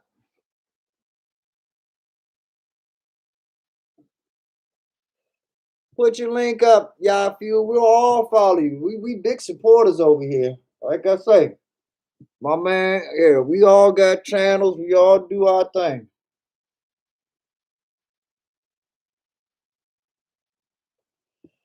But yeah, by all means, drop your Twitter link.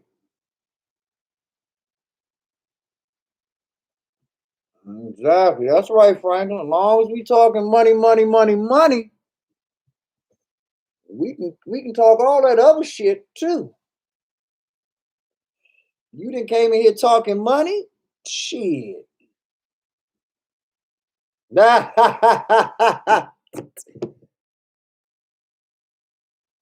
My bad, OG.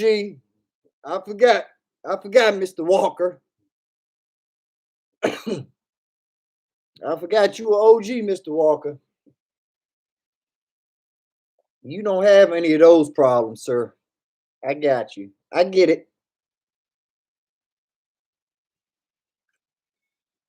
I get it, Mr. Walker. I'm just talking about us normal people, us average Joes, Mr. Walker. We got to go to work and do shit like that. But you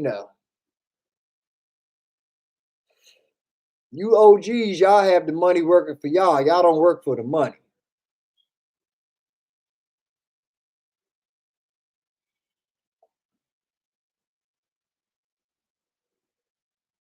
Oh yeah.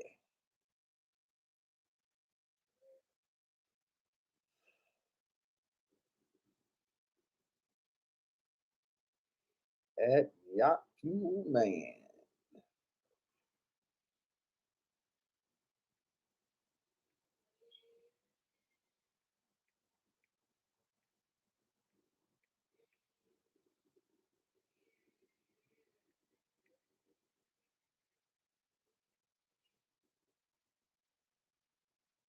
All right.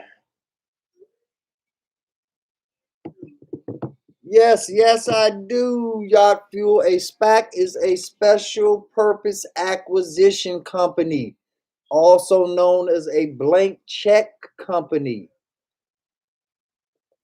I am invested in a few SPACs. I'm invested in Lucent Motors, CCIV. I am invested in Helion. Used to be ticker symbol Tortoise. I am invested in QuantumScape. I am invested in Galaxy Space. Richard Brandt Space Company was a SPAC. There are SPACs that come out every day. I'm still waiting on Bill Pershman's SPAC, the expensive ass SPAC. He still hasn't chosen a company yet. So yeah, I'm very familiar with SPACs. A tattoo chef started out as a SPAC. Yeah, PSTH, exactly. So yeah, you playing those for options, but I'm still waiting for him to make. Oh, he made a statement. Did he state the company? Break some news, Yacht Fuel. Break some news to me. Did Bill finally select a fucking company? Cause man, I just I figured he was gonna use the whole year window that he had. Cause I thought he was gonna go with Stripe, but he didn't.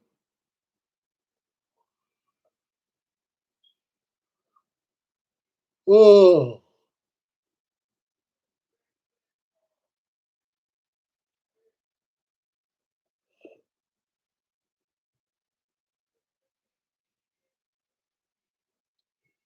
Big Boy Walker said, "No problem, B9. Just don't make that mistake again, okay? Don't ever think I'm like one of y'all, okay? I ain't one of y'all. I got you, dog. I got you." He said, "No." He said, "Lead us to believe in the next few weeks he may have an announcement." Yeah, he's playing the bullshit game. Like I said, he's just trying to let you all not forget about him to keep his relevancy up. But he's at a point now where I believe it when I see it type shit. But the one that I exactly. But the one that I am very intrigued with, Playboy. I'm intrigued with Playboy stock. They started out as a SPAC. eBet started out as a SPAC. Yeah, Stripe. That's the one company that I think he's ultimately gonna go with is Stripe. But they've been he should have been announced that shit, man. But you know about the tobacco with Lucid and CCIV. Like they fucked that whole SPAC. They had momentum on their side and everything. That I think they fucked up the whole EV movement. The whole EV market was baking. And here comes CCIV fucking up with that damn Lucid shit. And the whole market just went down after that. Matter of fact, all SPACs. Cause see The SPACs is what was holding the shit down. The EV SPACs was what was fueling the whole SPAC market. And once the EVs bubbled out, the whole SPAC market bubbled out in a sense. So time will tell. It's going to be a patient process. He said, but I'll check back in. I appreciate a man who knows his stuff. Likewise, appreciate you too, Yafu. Hope that you subscribe. Hope you hit the like button. Hope you come back. Kick it with your boy. Because I fuck with you too, buddy. This is a two-way street. I definitely fucks with you. And it looks like the other people in my community fuck with you too, which means you're now part of this community. So, welcome, my brother. Welcome. If you gotta go handle your business. Have a blessed one. It was a pleasure meeting you, champion. You know where I'll be at, though. Hit that bell button, that notification. So, I'm kind of sporadic when I do my shit. So, it's not really a set schedule. So hit that bell button so whenever I'm on, you'll always be on top of that shit. But blessings. Blessings, my brother. That's right.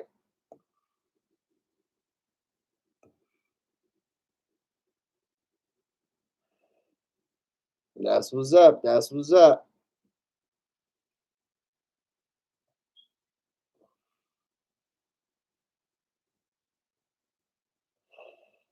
Where the real pimps be at, KC. I'm gonna have to come check you out one day, y'all fuel. I love hoes and barbecue. Hoes and barbecue? I'm sold. And I know Kansas City got the hoes and the barbecue. So B Nizzle's on the way, motherfucker. I'm on my way out there. And we gonna party like rock stars, I hope and pray. Because when I come out there, hopefully we'll be spending all of this money that we made off of our conversation today and moving forward. Exactly. Exactly.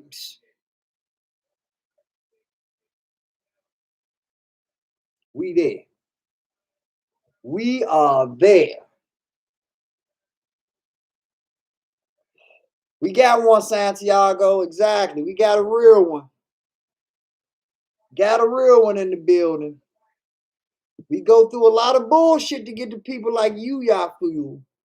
You don't know how much bullshit people like me, Santiago, and Big Boy go through to get to motherfuckers like you. No idea how much bullshit we go through. But when we meet a real one like you, Slim, it makes it worthwhile. It definitely makes it worthwhile to connect with real ones because we only 10% of the world, man, and we spread out everywhere. So we need forums like this so we can connect with the real ones. I'm around bullshit all day long. Thank God I connected with Santiago. Thank God. Thank God I connected with Big Boy, with Big Simple, with Ivo. And Big Boy, Big Simple, Ivo, they local. We can all hang out. My man Santiago know this area. This is his area, born and raised. So he know he can come up here anytime and get big love. Big love. Especially from this nigga right here.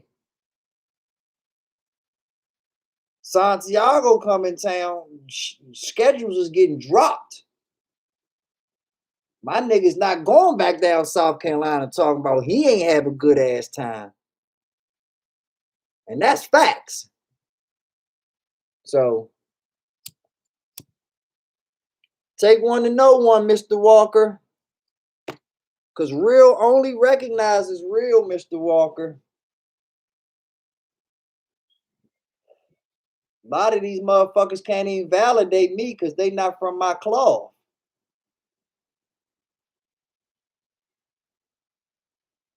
Y'all shop at the same Michaels I shop at. Y'all got the same fabrics that I'm from. So you're gonna have the same judgment scale that I have.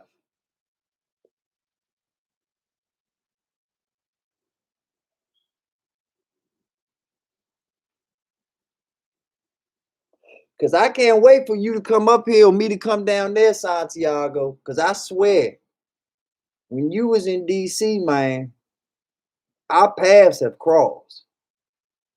The second I saw your face, I was just like, I know him. I don't know where I know him from, but you know DC ain't nothing but a small ass fishbowl. And the type of niggas we are, you know that makes our fishbowl even smaller. When you was up here, Slim, we crossed paths. So what me and you meeting on this YouTube shit ain't nothing but a reconnection. Not a connection. This is a reconnection. And when we sit down and we talk face to face and we go through our 6 degrees of separation, we gonna find out that we've been fucking with each other for a long ass time, my nigga. Long ass time. I can't wait.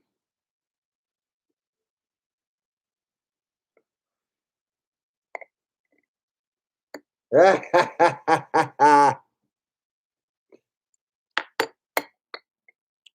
are off the hook. But yeah. Yeah. Do you plan on coming up here anytime soon? Like for a game, anything, Santiago? Training camp, anything like that? Do you come up here check out family that you still got up here? What side of town is I know you still got to have family up here. What side of town is the crew on? I'm uptown by Howard.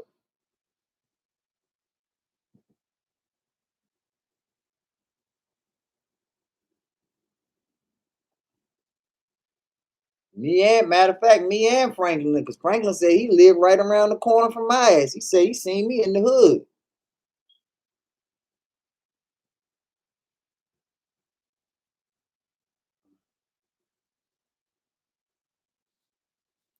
Yep. So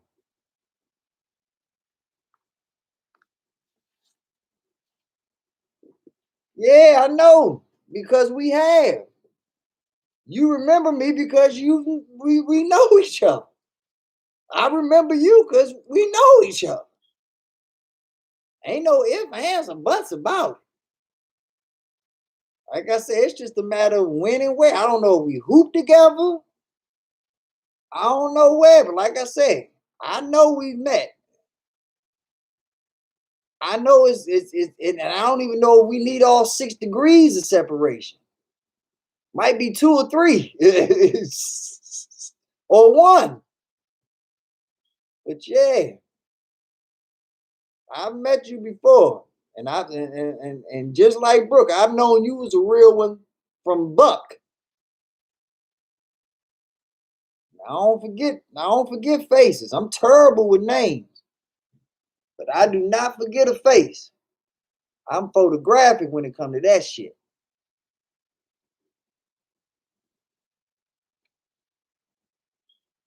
But God know what He doing. God knows exactly what He's doing. It's just dumb niggas like us that need to sit back and enjoy the ride. But God knows exactly what He's doing, why He's doing it, and when's the perfect time to make it happen. Forces bigger than me and you have brought all of us together. Our whole clique, our whole little unit. Ain't nobody responsible for that shit but the Lord Himself.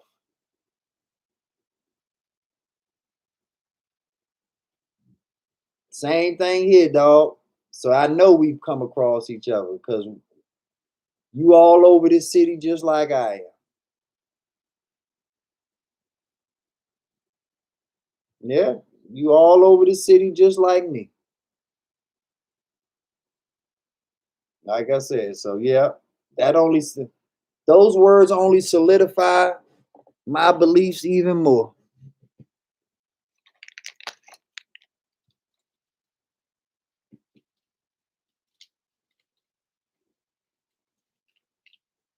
Yeah, I used to be right over there off D Street, right there in the cut off Pennsylvania.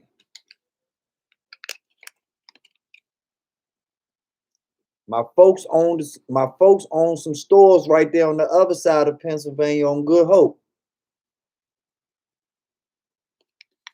right at the bottom of Good Hope, over there where Frederick Douglass house is. My people's own shops over that joint.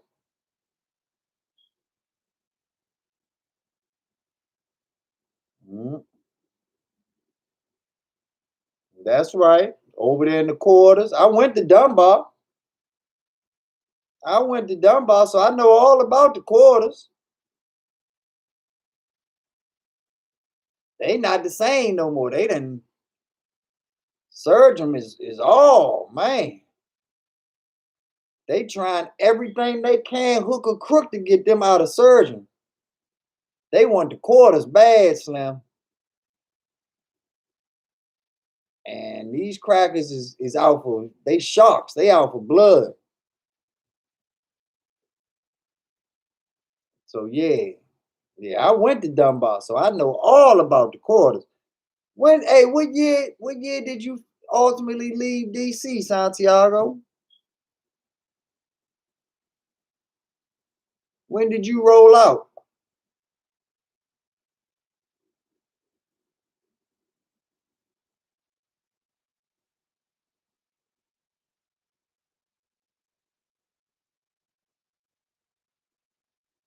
Exactly, exactly. There's nowhere in the world I can remember all them motherfucking names. I know too many people. I'm a man of the people. My job is to make sure you remember my name. That's my job.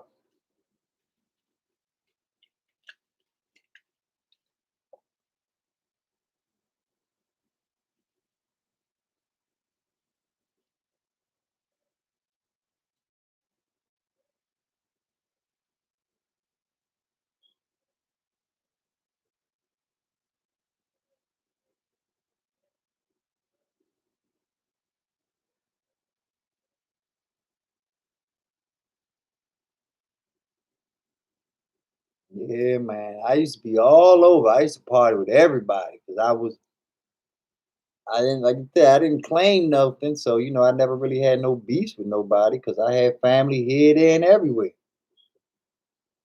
I end up in the South Side, I'm chilling. I end up on the Southwest, I'm chilling.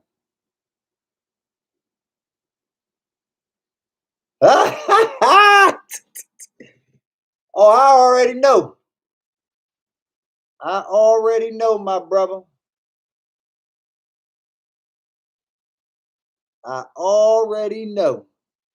Say less. But yeah, what year did you bounce, my brother? What year did you bounce? That's what I want to know.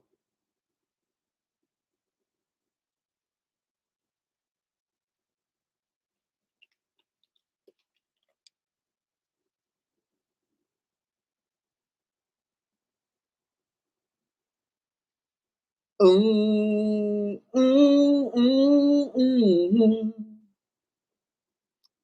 I won't deny it. I'm a street rider. They don't want to fuck with me. Oh yeah, I got the police fucking with me, but they can't do nothing to a G. Mm. Boom, boom, boom, boom.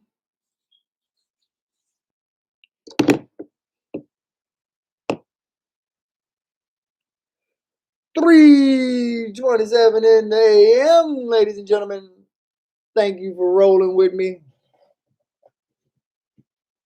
Here, B Nizzle Radio.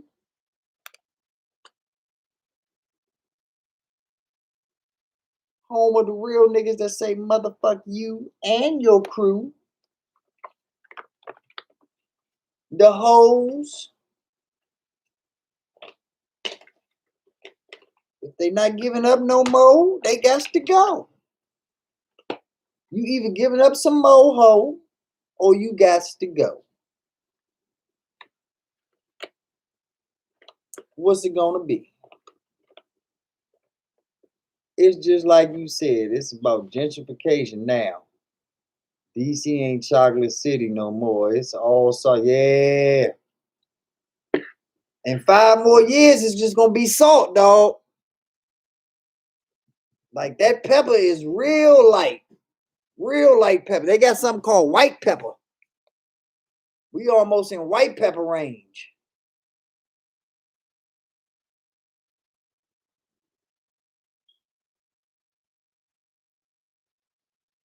Then I'm 100%. Yeah, if those numbers are accurate, then I'm 100% sure all we gonna do when we see each other is get reacquainted. I'm 100% sure. Yeah,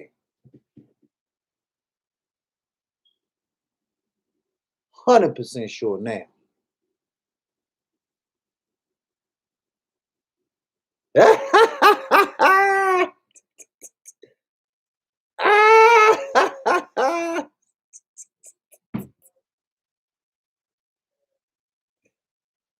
Oh, that is too funny.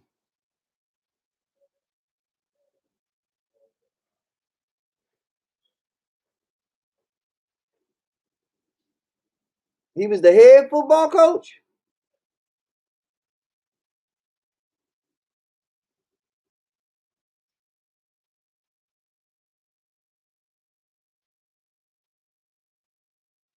Yeah, see, I graduated before the football team was good. Like the second I graduated, Santiago, the football team got good the year after that. The coach when I was there, I think his name was Coach Nunn. Yeah, Coach Nunn was the coach when I was there for football. And Coach McGleese, yeah, see, that was after me.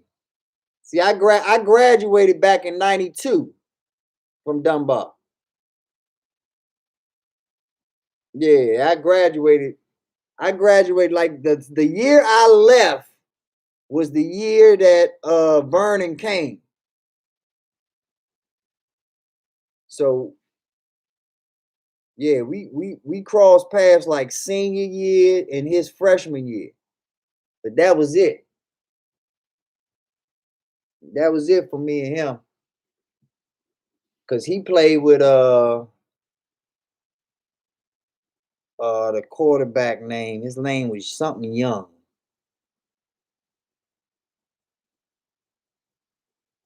Yeah, they had a squad. The quarterback was like that. I can't remember the quarterback name, but the quarterback was like 6'5", was dropping dimes on motherfuckers.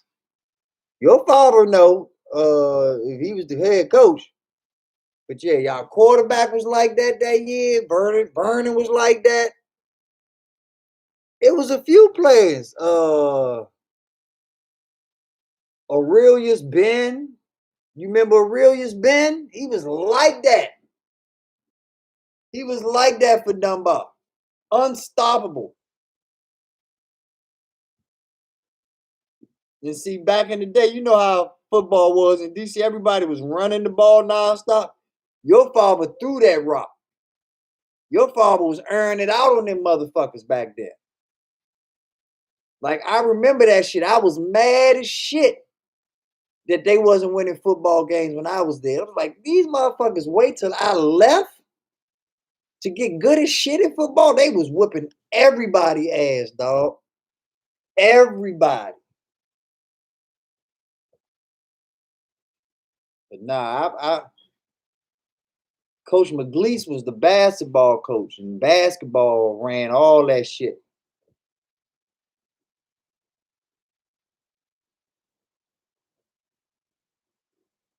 You about to hit that 50 likes, me 9?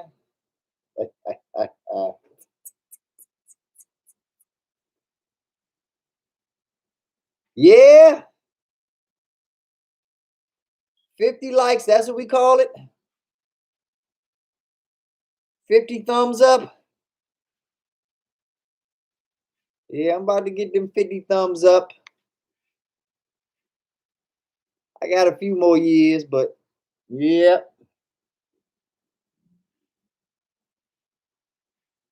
You can never tell by looking at me though. Like I said, I still get, believe it or not, I still get carded when I take my wife out and shit. Motherfuckers won't even give me a wine cooler without my ID, Mr. Walker.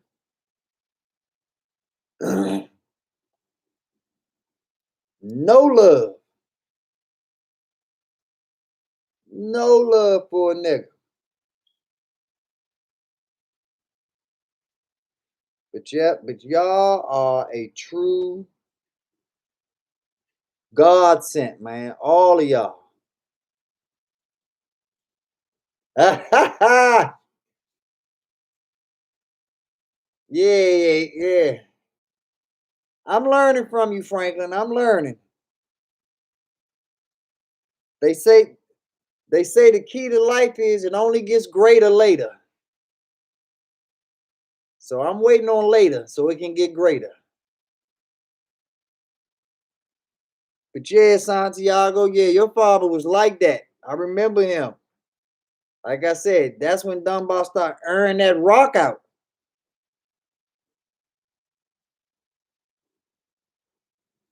I definitely remember that. Cause I tried to get my brother to go to Dunbar. He ended up going to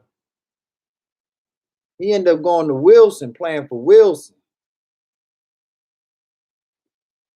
He got a scholarship to go play. He played college at Virginia Union.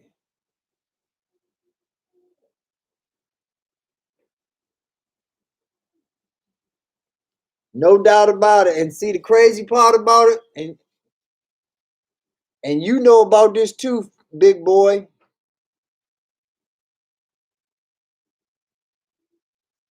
Yeah, I bet you look good for your age, Franklin. Like I said, God has been good to all of us, man. God has been good to all of us. But yeah, like I was saying, both of y'all can relate to me on this. Thank God the youngest today never got to see the DC that we saw. Thank God that youngest today don't have to go through what we went through back in our day. Now, Ben was more than good.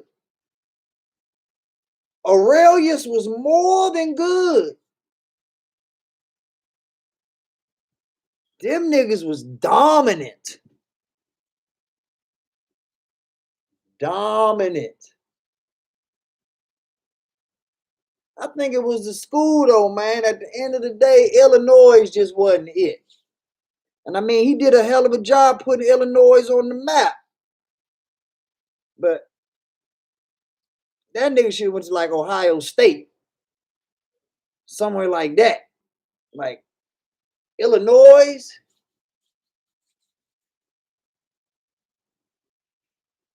that wasn't it.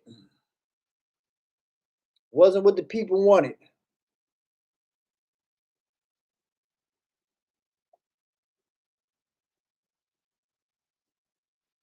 But you know, hopefully he's doing all right with himself. The, does your pop keep up with him at all? Like your pop know what he doing these days? What's going on with him?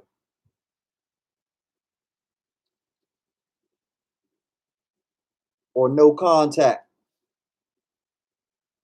Ooh.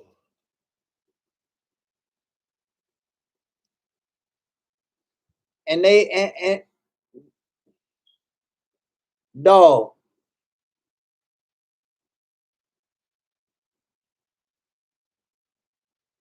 they'd have lasted 20 minutes, man. Real talk, Franklin. Like you and I both know. During our time, these youngers out here that's trying to be what they want to be, wearing their little skinny jeans and their pink tennis shoes and shit, wouldn't have lasted 20 fucking minutes during the Super Tim era. You know how it was going down back during the Super Tims. That's our era. We came up during the Super Tims. Okay?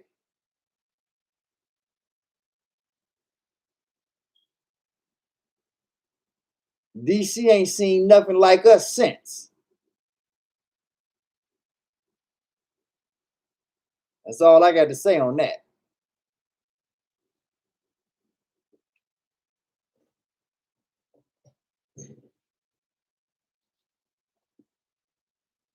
Ain't seen nothing like us since.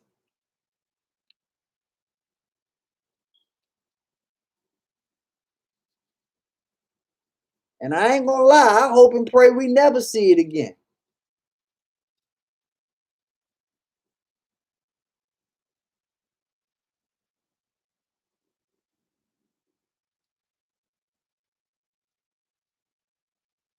I can believe that, Santiago. I can definitely believe that.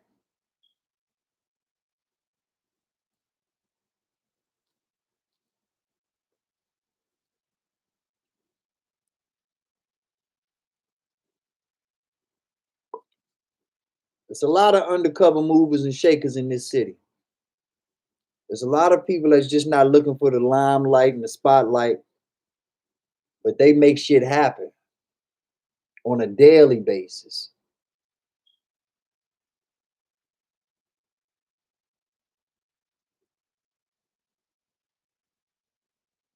And that's why I paid just to be a good person, man.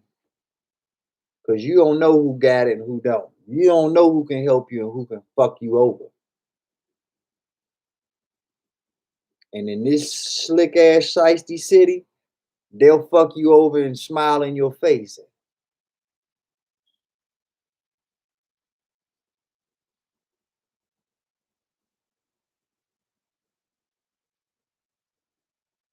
So don't shock me at all.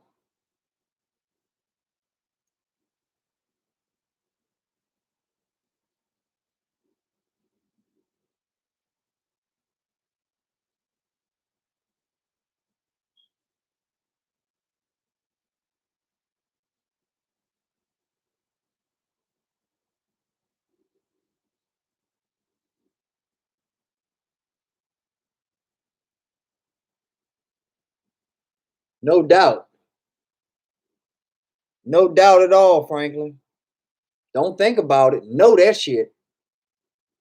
If anything would have happened to that man,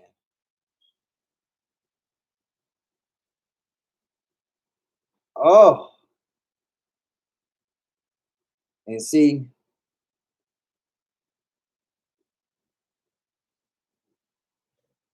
a lot of niggas that I roll with back in my day,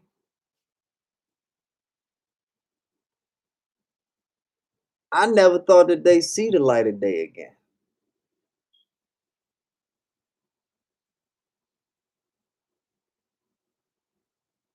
They out and about, living life like ain't nothing happened.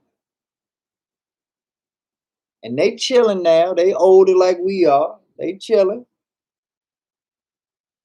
But like you say, Franklin, let some bullshit happen to that man and let something go down. You don't think these real ones are still out here?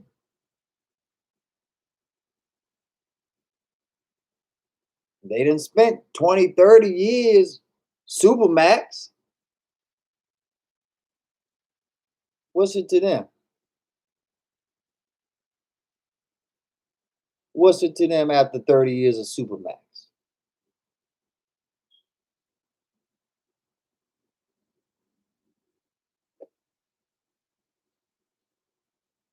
Them crackers knew what not to do. Okay, they knew what line not to cross.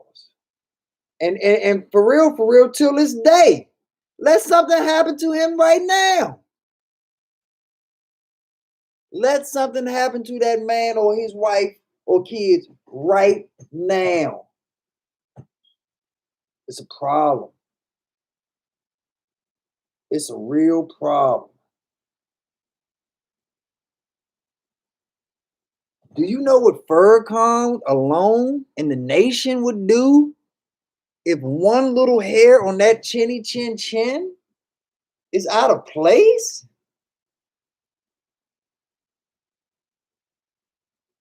Woo!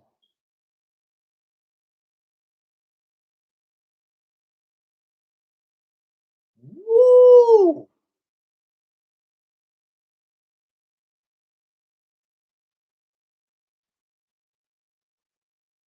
FurCon is the sleeping giant that they want to keep sleep. They don't want to let that cat out the bag.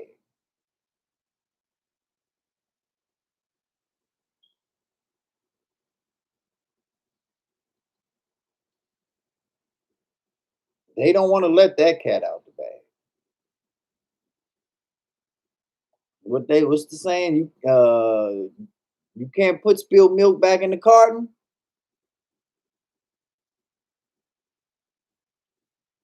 You better keep that milk fresh, refrigerated, and watch the expiration date. Because if that milk ever get out the carton, we definitely going back to the old school, Frank. We definitely taking the old school then.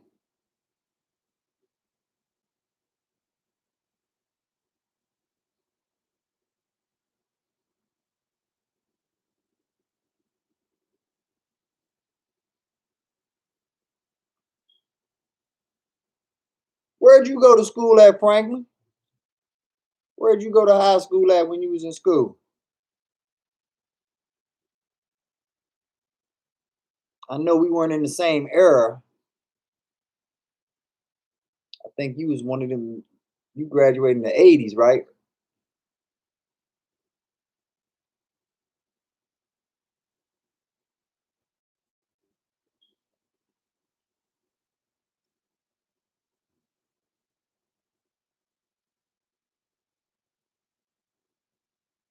Everywhere, Santiago. And if you ain't been here in the last 6 months, they've tripled them. They've literally tripled them motherfuckers. They got Johnny Five boxes. They got joints hanging off the poles now, high in the sky. They got little igloos, all types of shit. Okay, that's what's up. You was out there with the fine bitches, Franklin. Oh my God.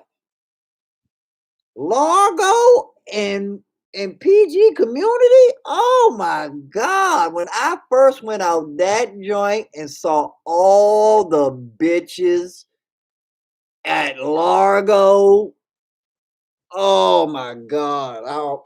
I almost lost it, Slim.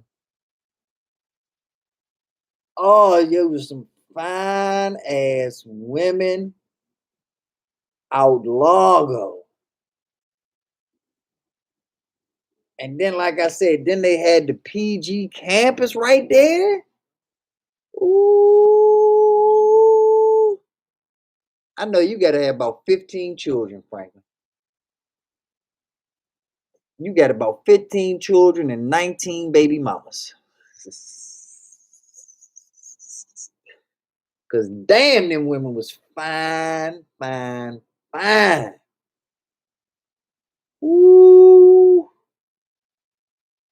Oh, especially back in the 80s, Montgomery County and PG County.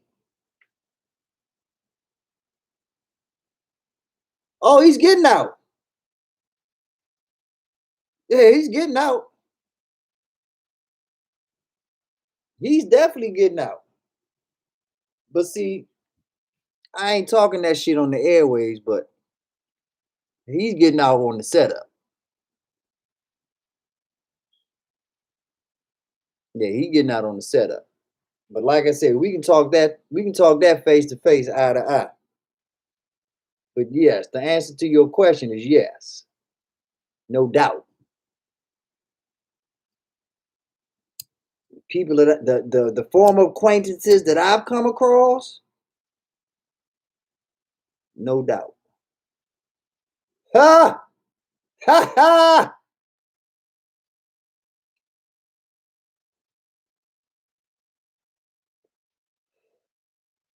Chris Brown button on him, Franklin. Ha ha!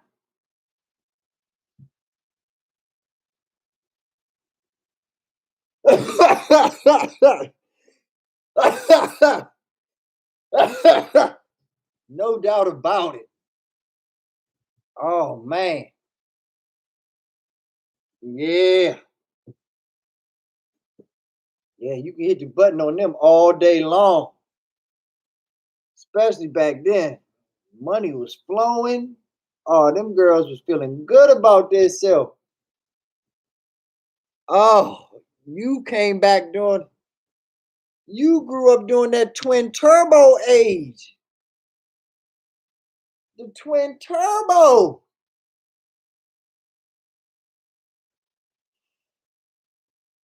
Yes.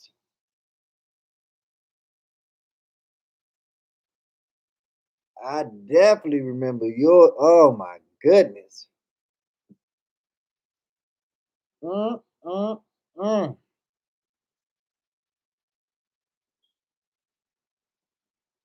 Yeah. You're a lucky man, Franklin. You're a lucky man to been around all those fine ass women. When we started getting money in our pockets.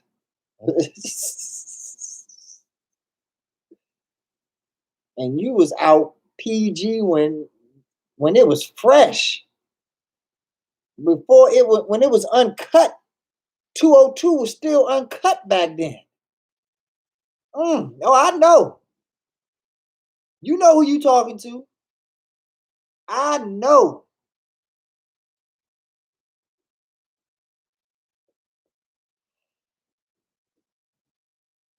I didn't know as early as you knew. You graduated in 82. You definitely knew before I knew. But Lord, Lord, Lord.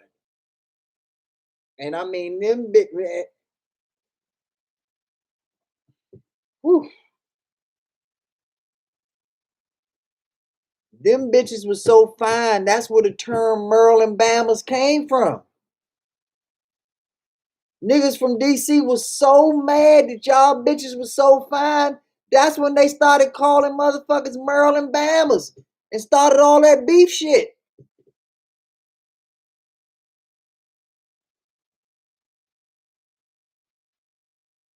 And see, Franklin, they don't remember back in the day, our generation, man, how the girls used to curry it, man. Bitches used to wear high heel shoes to gym during our time. Bitches wore high heel shoes 24 fucking hours a day. All these bitches now wearing these flats and Birkenstocks and all this bullshit. Exactly. He said Central Avenue was only 2 lanes. You your Central Avenue is now called the old Central Avenue. The Central Avenue you grew up on, Franklin, is now called the old Central Avenue. It's still 2 lanes. It's just they changed the name of the street.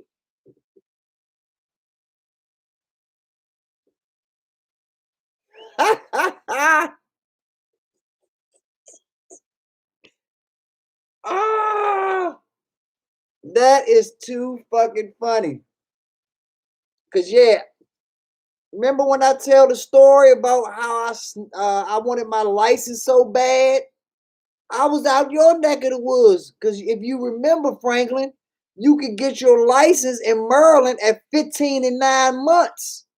You didn't have to wait till 16 like you did in DC.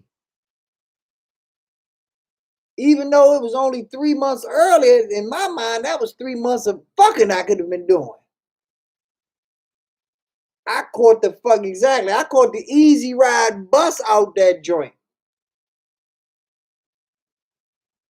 Didn't even know y'all bus schedule. Caught the bus out that joint to go get my license. I almost was stuck too because I didn't know y'all them easy ride joints stopped so early. I thought they had the same metro schedule.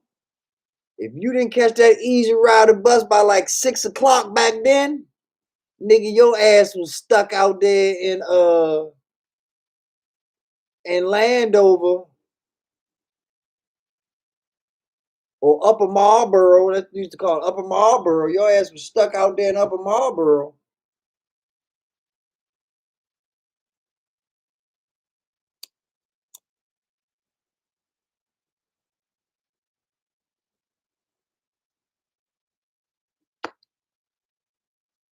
But as crazy as those times were, and it sounds stupid to say, but it's the truth. Best time of my fucking life, boy. We was on some wild wild west shit, you know. We was cutting up in this city. And see, you might not understand it now, Santiago, because you're not really here. But you understand, Franklin, all the bullshit that we go through now,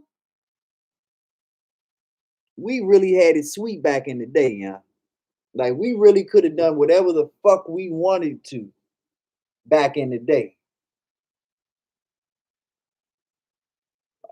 Like now, Big Brother watching every street corner.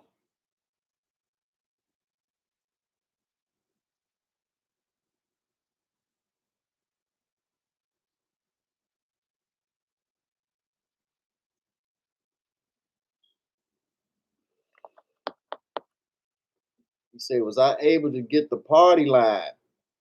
The little 900 number shit? You talking about that shit?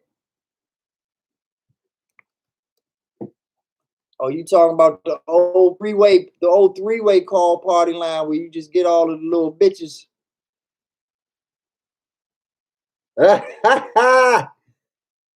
Yeah, yeah, yeah, yeah. I'm with you, Franklin. I'm with you, champion.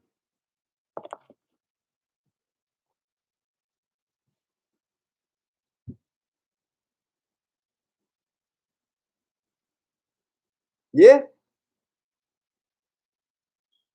yeah.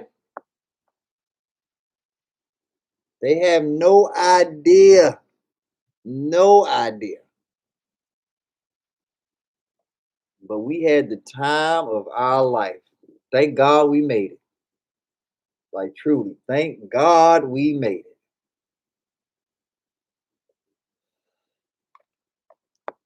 But yeah,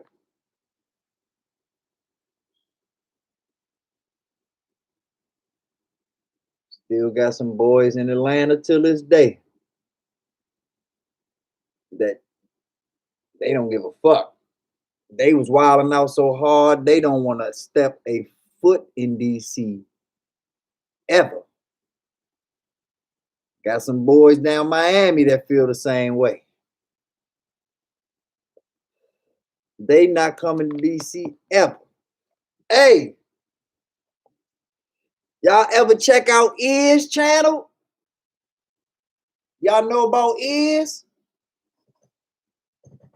over off Trinidad?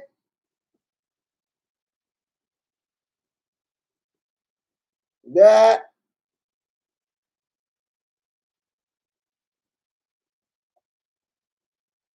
yeah, y'all ever hang out or had any folks over there off Trinidad?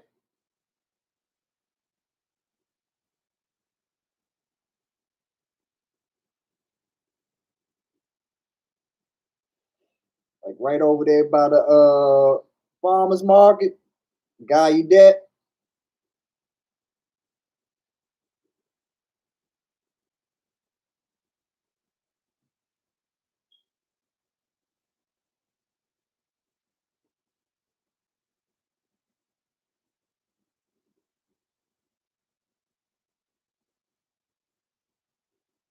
Man,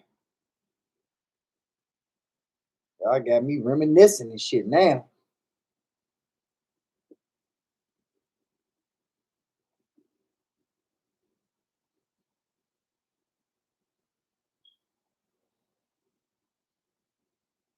Got me reminiscing.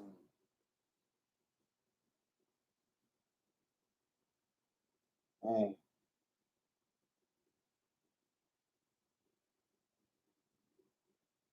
Yeah, yeah. He got a YouTube channel. He be talking about all the old days and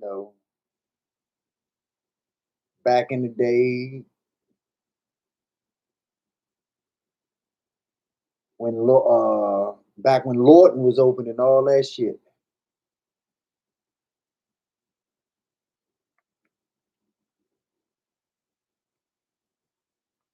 And that was the real first sign that I knew DC was about to change. When they closed down Lorton, I knew they was about to start shipping niggas out. And once they start shipping niggas out,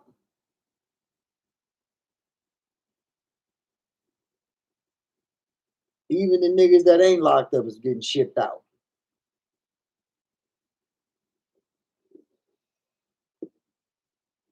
And true to form, what's been going on, y'all? They've been shipping us out like hotcakes. Like you said, this thing gone from chocolate city to creamy city. This city is looking real ranch dressing me to me.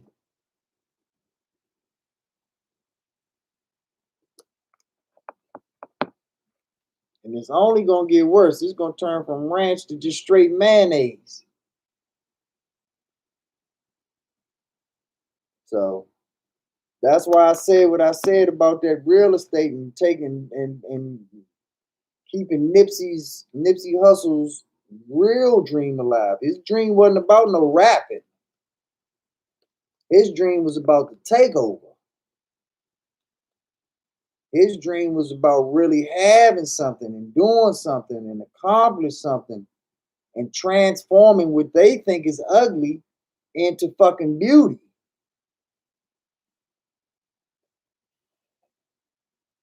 Nah. Yeah, not like they used to. Not like they used to, Santiago.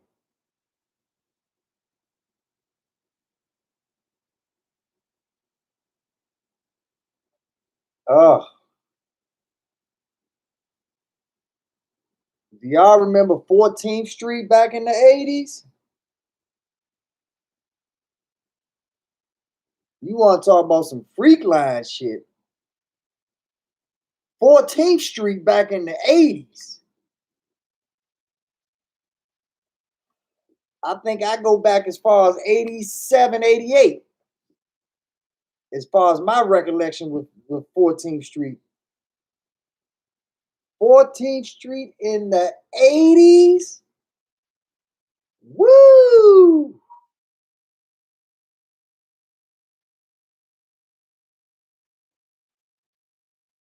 How about that? Put in the chat what you remember about that, Santiago. What you remember about, you said you ain't leave till 96, 97. You definitely know about 14th Street. 2 o'clock in the morning in the nation's capital.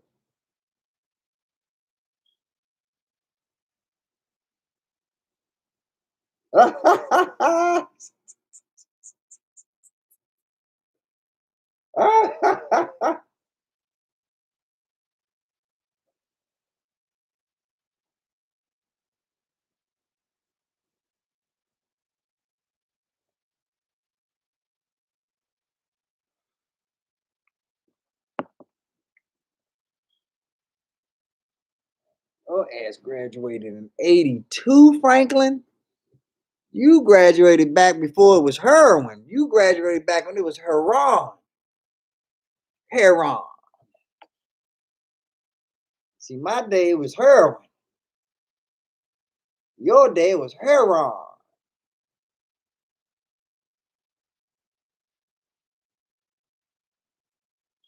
Ha ha ha.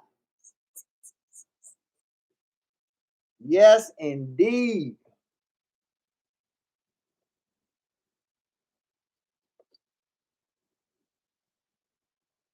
Yes, indeed. You had to drive past 14th Street. You had to drive past 8th Street. You had to drive past U Street. And you would always, I mean, always end on Georgia Avenue.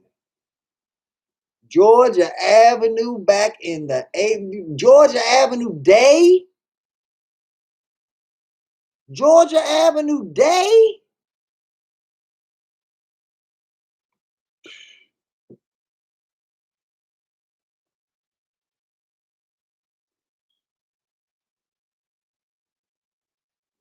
No comment.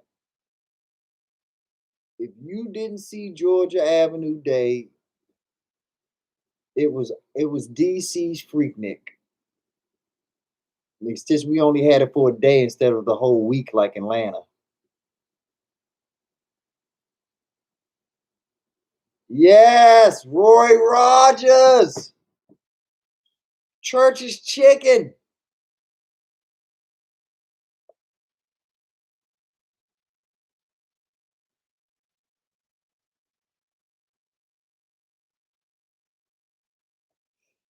Yeah, I never paid for no pussy.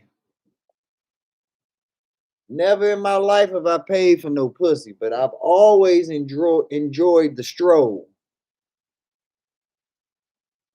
Like I've always enjoyed stroll. It used to be some fine ass bitches out there.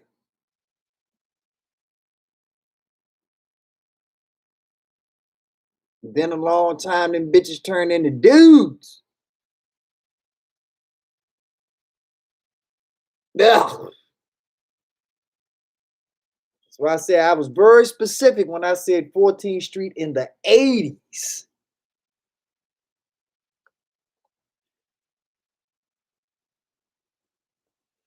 They don't. No, they don't. But see,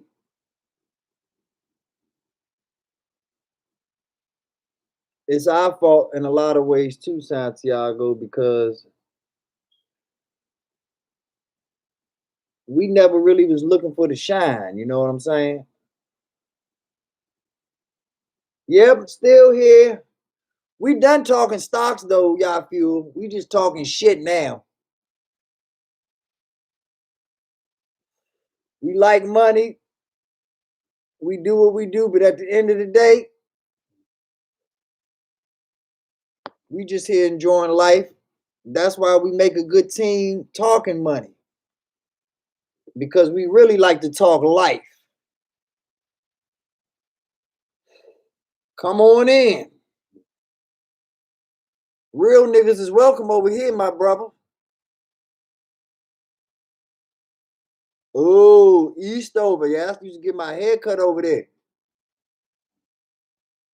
Yeah, I used to go to the barber shop over there in Eastover.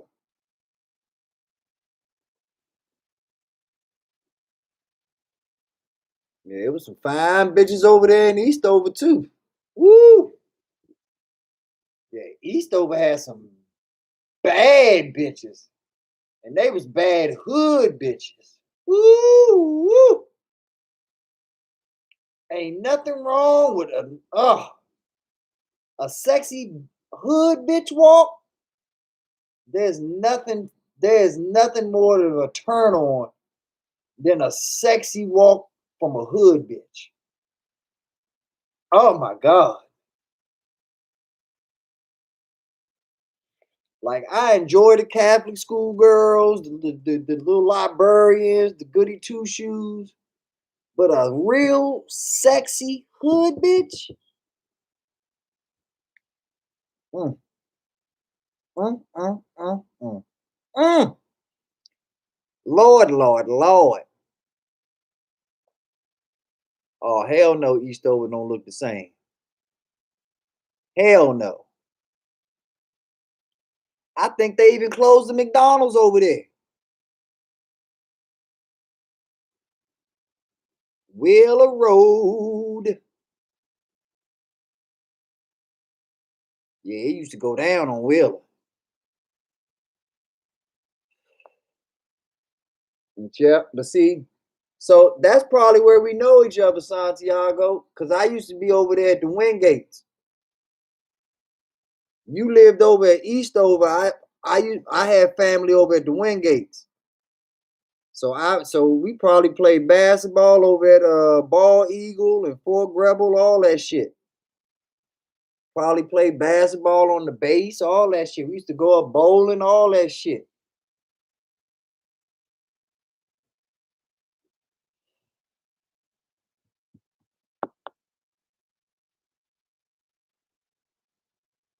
All of DC was wild back then. The Black Hole, nigga. Of course, Georgia Avenue was wild. The Black Hole, the Ibex.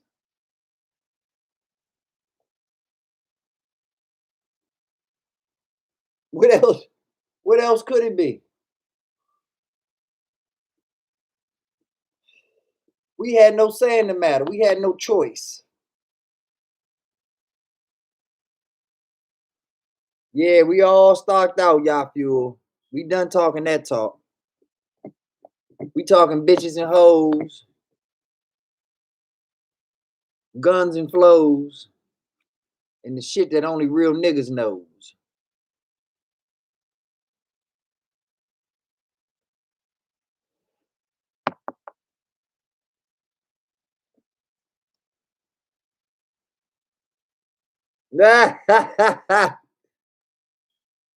Yeah, we can make room for money and clothes.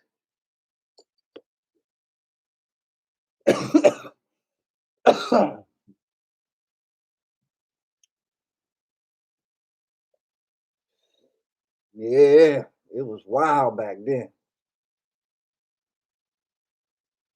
They had a special on TV about 5, 6 years ago where they went and dug up all of the land over there at Lorton, and they just found all these weapons that was just dug under the ground in that joint, like machetes, all types of guns, all types of shit in that joint, yeah.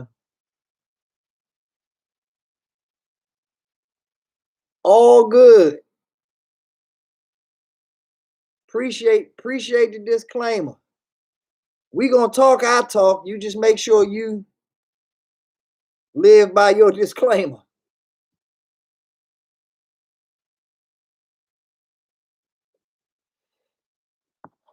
But you're more than welcome to stay, listen, add your 2 cents. You might have been through some real shit in your end of town. So real shit happens to everybody.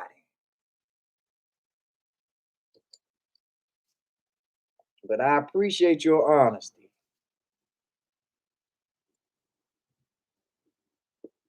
Even more reason you belong in this community. Cause we real motherfuckers over here. We keep it 100.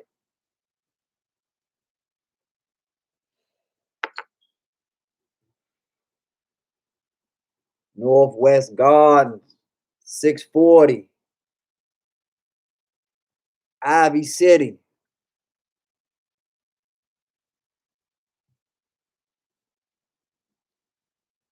Edgewood, Brentwood, Montana.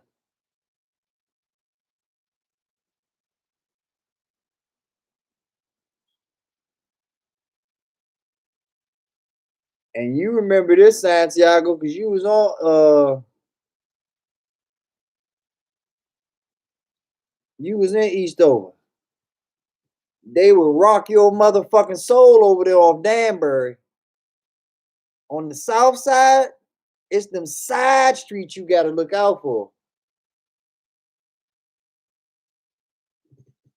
Danbury back in the 80s. They'd rock your fucking soul.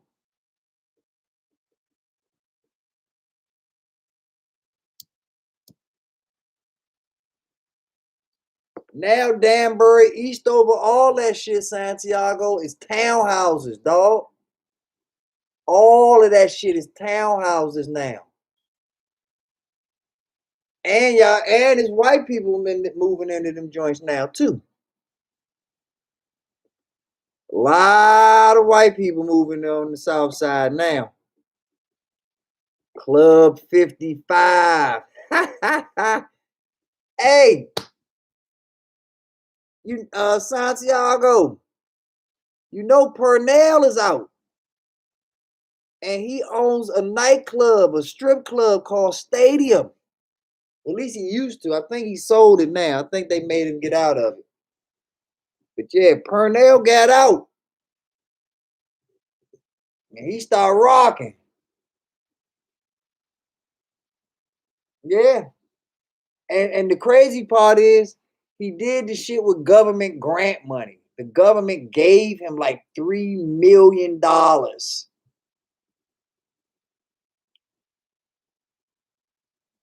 How you graduate and just get $3 million, man?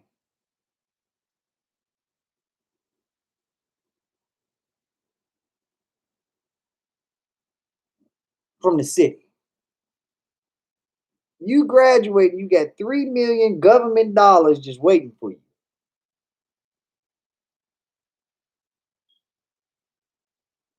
I ain't saying Louis T. I'm just saying. What the fuck?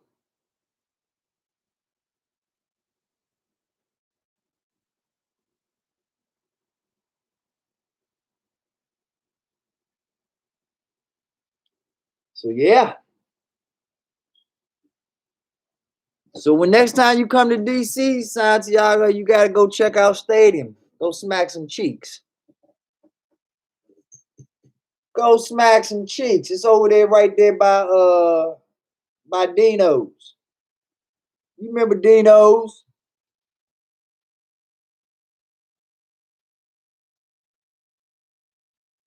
You remember Dino's Breeze? You remember your man Breeze?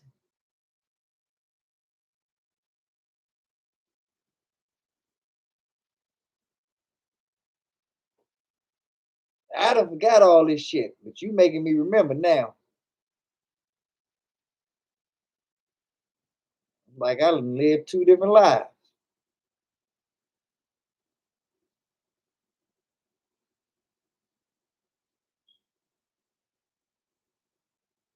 Wow. Crazy, crazy, crazy, crazy times.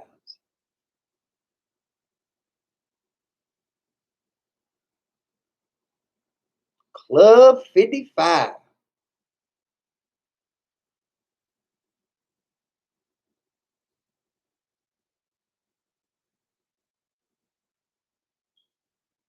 This was some special shit, y'all feel. He didn't walk into that. That shit was gifted. That shit was stash. That was her stash right there, okay? Wrapped in a they covered that shit up by saying Grant.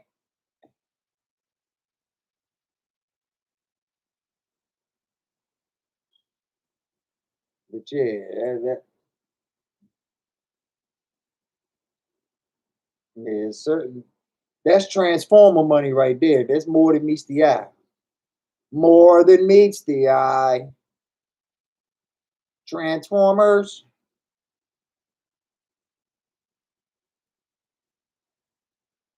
Yeah, that's Breezes. Dino's. Metro Club. You know what stadium at, don't you, Franklin?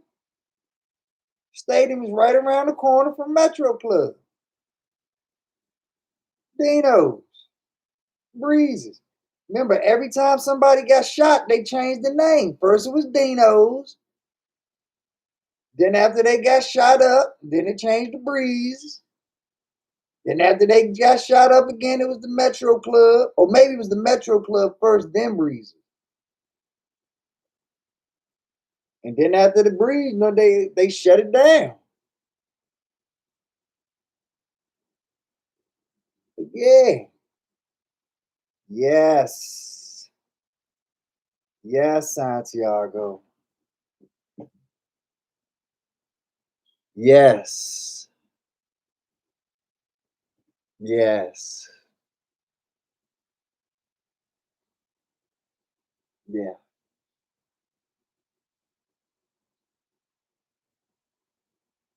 I knew second you said Eastover, I knew I was gonna strike a chord the second I said Danbury. How could I not?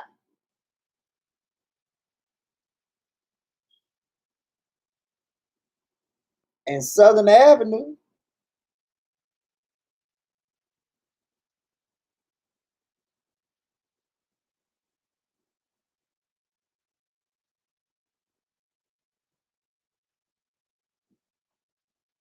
I want to say like a decade ago.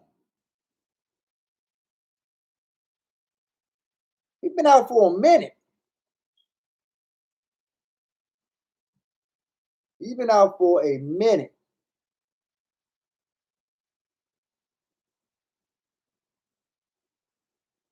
Of course, nobody sees him. At least I haven't. But yeah, he's been out for a minute.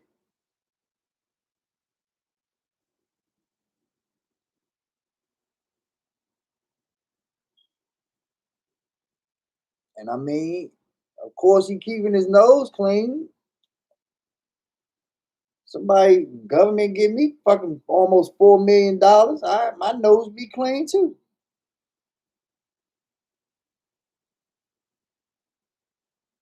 But yeah, probably it might be longer than a decade for real.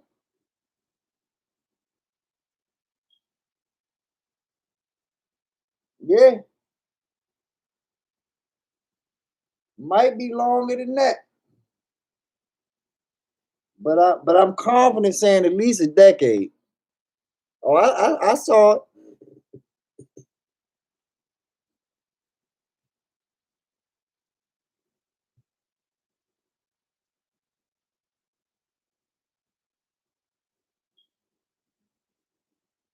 Yeah,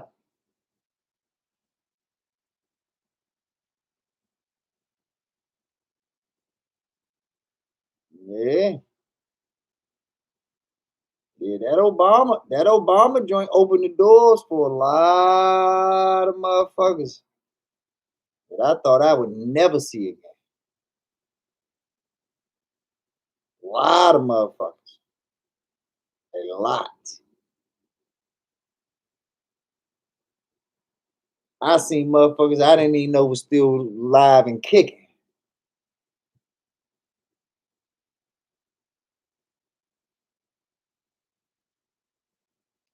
Facts. The only thing that they both have in common is we live both of those lives to survive. We do whatever the situation mandates or dictates, but at the end of the day, we survive. We live to see another day if God is gracious enough to grant us one. So even though we was living differently, that's the commonality. We only did it to survive. We only doing it to make it.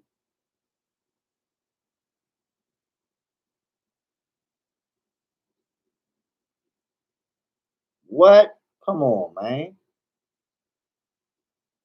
Come on. You know he wanted to take that shit and bounce. But that's probably that's the slickness of the government. They probably put that shit in the grant form so that he'd have to use it in the city, so that at the end of the day they would get the tax dollars off his ass. And I think that's what made him lose it is the tax shit. You know, niggas like that just don't pay taxes. You're just not gonna do it.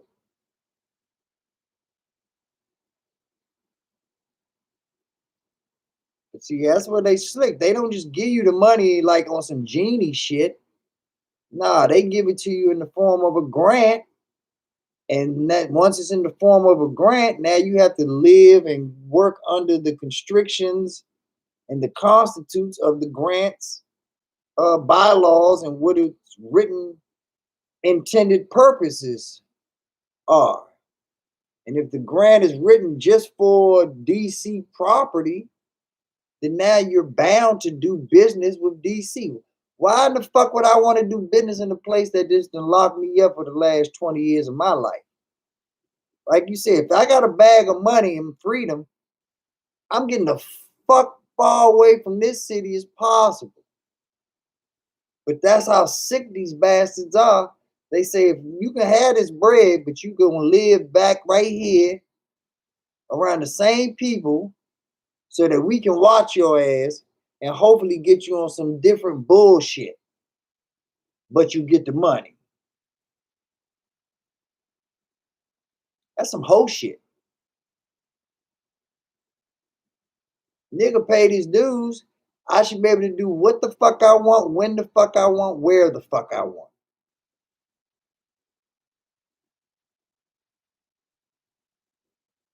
I do. I sure do. I have a very good memory. Very good memory.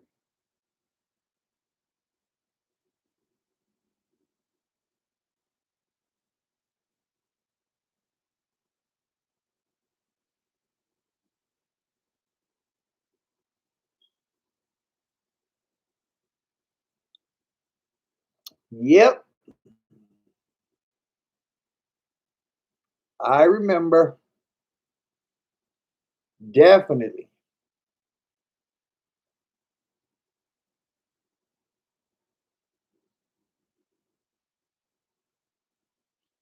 That's who you used to hang with?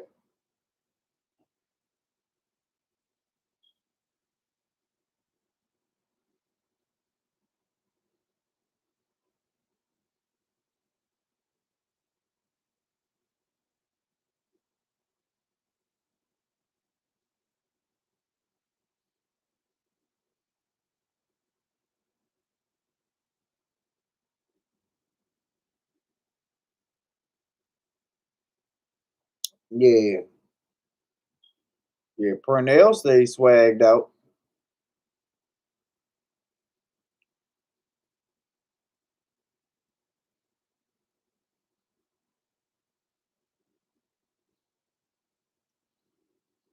Pimp out.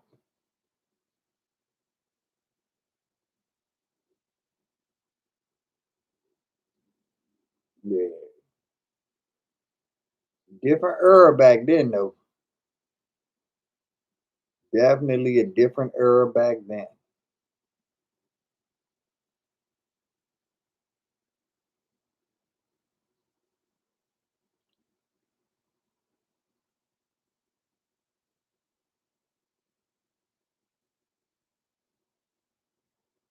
Yes, he was.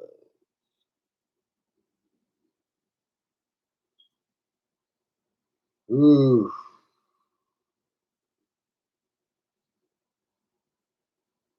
Well, y'all all right over there? Waiting for some comments. I ain't getting nothing. Getting tired, Franklin? Getting tired, Santiago? We have been chopping it up. Still rolling with me, Yacht Fuel? Who's in the chat? I see 5. Yep. It's hard figuring out the error when you actually in it, Yacht. Hey, personal question for you, Yacht. How old are you?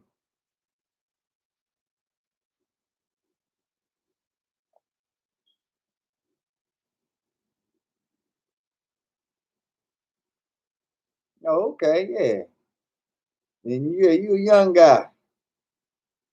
Well, I put it like this: you've been investing for 8 years too, Yacht.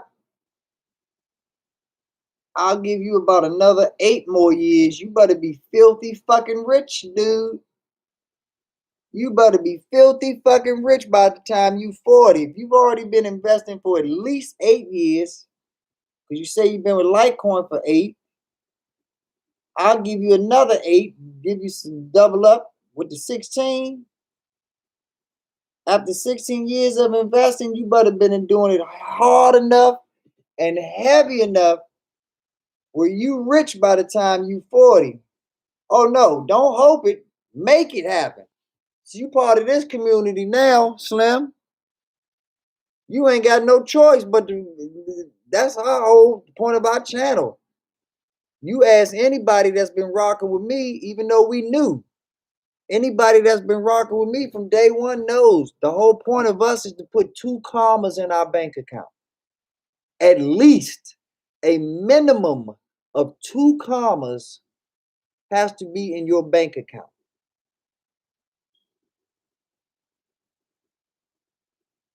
So yeah, you gonna make it happen. We all gonna make it happen. Because that's what the community is all about. Us networking with each other, us working with each other, coming together, lifting each other up to that same common goal of 2 commas. Yeah, I'm gonna be there with you. You better believe I ain't there just gonna be watching your ass be rich. Shit.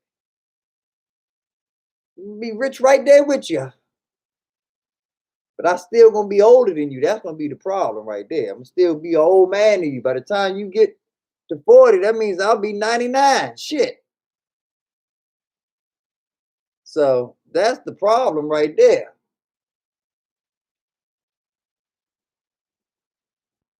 I need a hot tub time machine, fountain of youth. But yeah, we all gonna be rich. Franklin, Big Boy Walker gonna be rich. Santiago gonna be rich. Oh, see, well, let me stop. Let me rewind. Big Boy Walker's already rich. Okay, make no mistake about that. Big Boy Walker, he lights his cigars with $100 bills. So Big Boy Walker, he already rolling in. He just don't want to tell nobody. You know how rich people are. They always try to hide their shit. But Big Boy Walker, he's already wealthy. Me, Santiago, you, Yafu, see, we working on it. We trying to be the next Big Boy Walker. Exactly. Yeah, Big Boy, he living that big boy life.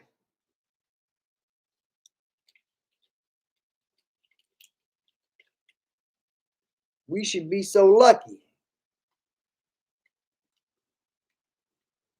But like I said, you got youth on your side, sir. So you have no choice, no excuse. I do not tolerate that shit. Not on my channel, not in my world. And like I say, you now part of this community. So the only option that you have before you is success. End of story.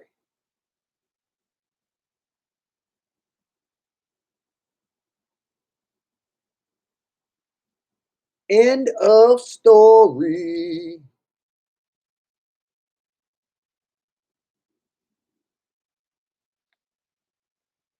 So we on the East Coast over here, y'all feel. Is Kansas City Central Time or Mountain Time? What time zone are you in Kansas City? In OKC.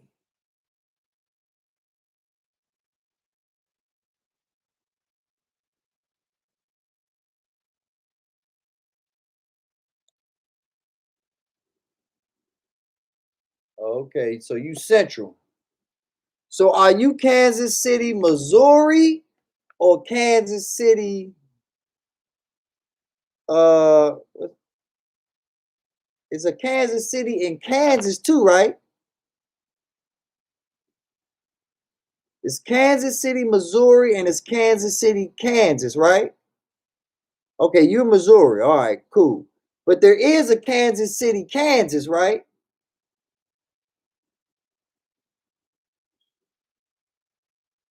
Okay, cool. Yeah, I wasn't sure, but I always thought that there were two different Kansas cities. Okay, cool. So how far away is Kansas City from St. Louis? Is it like in two different ends of the state, or are they close by?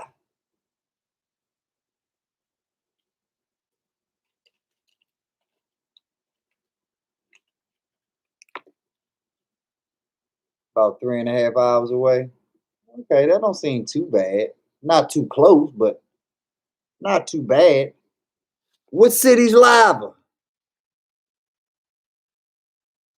Which city's the livest city between the two? Kansas City or St. Louis?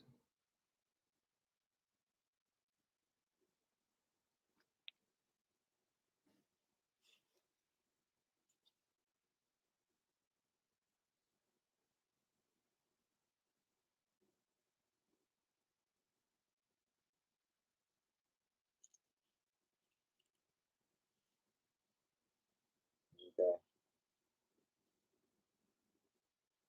That's what's up. That's what's up. I would assume so too. Any place that's known for bitches, bitches, hoes, and pimps, I would tend to go with that being the funner spot of the two.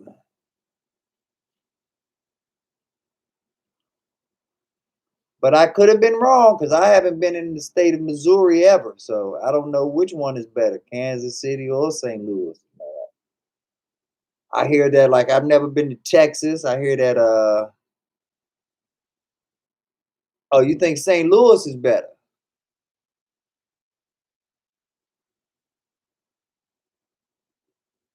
Okay. Well, I forgot you said you was drunk. The hell what you sipping on over there? Beers, some white or some dark? Well, what's your flavor, neighbor?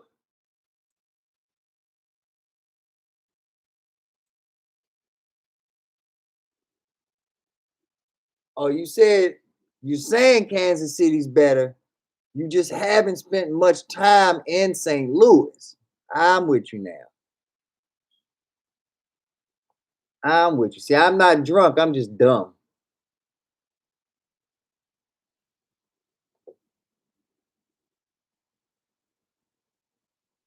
Okay.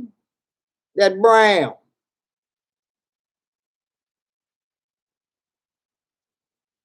Drinking that brown crown, huh? Ain't nothing wrong with that. I'm a brown guy myself. I don't like that white. That white fucks me up way too much. Ugh, like rubbing alcohol. But some people like that white. To each his own. Some people exclusive with the white.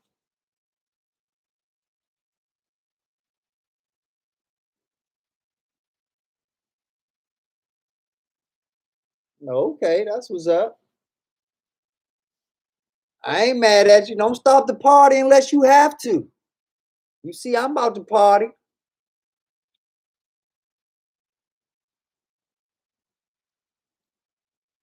You see, I still got my party favors. Okay, so you don't even know too much about it. You know just a little bit more about St. Louis than I do. Shit. All we both know is that's where Nelly's from.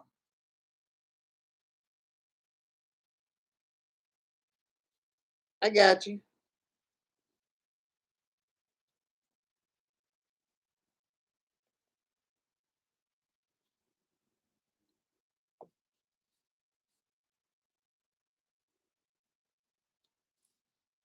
I got you.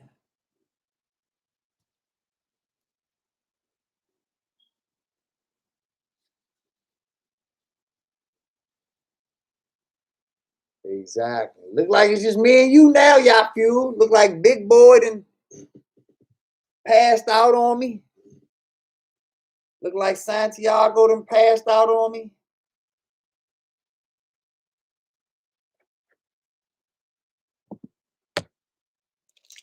Only reason you ain't passed out on me, yachts, because you in a different time zone.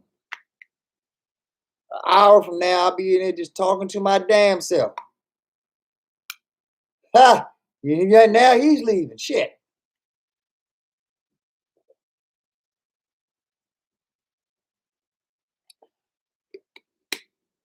That's okay.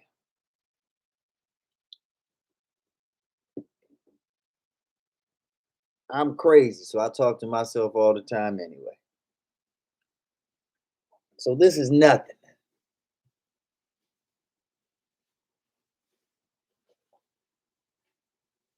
This is nothing for me to talk to me about me, to me, for me. Yeah, I know, Franklin. You've been out for a minute. Me and Yafiel was talking way too much in the chat. But thank you so much for hanging out, my brother. True soldier. God bless you, champion. I see you. Holler at you tomorrow, I'm sure. Don't forget, we got to hook up, though. We got to hook up, champion. Blessings.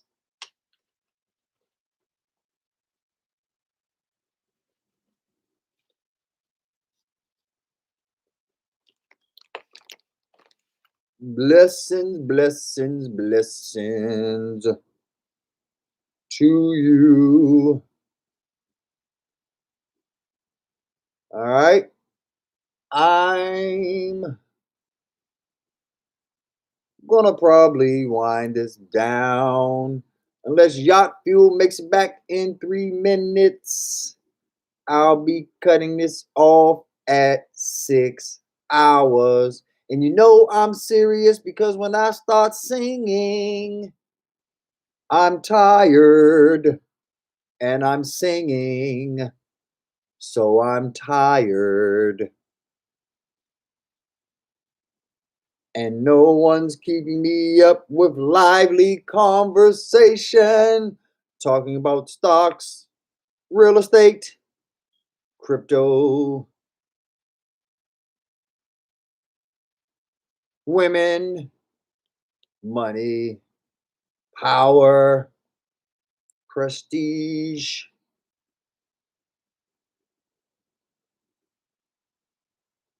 No one's talking to me about any of these things. Someone new just came in the chat.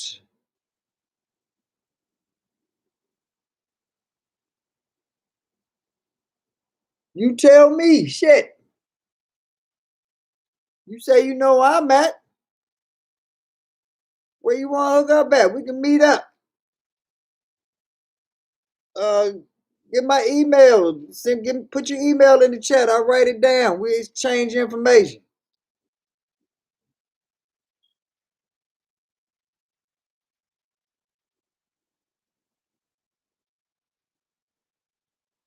Put your email in the chat.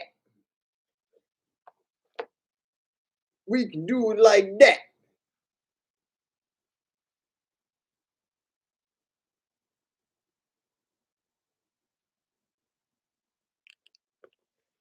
Yeah, put your email in the chat, champion.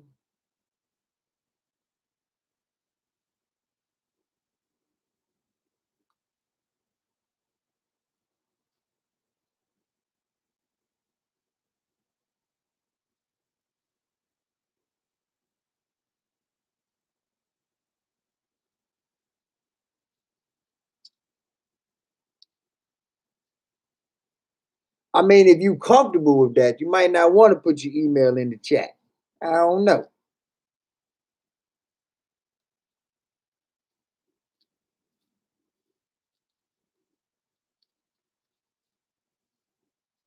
I don't have Facebook or Twitter or Snappy Chats or I don't Pinterest or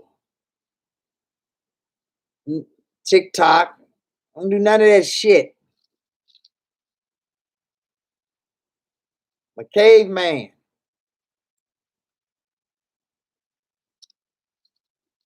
I got an email and a cell phone. That's it.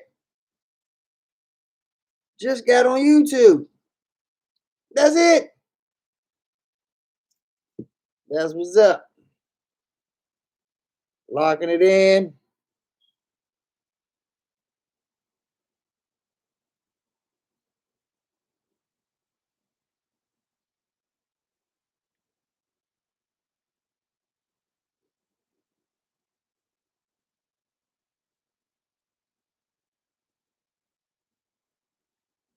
All right, erase that shit now.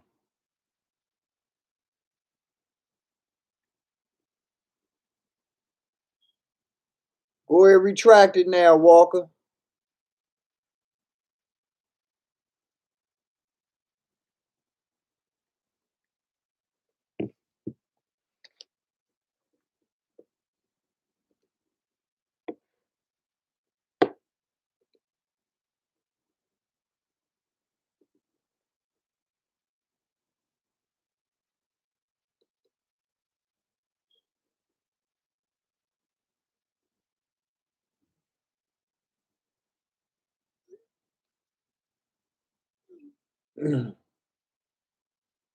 Bet.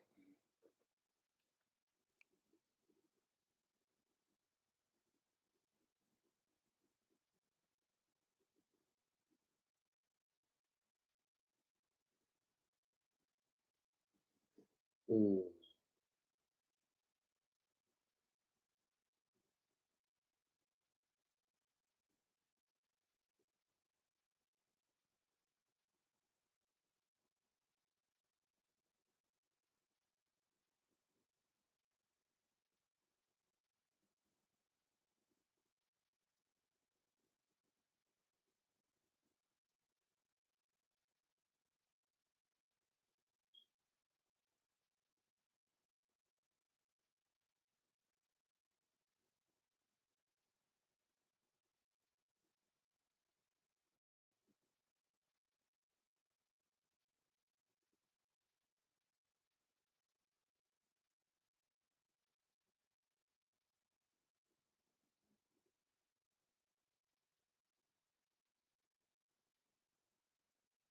A boom, boom, boom, boom, boom. Most certainly. You know I'm gonna get at you. Have a blessed one, champion. Appreciate the time, appreciate the love. Only the real ones curry like that. All right, Yacht Fuel, you didn't make it back. So it doesn't look like we will be continuing much longer.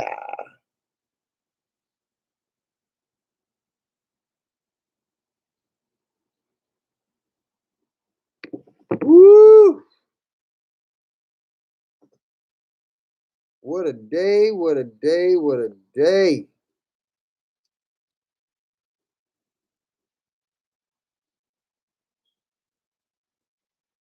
So, because I'm about to end this, I will give one last quick recap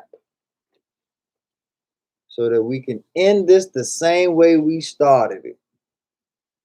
Talking money, talking financial freedom, talking financial education, talking about investing in yourself, in your community, in your neighborhood, on your block,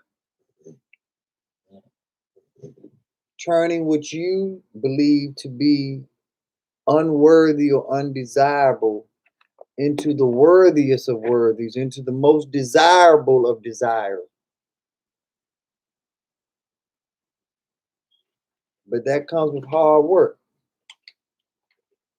dedication, patience, determination.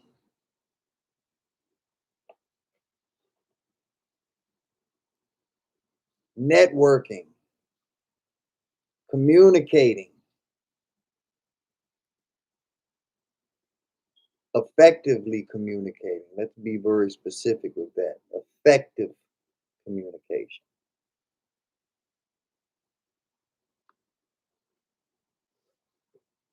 Those are the keys.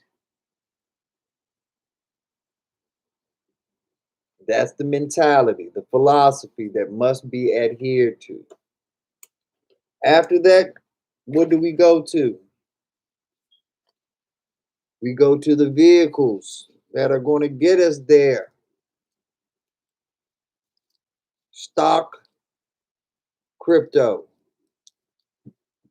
Bitcoin, Ethereum, Lemonade, Tesla, Square. What does it spell? Belts. Acronym. Don't forget it. It will be the future. It will be the stocks that everyone will wish that they had 10 years from now, 15 years from now, 20 years from now. It will be the it girl. It will be the Kim Kardashian of stocks.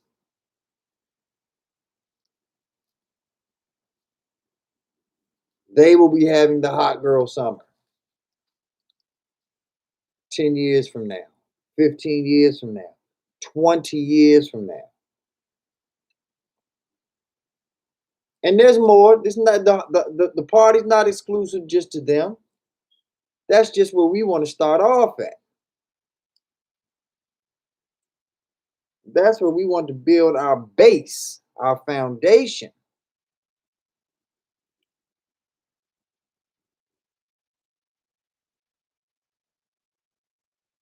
But oh, there's a lot of girls we gonna party with, y'all. A lot of them. We getting busy with everyone and everybody that's interested in us, that's hot and sexy, and she wants to party. She can definitely come party with us. But we got to do our homework. We got to research. We got to understand that not every chick's going to get to party with us. First and foremost, she might not get into the club. So if she don't get into the club, she definitely is not getting into the VIP. That belt series that we talked about, that's VIP, y'all.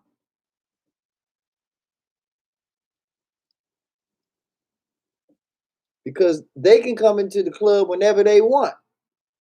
They stay as long as they want. When the club is closed, if Tesla wants to stay and party, do you, Tesla? Clubs closed, but Bitcoin says, man, I got two freaks I want to bring in here. Do you, Bitcoin?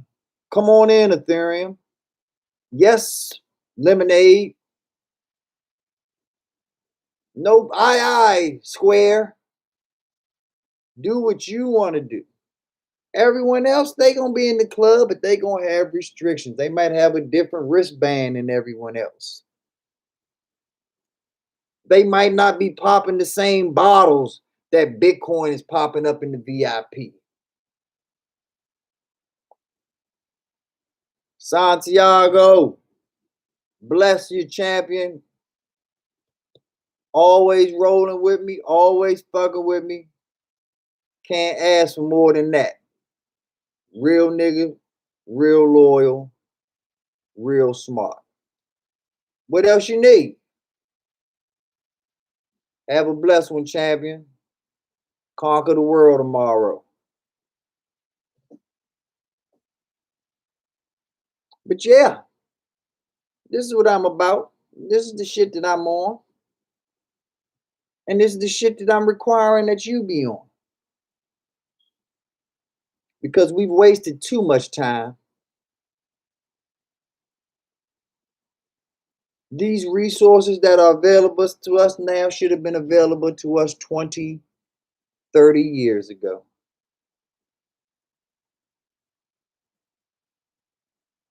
But they weren't. And we can't cry over spilled milk. But we about to do the damn thing now.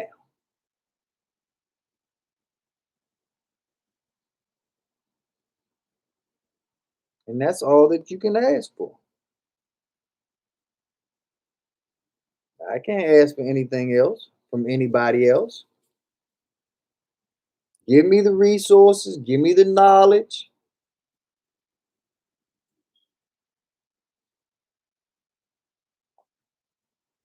Yes, sir. Once again, have a blessed one, Santiago. Like I say, conquer the world tomorrow, my brother. It's not like you ain't done it before. Conquer the world.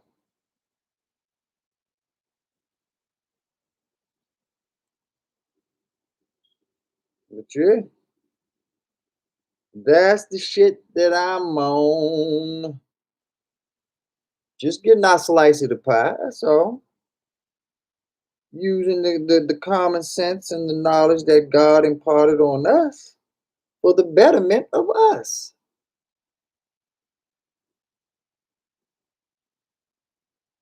What a novel concept. Almost crazy, ain't it? Yes, sir.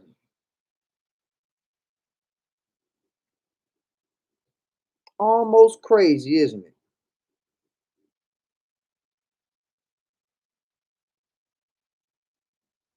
Do for us. Do for yourself. Lift yourself up. Pick yourself up through your own intelligence, your own resources, your own desire, your own drive. What a hell of a concept.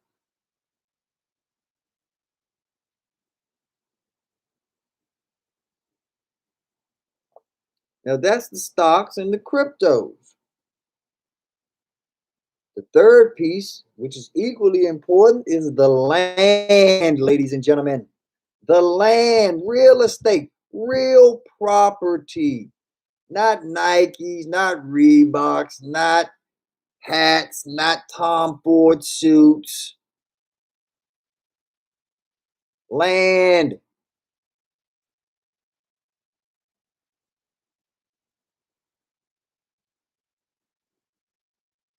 And renting an apartment is not owning land. Leasing space is not owning land.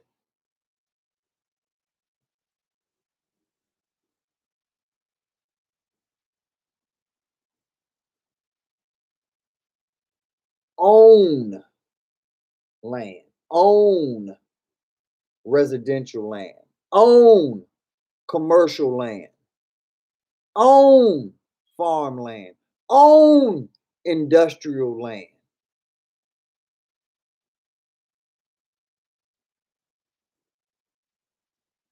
There will always be a need for space. Even if it's just a parking lot or a park.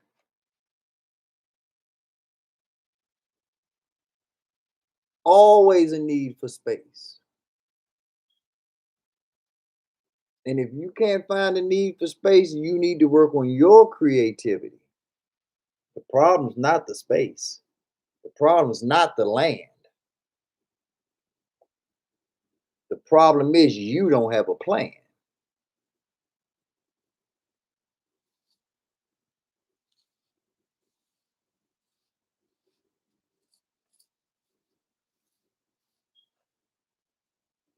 Do better. Treat yourself.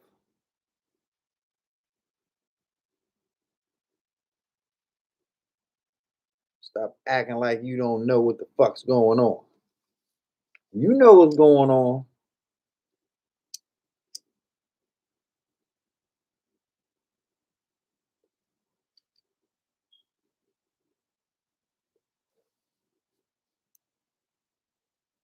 You just waiting for some magical little pony to come over here, fucking unicorn to fly out of the sky and save your ass so that you can still buy the video game that you want to buy. Or you can still go on the trip that you want to go on. Or you can get in, buy that dress that you can finally fit into. When it comes to your prosperity and your generational wealth, I don't give a fuck about any of that other stuff. All of it's on the back burner when it comes to your sons and your daughters being able to buy their dream home, have money for their dream weddings, their vacations, their dreams, their children's dreams. Fuck your PlayStation.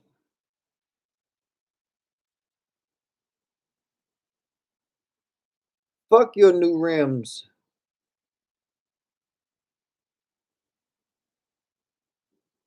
If it means generational wealth for your children, grandchildren, and great grandchildren. And I'll say it to your face.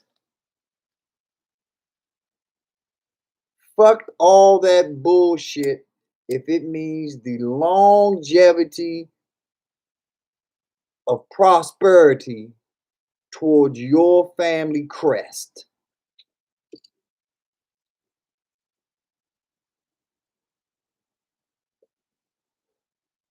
And I hope you wish the same wealth and blessings on me.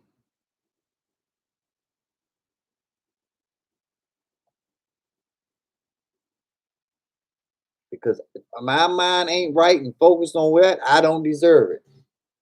So I hope that you praying for me the same way that I'm praying for you to have your mind on, to be focused on what you're supposed to be focused on, to be able to sacrifice today so that everybody can eat for the rest of their lives.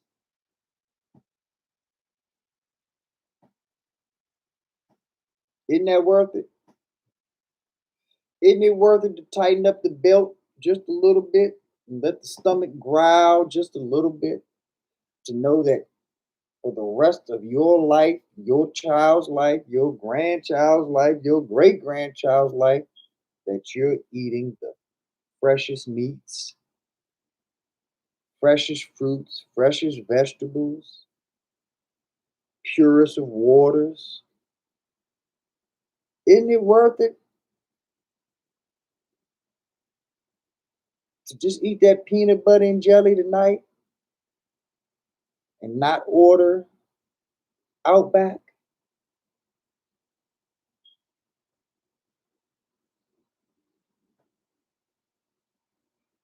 To have the tuna instead of the salmon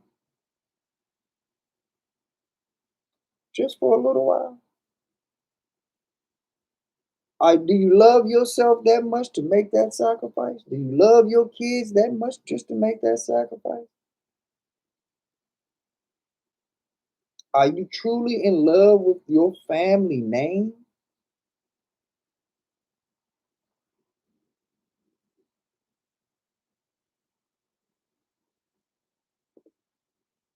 Actions speak louder than words, ladies and gentlemen.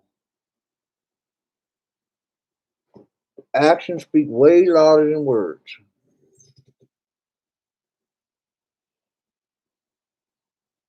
And the action that needs to be taking place, if it hasn't taken place already, is you need to be going into the description of this video or any other video in my public library of financial education and financial freedom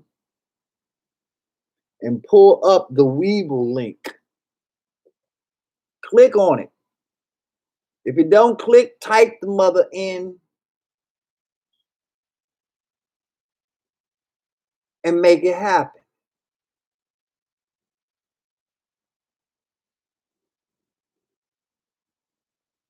You will get free stocks. But the greatest thing is you will be in the game. Same exact thing with Coinbase.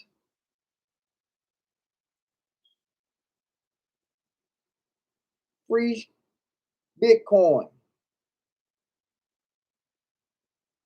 but you're in the game.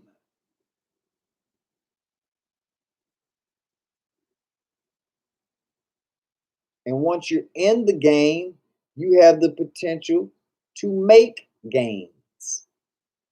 The potential is also there for loss.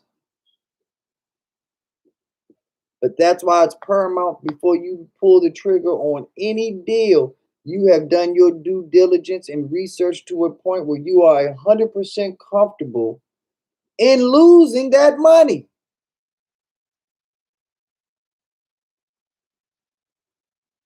The number one rule in investing is never invest anything that you are not willing to lose.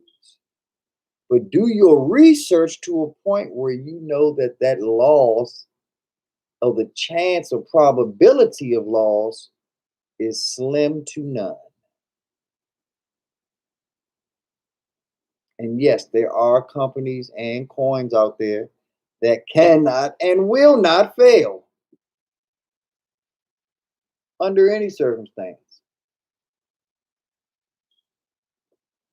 because it would be too catastrophic to the entire market, which would start a domino effect of which we haven't seen since the dot-com bubble. They don't want to revisit that time in American history, actually world history, because it affected the entire globe. When you mess with the financial market of any major hub, the whole infrastructure is thrown off.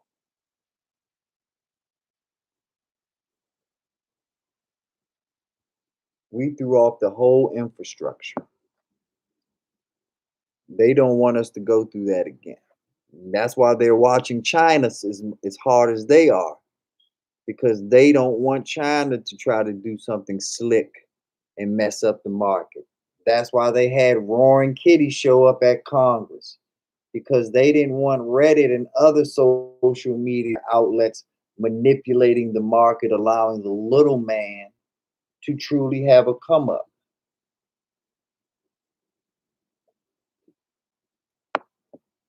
But we're a movement that they're not going to stop,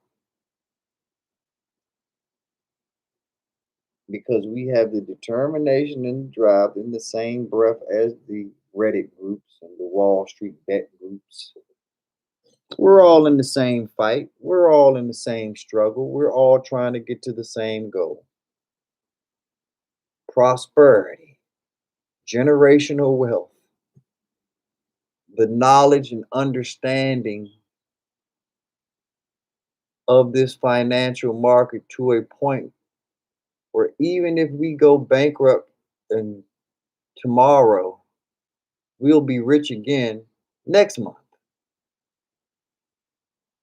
That's the type of freedom that you can obtain, that we all are seeking to obtain, and that we will have at the end of our journey.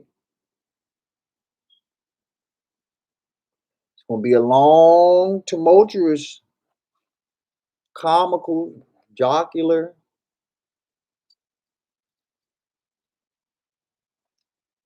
growth session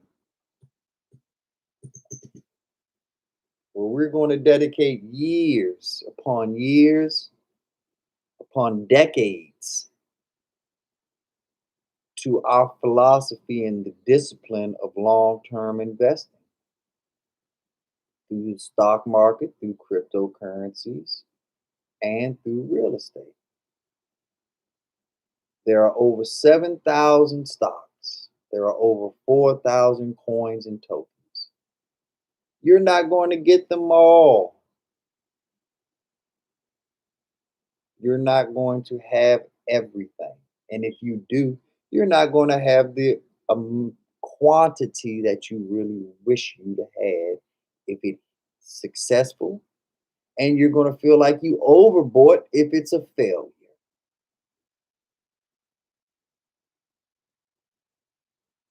It comes with its ups, it comes with its downs. But traditionally, throughout the entirety of the market,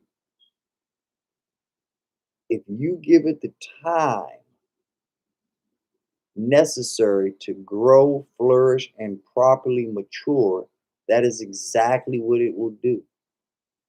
And you will recognize the maturation through the financial gains that you make over these months, years, decades of long term investing. And we're going to do it together because it's greater when we all do it together.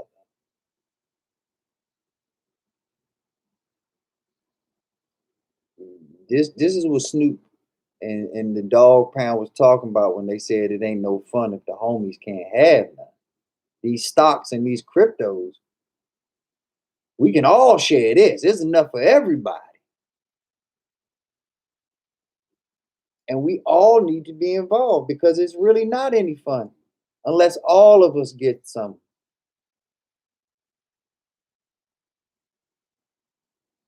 So get your chips together, start studying, start doing your homework, be prepared to strike when it is time to strike. And the time to strike is now. There is no better time than now. And I don't mean right now at this second, I mean study now. Pay attention to charts now. The patternology of stocks that you're interested in to see where the ceilings of resistance are versus where the floors of support are so that you don't buy too high, but at the same time, you don't wait too long to miss out on the next potential boost, which could be exponential in its profits and gains. So we want to pay attention to the timing. We want to pay attention to the amount we put in. We want to pay attention to who's running the company, what their mission is, how long we believe it would take for them to accomplish their mission. Do they have competition? Is it serious competition? Are they just outright the best of the best in class and no one's fucking with them? These are the questions that you're going to ask yourself and that you're going to put yourself through the ringer through. You're going to discover terms such as EBITDA, PE ratios to better understand the analytical side of it so that when you make a decision, it's a conscious, educated, highly intellectual decision that you make.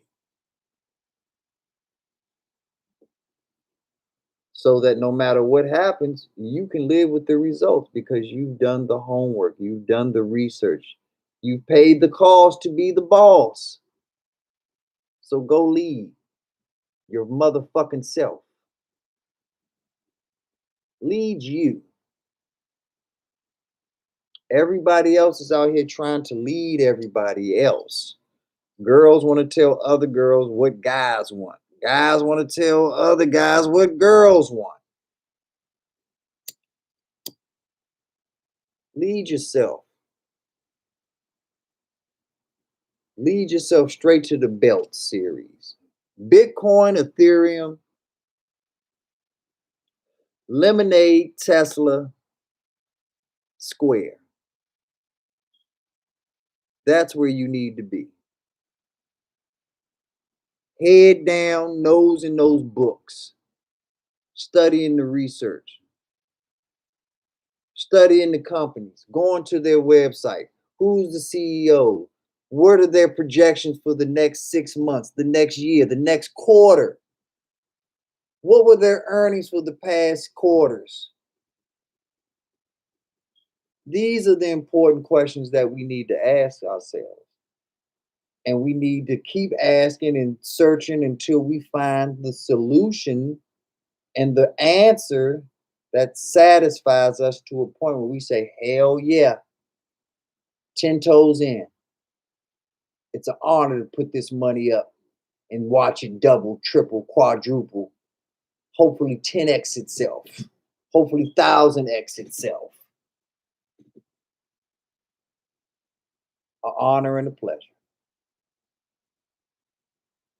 Well, on that note of honor and pleasure, I want to say that it has been an honor and a pleasure to say that I have spent 6 hours and 30 minutes with you all tonight. And you all have done the same thing for me and with me. As usual, your presence, your intellect, your questions, your energy, invaluable. God bless you all. I hope you all conquer the world the rest of this week. I hope and pray that you and I can talk really, really soon and talk about some very positive outcomes. God bless. Take care. I'll at you. Peace.